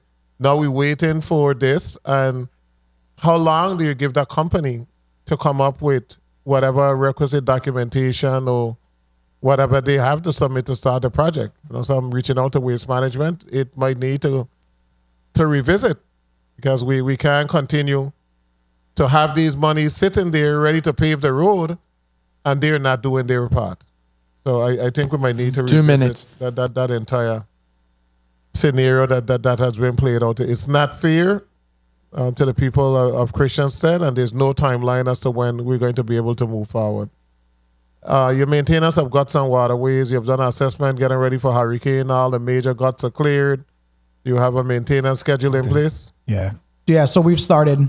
They actually started with the gut by Golden Rock. They started clearing that. We started our assessment actually on April 1st, prior to April 1st. So based on that assessment is what they've been going through and clearing the major guts. And they'll continue to do that throughout hurricane season. How much are we spending for grass cut in a year?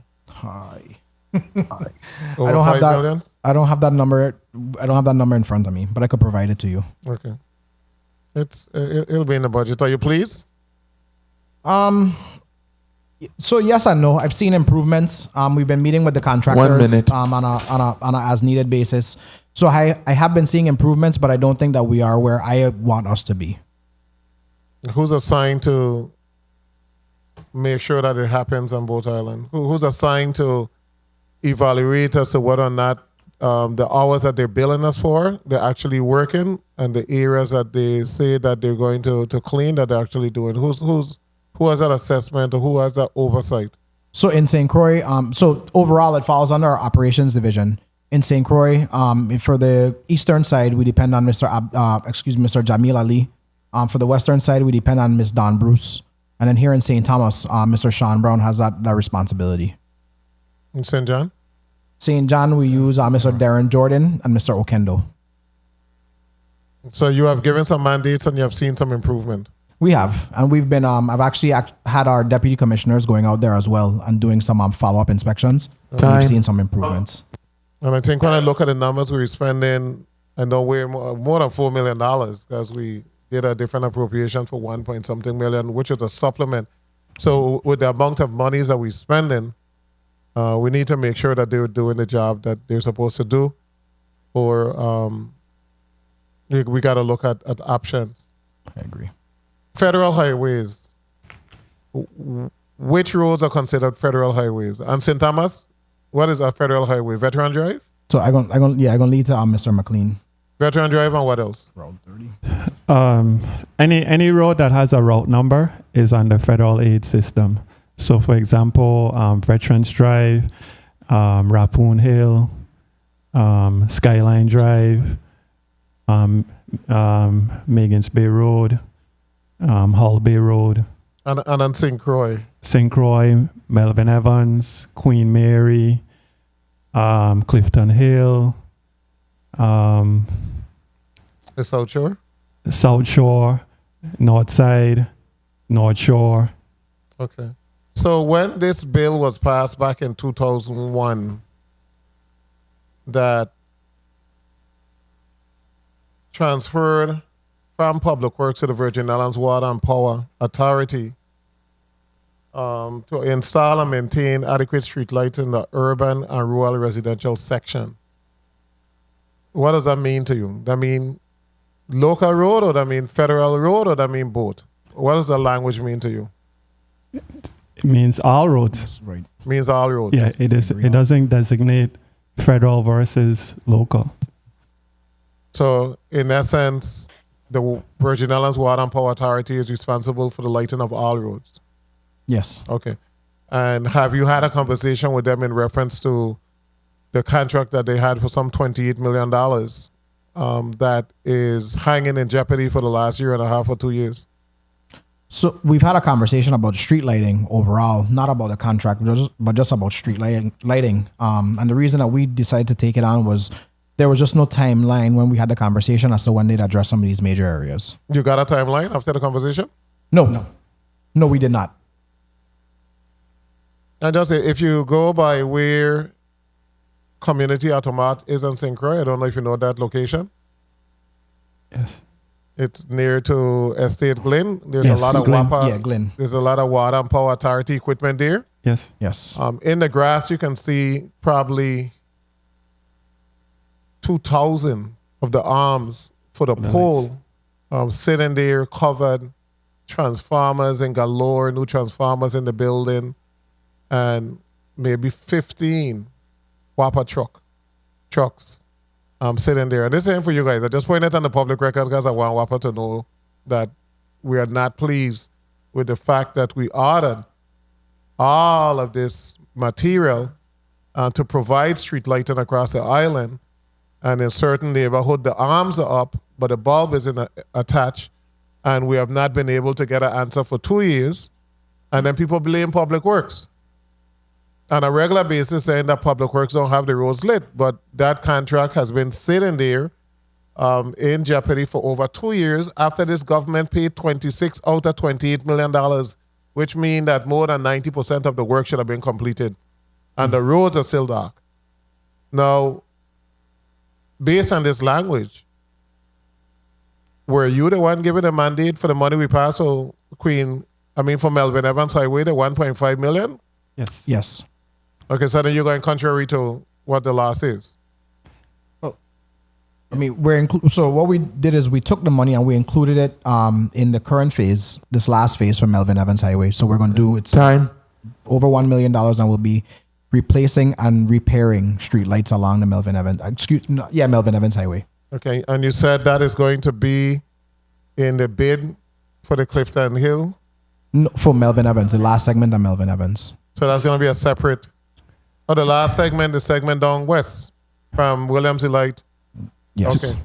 So it's already, Jomo McLean, it's already been bid, actually, and it's a separate schedule in the bid. Right. Okay. So it's just going through the contract execution phase right now. And that bid for the lighting part is for the entire highway? Yes. Okay, and who got that bid? VI Paving, So they're going to subcontract the lighting portion. most likely. Okay, the last question, there's a next portion of Herman Hill that is supposed to be completed. You put that out, or that's still in the design phase? I think we just. That's going to be task order. Yeah. So it's not going out for solicitation. It's going to be awarded to one of the paving companies. I think it might have That's been. what I was just gonna say. I think we recently issued a notice to proceed. So you should be seeing that mobilized within the next 2 to 3 weeks. Okay. All right. Thank you so much, Commissioner. No, thank you. Thank you. I want to acknowledge the presence of Senator Gittens. You may proceed at this time.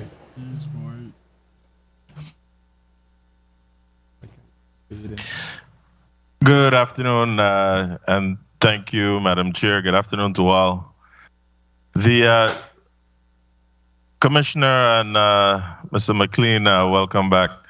Ms. Williams Actalin, how are you?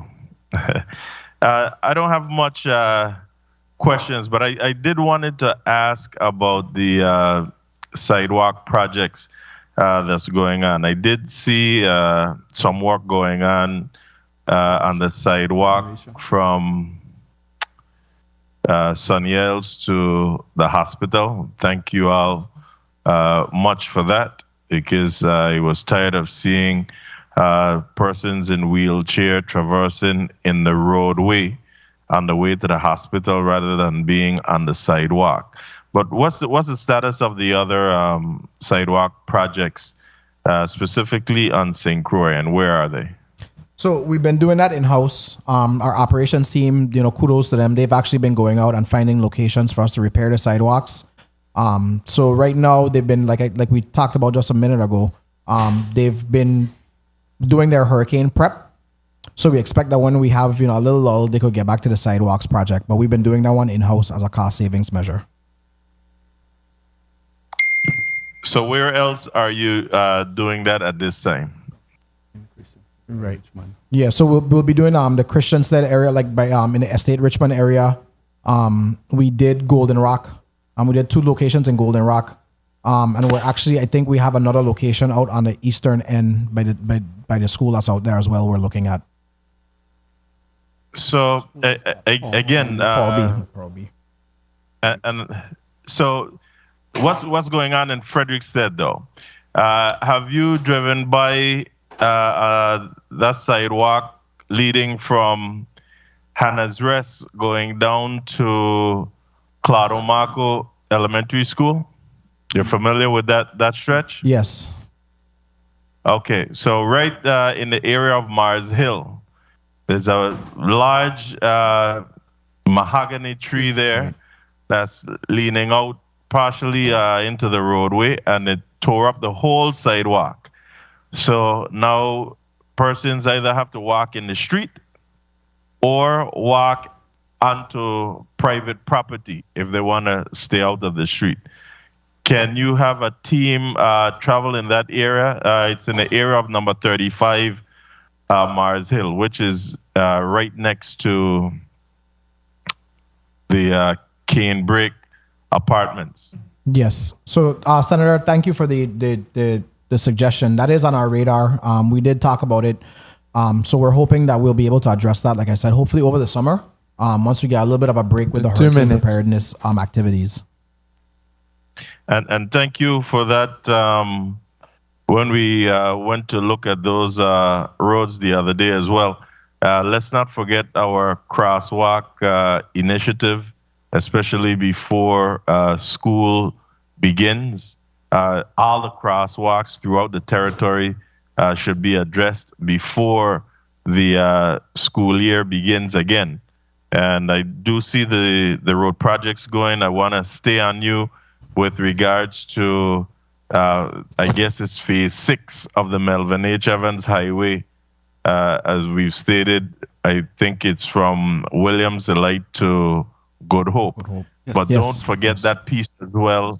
Don't forget that piece as well in between Home Depot and the Container Port Road, because that's in 1 minute. deplorable condition. Yes, And, that an portion is a part of the accident is Clifton Hill waiting. project. Excuse me? That portion is a part of the Clifton Hill Connector project. Okay. Now, there was talks earlier about WAPA. We had WAPA material that went out the U.S. Virgin Islands into other hands, no accountability. We ordered material and have no update. Again, I asked colleagues to support in doing a petition to bring WAPA before us, especially to answer to the VTEL contract and other areas. I think is from back in, it was before March that I asked for a petition to bring WAPA back in. And for some reason, we keep pushing it back. But colleagues, again, I'm begging, I'm pleading that we need to put our heads together and get WAPA back in here so that we can get an update as to exactly what's going on. Madam Chair, if you don't mind, can I close just by asking the Commissioner, Mr. McLean, about their experience at the Climate and Infrastructure Conference that they took part in? Not a problem. Sure. So I'll take the lead on that. I think for me, it was really productive and enlightening.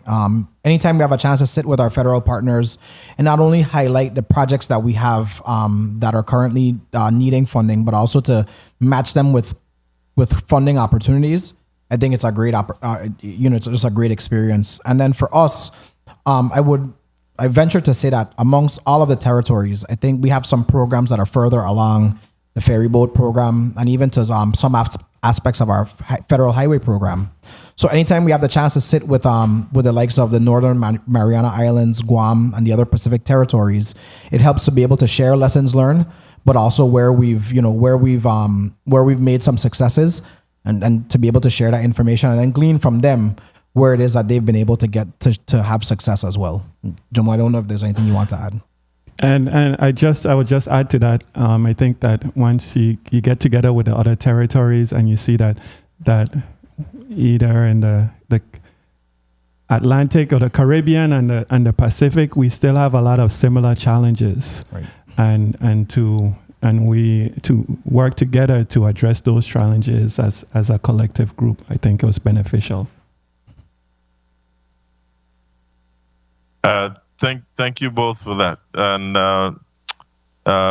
Madam Chair, I did say March that I had asked for the petition, but that was back in January.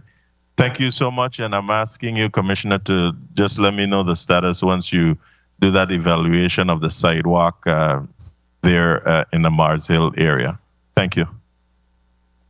Thank you, Senator Gittins. Are there more questions, or you fine? I'm good. Thank you so much. Okay. Page 8, the St. John Route 184. I'm watching the picture now, but we go to St. John often. So the road has been paved, but the new paving does not really align with the old paving. So you have a little drop off. It's very uneven. Any plans, is that the final product, or do you plan to go back and even out the road for me? The Starfish Market location you're talking about? Yes. Yeah, so, and that picture... I talking about the picture, I talking about reality. Oh. I know what the picture looked like, but I was in St. John recently, and the road, the contractor didn't, I don't know if it's, I don't want to make a fuss. I don't know if it's preliminary, if you plan to go back. Yeah. But this is the road. Yeah, so it's not complete. The next lane still has to be. And then we're going to have an even. Yes. Good. See, that's why I have to ask questions. Now, when you're coming from Smith Bay side to the dock, and you have a little dip right before IRB. The low water crossing. Yes. Yes. You see that pothole? Okay, help me.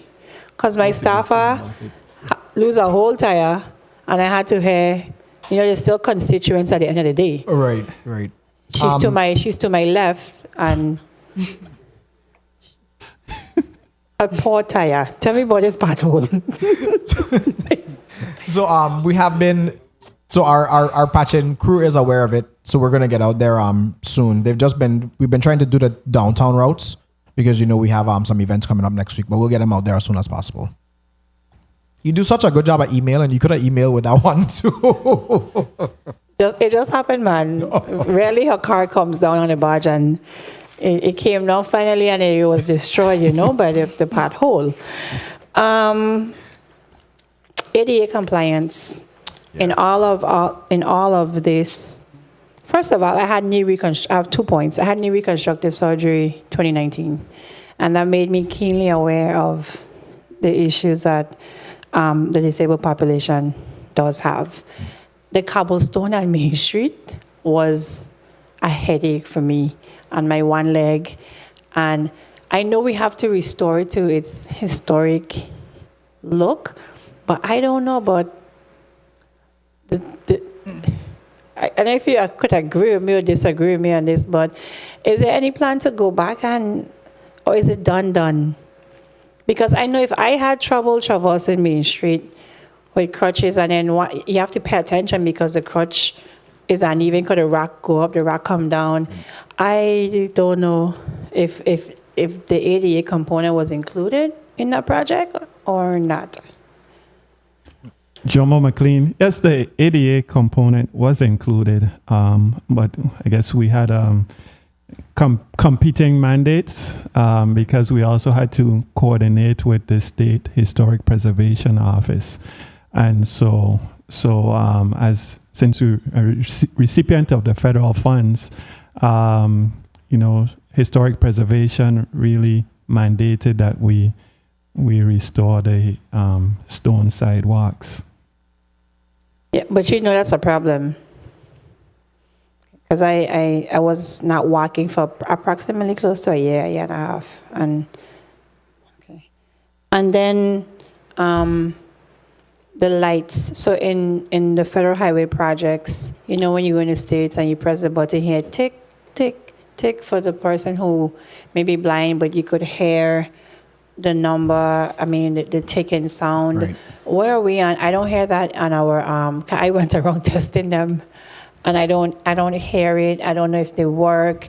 Where are we on that ADA compliance as far as the whole federal highway projects? We're working on that. They actually were installed at, on the Long Bay Road, had the audible tones installed. So we're replacing those and bringing those back as well. And that would be for this? Yes. Okay. On all islands? Yes, Senator. Okay. The gut by Kumwa, it was Kumwa when I was at Alamala behind. So that becomes a trash site. Yeah. And then the trash is making its way in the gut. And I'm sure that's frustrating for Public Works, yes, because you have conflict waste management and the gut, your department. What's the status on you are on the waste management board? Yes.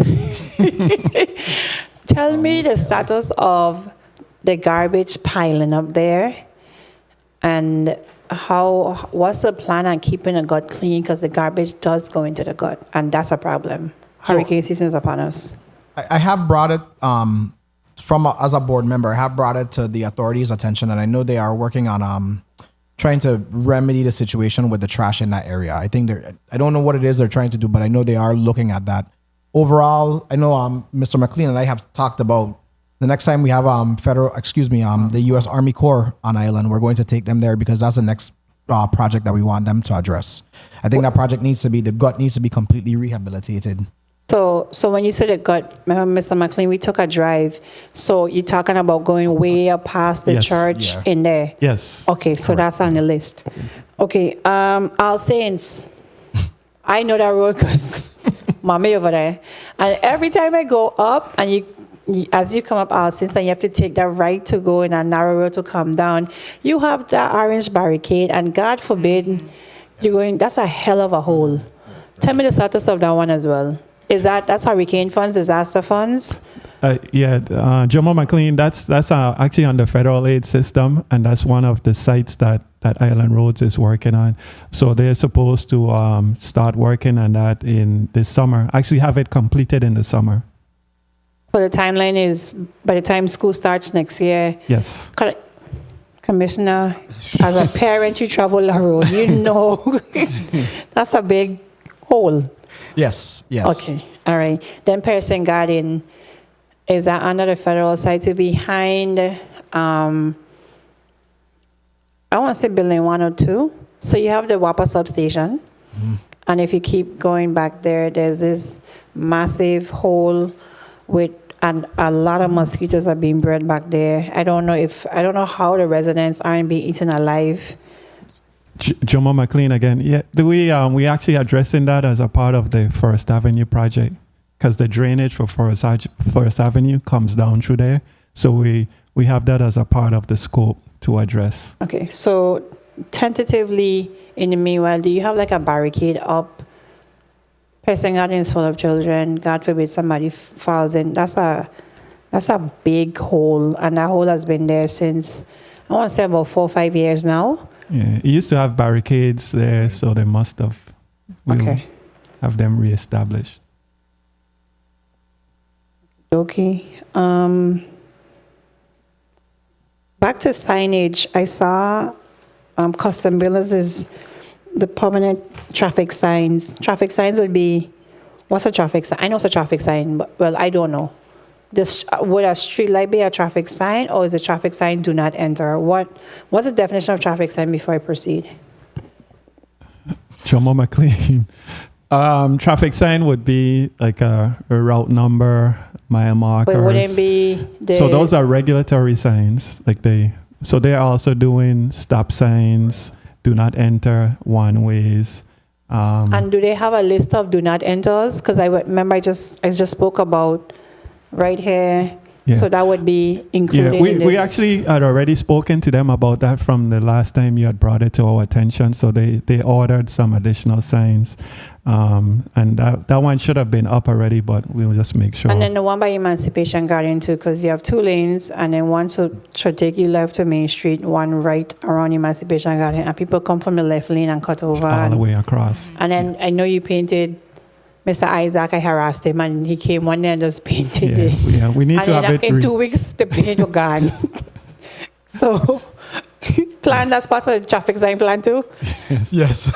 Okay. Yes. And then you are also on the Port Authority. Commissioner made me laugh. I am so sorry. You on the Port Authority board as well. Yes. Which includes tourism type stuff. Yes. And you're on a lot of good boards. So, Main Street. Any conversation with Via and those old lines hanging across the street that's just killing the whole aesthetics of downtown? I want them gone, please. Yeah, they are coming down. The conduits are already run as a part of the Main Street, our Main Street project. So those communication lines, as well as WAPA still has some secondary lines that have to come down, and then the old poles will be removed as well. Okay. Bathrooms, the bathroom rehabilitation. I know we moved funding for bathrooms to the Port Authority using the Capital Improvement Fund for St. John. But any federal funds or any disaster funds allocated to the bathrooms anywhere in the territory, like Fort Christian or anything for upgrades, did they qualify for FEMA funding? No, I don't think, not FEMA funding. They had no damage from the storms? They didn't qualify. I mean, I don't know about the inspections, Do but they they didn't qualify qualify. under But the I know, Infrastructure and Jobs Act or something? but I do know we are, I know what, so we have the project funded by, I think it's a Noragata, the one that's across from Vendors Plaza, excuse me. That's being worked on right now by Custom Builders. Tolbert Gata. Tolbert Gata, excuse me. That's being worked on right now by Custom Builders. I know we recently visited the restrooms in Cruz Bay. We have spoken to the governor as well about, and I have spoken to Port Authority about taking those over and rehabbing those as well. So yeah, we are looking at it, and I have been trying to creatively request CARES Act and ARPA funding to get a lot of our other bathrooms addressed as well. Okay, now I know you are a history major, and the cleaners, the roadside cleaners, and I had this discussion with you before. It might sound simple, but the national flower. Yeah. Abused, chop, whoosh, whoosh. Is there any discussion? Do they even know what a national flower is? So I think we have had the conversations with them on a one-on-one basis, and I know I have gotten some residents that said that they've noticed them pruning the yellow cedar as opposed to just hacking away. So we've had some areas where they've been able to actually highlight them, and we are anticipating. I know right now the St. Thomas St. John contract is in the procurement phase. So as we issue new contracts, we are hoping to have that as a part of the orientation process. Okay, and then Queen Mary Highway, was that discussed by anybody? The lighting? Yes, so that's included in the Queen Mary. You said Queen Mary. Sorry, Not Melvin Evans. Not Queen Melvin Mary Evans, has Queen all the Mary. mahogany trees. It is extremely dark. So we have I have asked our in-house crew to do some pruning, especially in the Williams Delight area, and then we're going to be doing it on a case-by-case basis. What's the possibility of, I don't know what's the historic laws, can you put like a reflector around a tree or anything? I don't know if that's violation of So the I know mahogany tree. I've been trying to talk to I have been having conversations with both SHPO as well as DPNR as well as the Department of Agriculture about what we could do, not only with pruning and trimming the trees, but also like putting some of that reflective material on. So hopefully when we're doing that, we could add some of that to them as well. Okay, and then let's go to Perseverance Bay and Botany Bay and those bays. You said watershed. Now, those are way, way down. What does that look like, the whole project? I think you said $802,000. Yeah, What does that look like when you talk about, because Perseverance Bay don't even have a road to it. It's way down, and the mangroves look like Armageddon, because I think there was an oil spill some time back. It looks really bad, but it used to be pretty when I was young. So when you say watershed, what does that mean? So the watersheds, the nomenclature we're using, it comes from DPNR has the island divided into watersheds. So those are areas from higher elevations that drain to those lower locations. And so those watersheds, there are segments of roadways within that watershed that are being addressed in those projects. So it's not like all the roads in the watershed, but certain segments that were damaged from the hurricane that are being addressed in those projects, those FEMA projects. Now, on parts of this island, we have roads that are considered private, and you spoke about it earlier. Like Perseverance Bay is a perfect example. As you take the left, and I do not know how people get to their homes because the road is so chaotic and it's bad. Would you need us to appropriate funding and say this is for this road, or do you suggest that you make them part of the local road system? What would be your suggestions for some of those roads? Even looking at North Star Village. So so I think it's a little bit of both, right? Like I think we need to bring them on. I mean, of course, through the legislative process, bring them into the public road system, but also appropriate the dollars. So once we get them, we could repair them, and then it's just a matter of maintenance. North Star Village is one of the ones that was line item included in 8454. Yes. So we are going to be beginning that in May as well. That's scheduled to start in May. Okay, and then this is not disaster related, but the Fisherman St. John, the Fish Bay, that project, you gave us one estimate, you come back and say ain't enough money. So tell me, what do you need for that so the fishermen could have that launching area? So I have been revisiting that one a little bit more with Commissioner Oriole as well as our in-house engineering team, and we're hoping to really revisit that and see if we could try to find some other funding to make it whole and then get that project addressed. Okay, so you do need additional funding. I think so, but I'm like I said, we're permitting. Yeah, and the permitting alone, we're trying to look at it more holistically, Senator, to be very honest with you, so we could get like a pin down an exact figure.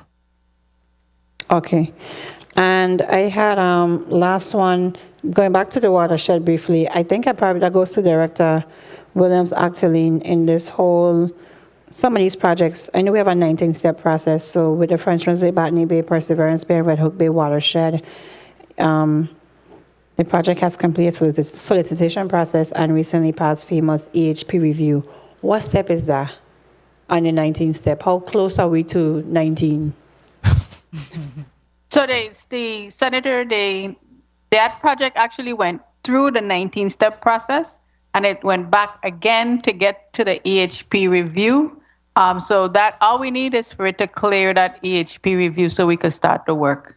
And that would be the same for the rest of them, Water Island, Great Coos Bay, all of them. So all we need is for EHP to approve the project. Okay. Progress. My colleagues on St. Croix, do you have any pressing questions before we conclude? Senator Johnson, you may proceed. Thank you very much, Madam Chair. You know, there's always more question when public will come. The Carlton Road, I think that road has been complete. I don't know if it's been turned over, but the speed bumps inside there have not been painted, and cars are getting mashed up, actually getting mashed up. There's some cones to the side of those speed bumps, but there's no painting indicating that they're there. So for folks who doesn't traverse that road a lot, they're flying over there and bump in the air. So we need to expedite that so that those speed bumps could get paved right away, like yesterday. It's very serious. And then the Lagrange Gut project, what's the status of that? Those projects been on the table for quite some time with the flood mitigation. What's the status on it? I saw something here, I would try to follow up on it again. What's the status on those projects? Jomo McLean. We actually just recently met, the last 2 weeks ago, we met with the U.S. Army Corps to go over. They've submitted to us, they're ready to start the design work. So they've submitted to us a design agreement that is under review for us to execute so that they can start with their design, the final design, I should say. That project should have what, about 2 water catchments in it or more? No, preliminary. I think it has one large catchment, and then the rest of it is channel improvements. Okay, guys, that gut is very important to make sure that the tongue of Frederiksted don't get flooded out. Right. And even right there now by that bridge right by the tennis court, by the fort. Yeah. That whole area, that water gonna just go right into St. Patrick's School and start going to Lagoon if we don't expedite those projects in a timely manner. So I really hope to see these things happen before properties is damaged from those guts and that water coming down. Thank you very much, Madam Chair. Appreciate it. You're welcome. Senator Gittins? Thank you, Madam Chair. Let me go first to what my fellow colleague from Frederiksted just spoke of with regards to painting these speed bumps. But he specifically spoke to those on the Carlton Road. I'm wondering, were there any discussions between the Department of Public Works and the Virgin Islands Police Department Office of Highway Safety or the Traffic Investigation Bureau with regards to putting down those speed bumps? Because on that main road like that, I don't think that those should be speed bumps. They should be speed humps. There's a difference. And I'm wondering, have there been or are there any discussions happening with regards to the restoration of these roads? Jomo McLean, Highway Program Manager. Yes, and the reason why they have not been striped as yet is the contractor has to go back and do some adjustments to the speed humps. They should be speed humps, and so he's going to shave off a couple inches of the asphalt to make it more speed hump and not speed bump like. And we are always coordinating with highway safety and traffic. Right, but man, listen, I love you guys. I love your spirit. I love how you're working and whatnot. But I'm telling you, I'm not feeling that you all have these communications going on. I'm really not feeling it, because they should have known that speed bumps should not have been on that particular roadway. That's a main road. And while we're looking at it, we need to look at the speed humps or the grids. And I don't see any grids on our roadways either. But we'll have that discussion separate. What I also wanted to say is that we're all to remain mindful that people on a national level are watching and listening to these discussions and whatnot. And as we speak to the restoration efforts, especially namely in our downtown areas and the earlier conversation of the Charlotte Amalia restoration project, we need to plan properly for the implementation. I always talk about the 5 Ps. Prior planning prevents poor performance. And I always tell you too that there's 7, but I'll leave out the other 2 for now. But we need to plan properly, especially for our physically challenged brothers and sisters who would traverse these same roadways. I do understand the concerns of my colleagues and whatnot after the project has been done, but if we plan prior, all these things should be taken into consideration. So even a wheelchair should be able to access that area easily. So, and Commissioner, I neglected to have you be part of the first discussion with regards to the historic preservation restriction in our downtown areas that we're trying to look at to see how we can adjust and allow people to be able to build back their properties within the historic district and just maintain the facade and the outside. Going forward, as we do the other upcoming town hall meetings, I'll be sending you an invitation so that you can be part of this discussion. We did have representation from the police department, DPNR, and the fire department. But Public Works will play an integral role in this as well. So you'll be hearing from me in the near future. Thank you, Madam Chair. Thank you, Senator Gittins. Senator Johnson, you had a next question, or that was you go? Okay. Okay. Before we wrap up quickly, Anna's Hope compound demolition and rebuild. Is it like a swing project where you walk? Would you relocate the employees someplace else, or you moving them to one wing while you fix the next wing? What does that look like? So we have a PW for a temporary building to house the employees. So that's currently under design. So that's going to be phase 1. We'll get that constructed. The employees will move in. We will also utilize some of the modulars that Vitron is currently using. Once they move into their new building, we'll utilize those, and all of our employees will have a home. And then, of course, like you mentioned, there are elements of swing space too in the main building that will be used. Okay. Frederickstead roads. Right now, so we've completed phase 1. Phase 2 is underway. That should start. I mean, you should start to see that pick up within the next 30 days. I know they've already done milling in some instances, picked up some of the speed bumps down by toward the Vincent Mason Pool area and the Marley community. So you should see that start up pretty rapidly. Cemeteries. We're working on that. We've been crafting. So right now for St. Thomas, we have an improvement plan. It's just unfunded. We're doing fixing the walkways. Funding needed? I would like to. We can have that conversation offline. If you could send that. Yes. Proprietary information. So yes, please send that. And then right behind the Davis Funeral Home, is it Davis from Frenchtown? Yes, that's Davis, right?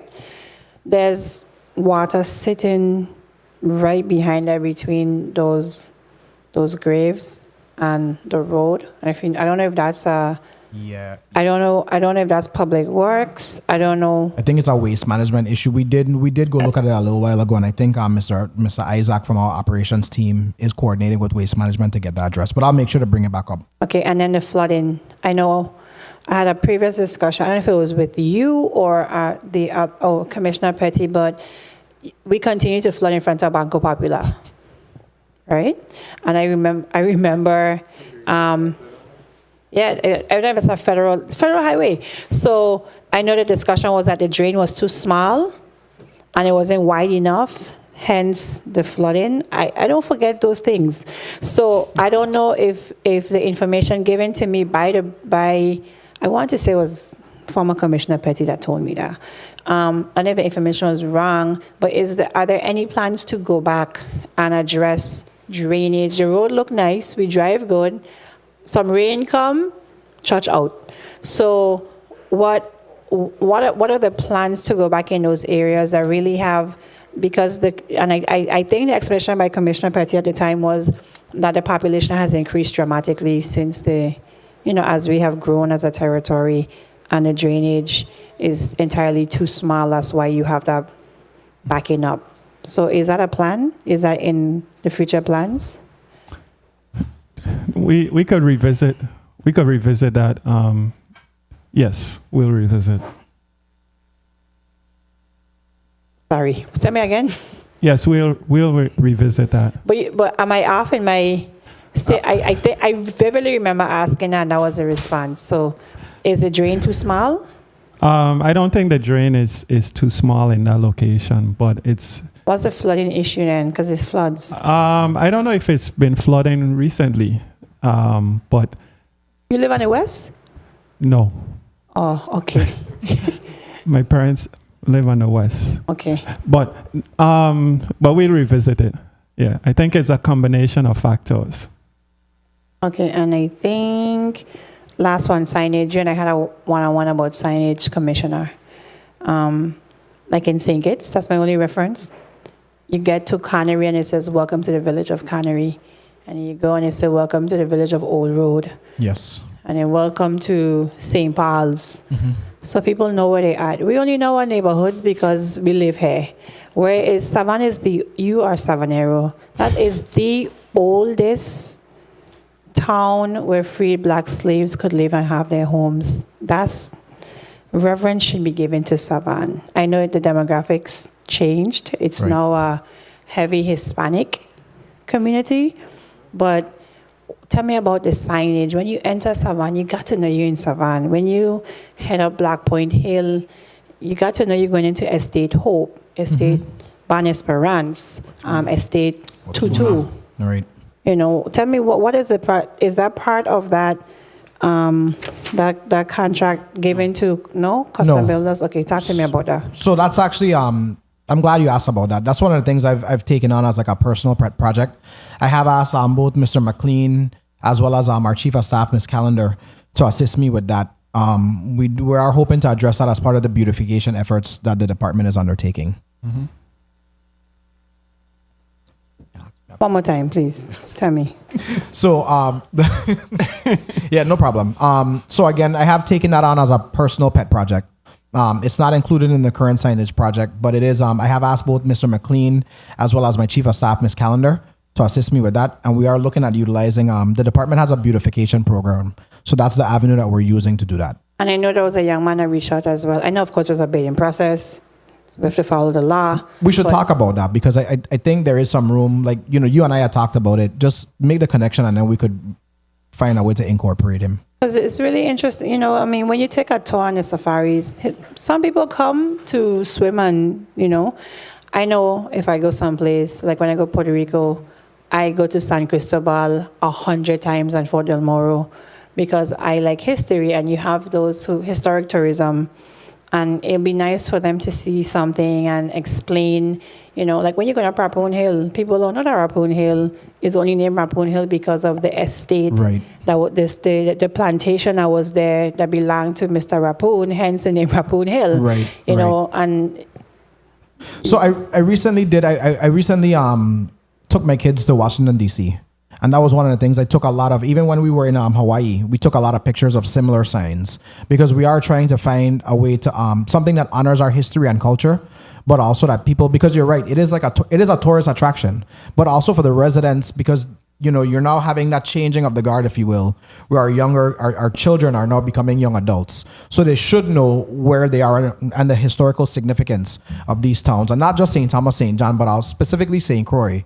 I mean, we have some estates over there that have some interesting names that I think it would help to have signage. So it is something that we're actively looking at. When a tourist stopped me and they're like, can you take me to Road 30? I don't even know what Road 30 is. I'm like, what? You know? So it's amazing that we have our Road 30, Road 45, Road 65. Right. But signs go up a number, but we don't have the name of the road. So I really, really want you to follow through on Champion that. that. Yeah, as a historian, just on a Virgin Islander. And then the refinery.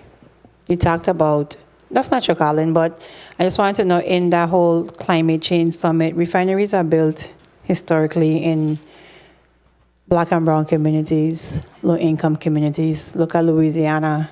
There's so many projects where we see the impact of the refinery. The refinery has predated the establishment of the EPA and the Clean Air and Water Act. So for most of their history, they've gone unregulated. And of course, the refinery also established a middle class on St. Croix and helped to build schools economically. So for much of our history, the refinery has underwritten what our economy looks like. In the climate summit, were there any discussions about climate change and green energy jobs in the territories? This is outside of your scope, I'm just interested because it was prompted by the previous senator, so I wanted to know, was there a discussion on how do you repurpose or reimagine a refinery that has done so much damage to like the Crouse Lagoon area, the marine life, to green energy jobs moving forward? Yeah. So I mean, I would punt it to Adrian because I know, she did lead our she was there? Excuse me, Director Actalin, she did lead our contingency. But what I would say to you is there was a large portion of discussion about green energy and green jobs, especially as it relates to like EVs, electric vehicles, and really using so what we've talked about is utilizing the projects that we have and putting like charging stations, because then that will encourage people to get electric vehicles. There were larger discussions at the summit because some of our Pacific partners have similar challenges as they do cleanups with ordinances and all the chemical chemical warfare, if you will, or weapons that were left back and buried. So even to the discussions from there, I think we were able to learn just how to not only repurpose some of the properties that we have, but also how to use federal dollars to help remedy them. But as far as like I said, I would ask Director Acton if she had anything to add. We didn't discuss the refinery in particular, though. So the opportunity that was presented to us was to identify several projects, climate change projects, to be funded by the bill, the infrastructure funding that's now available by the Biden administration, and we identified 5 key priority projects that were presented with the hopes of having some set-aside funding for the territories, because the territories are getting swallowed up, of course, by the states. So there were several energy and green energy projects, the solar projects that was presented by the Department of Energy, as well as several other projects to include the airport expansion projects and being able to fast forward the expansion of the airports. Mostly the next phase that includes jet bridges, specifically for St. Thomas and potentially for St. Croix. So there was a combination of priority projects that was presented for the territory. And sharing, as Commissioner Gabriel said, just sharing our experiences about the other needs, the challenges that we have with the federal funds and in accessing those federal funds, and being able to spend it quickly was also a point of discussion amongst all of the territories.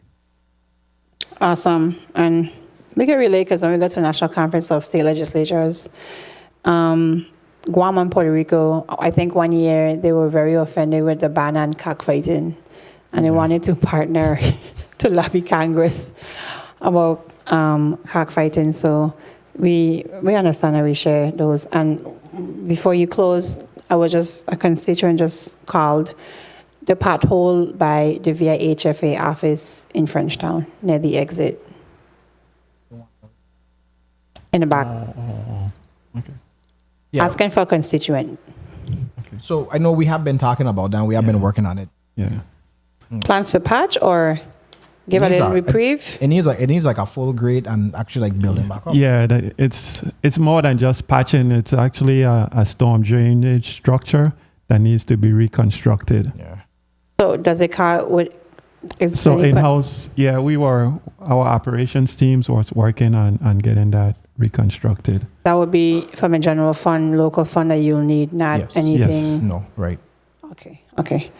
Well, thank you for answering our 99 questions today and being here and being present. I know you have other obligations, so I will let you out right now. Director Williams, Actaline, closing remarks, and then Commissioner Gabriel. Sure. Thank you again for the opportunity to present to the Committee of Disaster Recovery and Infrastructure. I would also publicly say that the partnership between the Department of Public Works and the Office of Disaster Recovery is essential, that we work closely together, and we have been to move along this recovery.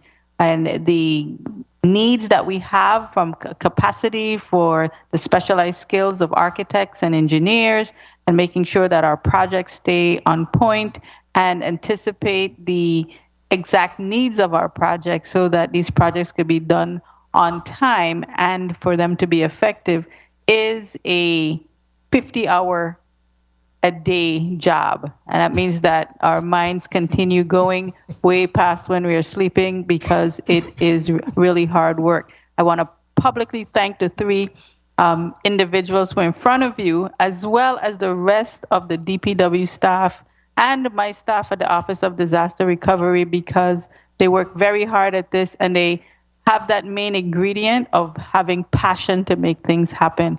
And so I do appreciate it, and we will continue to push forward and build a legacy of resilience. This is really not the recovery. It is really a transformation for the Virgin Islands, and we have taken on this task, and we do so with every fiber in our being. So again, thank you for the collaborative partnership here with the Committee of Disaster Recovery and Infrastructure, and for sticking to a nice, timely session for the entire day. Totally appreciate it. You can count on me. Commissioner? Again, I do want to echo Director Actalin's sentiments, first of all, and thank you for a really a robust conversation, but also keeping things on track. I appreciate the collaboration. I know that we talk a lot offline, online. So thank you and your colleagues as well. I think that the collaboration is why you're able to see our projects roll out so timely now. You know, you're able to see the actual pavement hit the road. So I do want to thank you for that. I also just want to publicly thank both Ms. Nicholas and Mr. McLean. They are just phenomenal individuals. And without them also, we couldn't keep our recovery and our transformation on track.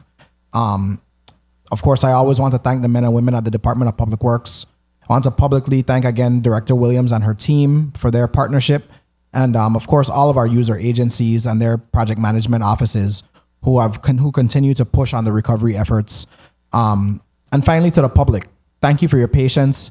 I appreciate all of your, not only your compliments and your well wishes, but also your complaints and your suggestions. That's what all makes this all go. It's what makes the Virgin Islands better. And thank you all, and Senator Soro, looking forward to continued conversations. Thank you for always answering my, I text you at random hours and you respond at random hours, and you're very responsive via email. Not many commissioners possess that attribute, so I want to publicly thank you for that.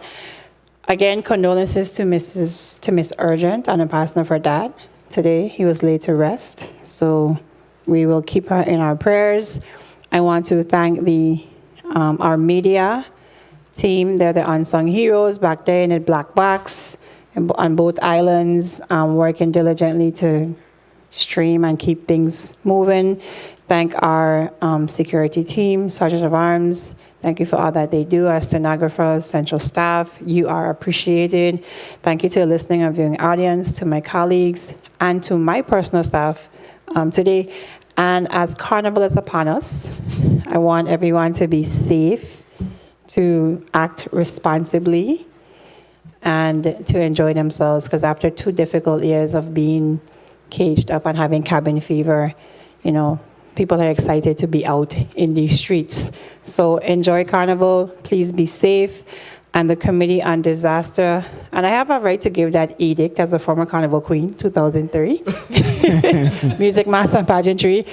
But thank you guys again. Please be safe. And the Committee on Disaster Recovery and Infrastructure is hereby adjourned.